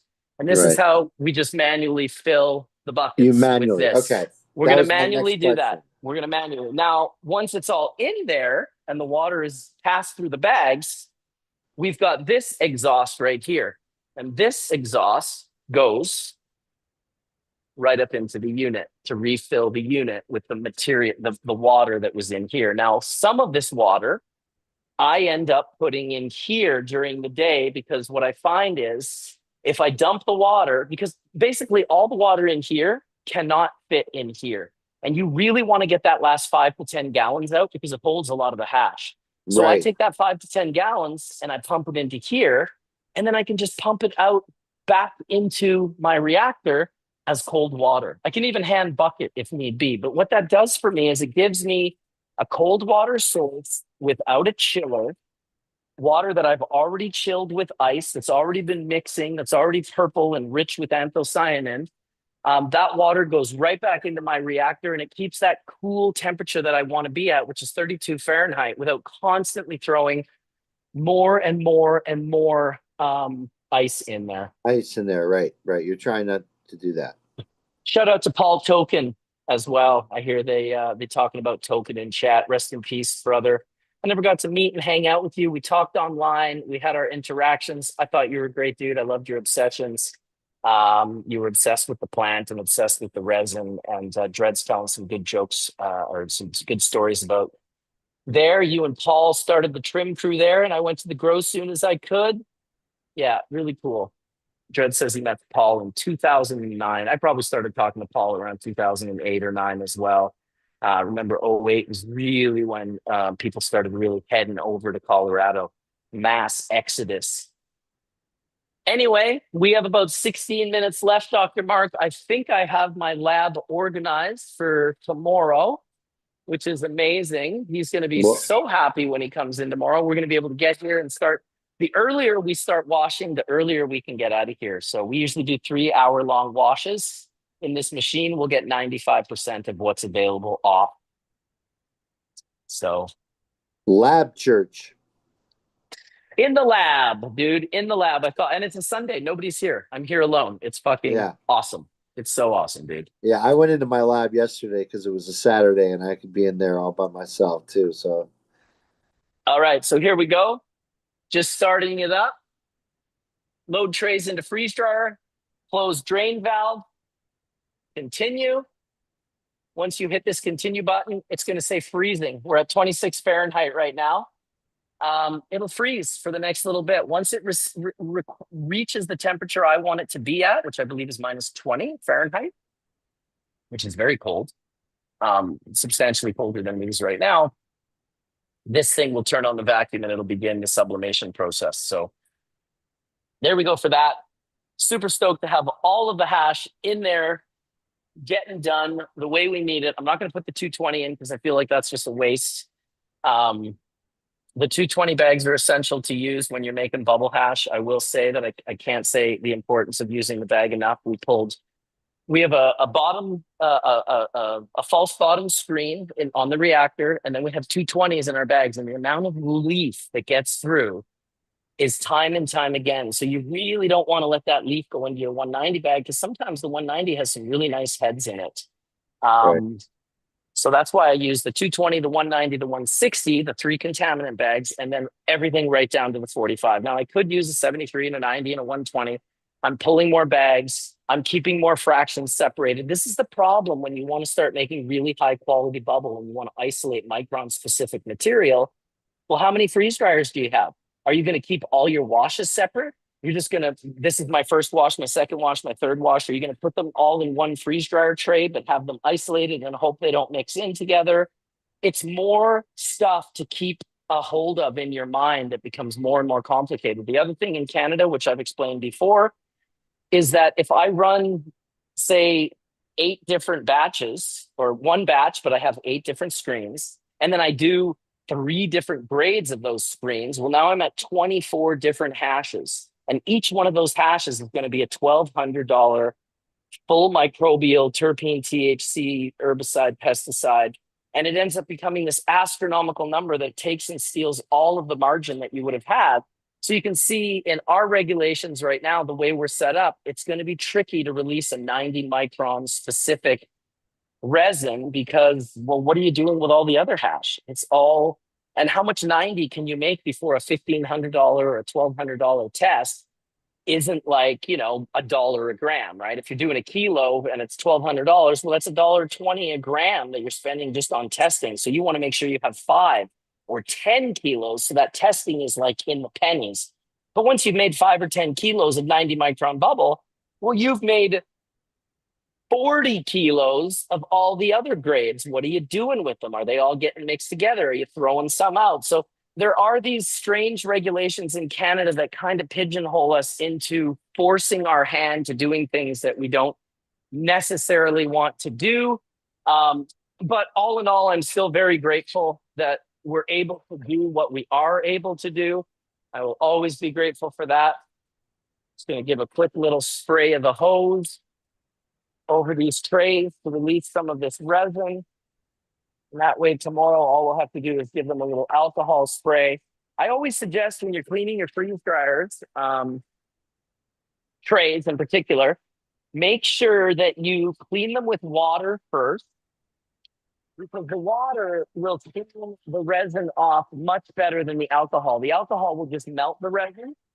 And once it's melted, it'll just be like streams of blue liquid moving around your freeze dryer tray. You don't really want that. So if you can, rinse them out. The best plan with water. Get all that resin down the drain, and then anything that's left over, you can hit with some alcohol and get it all cleaned up. This is a trick that one of my lab technicians many years ago. She was a QA actually, and she was like, "Why are you spraying alcohol on those trays when they're full of resin?" And I was like, "Oh, to clean them." I said, "No, no, no, no, no. The resin will melt when you hit it with the alcohol, and it'll be way harder to clean. If you spray it with water, um, it'll rinse off all that resin much quicker." And so I've been doing that ever since. Same with tables. When I have a ton of dry sift or bubble on a table, I'll rinse it with water first, get rid of all that resin, and then I'll hit it with alcohol after. And I won't get those blue streaks that any of you hash makers that are in the lab often, you'll know what I'm talking about in regards to these blue streaks, because it's just the cannabis the resin that you've melted into a liquid, and now it's all over your stainless. You haven't really cleaned it up. You've just melted it and moved it around. I don't want my tables to have blue streaks on it. So if your bubble lacks flavor or terps, you're doing something wrong. Well, not necessarily. The grower could have done something wrong. You just are the hash maker. You're unveiling the flame. Yes, there's ways that you could make mistakes and pull too deep of a vacuum, leave things in water for too long, and that sort of thing. But bottom line is, you can do everything right and still come out with product that lacks terps and lacks melt factor. That's why you want to have a very close relationship with your growers. As a hash maker, you should be touring your grow. You should be looking at everything they use to spray on that grow. You should look at the SOPs of that grow, meet the grower, get to know him, talk to him or her, really understand the processes, because as a hash maker, believe it or not, you can offer some help. The help goes both ways. A grower can help a hash maker, and a hash maker can help a grower. I look at the relationships as synergistic and symbiotic. I want to have very close relationships with my growers. And if you talk to any of the growers that grow for my brand, you'll see that I have the highest respect for them. I treat them very well. I speak very highly of them, and I give them the majority of the props. I'm not in there trying to brag that I'm the guy doing everything and I'm the best, this, that, and the other thing. It takes me a day to process a kilo of hash. It takes Dread 3 months to grow kilos of hash. So the variables that the growers are facing are infinitely more complicated and complex than the variables that me, the hash maker, is doing. Yeah, I mean, this bubble is incredible, dude. Every time I open the bags, it has such a beautiful nose. I just absolutely love it. So what do we got? 12:52. I'm going to rock and roll for another 8 minutes here, and then we're going to say goodbye. Mark's got his guitar, so he's getting ready to say goodbye. Although, don't play any songs that are well known, because one time you played a song and I got a copyright strike for it, if you can imagine. Oh, man. So, I know, dude. I couldn't believe it. Never for Hash Church and your original songs, but you played like a Grateful Dead song one time, and I was like, holy shit. Of all the groups, the Grateful Dead, now they're all mostly gone. And whoever's running that organization is not running it the way Jerry wanted it to be run. They are copyright infringing people that even play the music on a guitar on their channel. So there it is. I better There not it is. play a Grateful Dead song then, huh? Well, I mean, whatever. I'll just get a little strike. It's not the end of the world. But if I get 3 of them, the channel goes, ooh, and we don't have Hash Church anymore. So it's up to you whether you want to be that guy. I could do the Hash Church song, right? You could do the Hash Church. You could do any of your original songs that I'm sure you have many of. Yeah, Dread, you told me that. Dread gave me a jar of Oishi rosin that was like, it was the fucking best rosin I smoked when I was in the US, my last trip to Colorado and Illinois. It was so good. Yeah, it's too good. It gets copyright strikes, James. Exactly. Hey, I got my hash pipe too. They licensed out horrible stuff. Total money hungry, like the Marley brand and Cheech and Chong. Not what it used to be. Hey, listen, to me, Marley is a brand that should be involved in cannabis. And so is Cheech and Chong. I grew up on Cheech and Chong. Like as if Cheech and Chong shouldn't have a brand. Now, it doesn't mean it's going to be the most best quality, blah, blah, blah, blah, blah. But I do know in Illinois, I believe Dread is growing for Cheech and Chong, for Be Real, for Beazle, for myself, for Provisions, for Mile High Melts. Probably forgetting one or two, but yeah. You must be doing something right. Dude, he's doing everything right, bro. Forget about something. Anyway, I want to thank the sponsors, the Press Club and Puffco. Thank you guys so much for your support. I have been so excited to finally use my Press Club spoon that I'm getting this thing nice and dirty. Nice and dirty, boys. I'm going to fill that up with a little water before I leave. And yeah, shout out to Colin for coming in today. Dr. Mark for sharing his time with us. You guys have been both very busy lately. We haven't seen you a ton. So it was nice to see you both. And thanks everyone for watching. Bingo for holding it down. Fuck, appreciate you, dude. I really do. I hope that when I finally make it to where you are, we can spend some time together and enjoy some bowls. All right, hose is off. That's off. That's off. That's on. That's off. Everything's good. I think we're good. Mark's going to play us out. We got a few minutes. Thank you, everyone, for tuning in every week and hanging out with us. We really, really, really appreciate it. We got a couple hundred people still watching live. I can't hear the guitar, Mark. Are you playing it?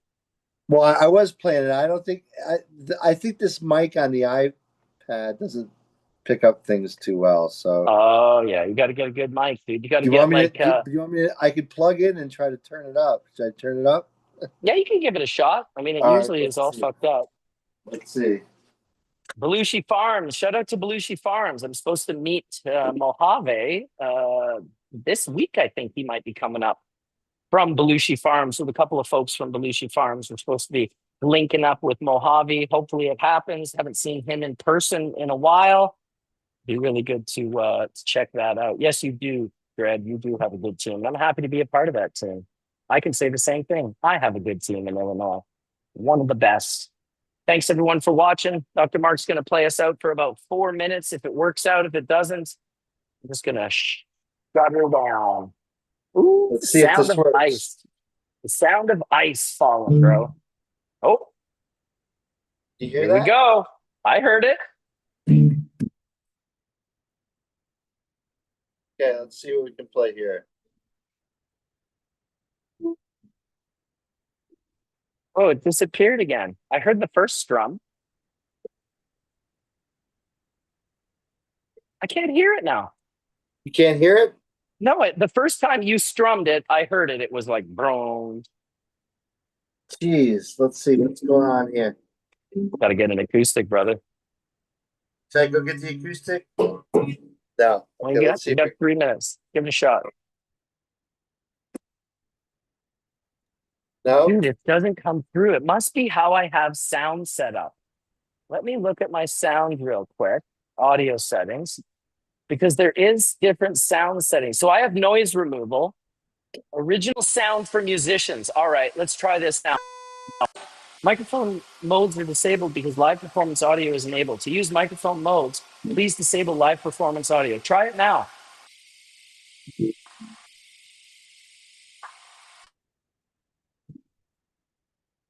Dude, that is insane that I cannot hear that. Am I on mute? Can you hear my voice? I can hear your voice, but when you play the guitar, I can't hear anything. You Oh, I can't heard hear that. I heard that. And then it cuts out.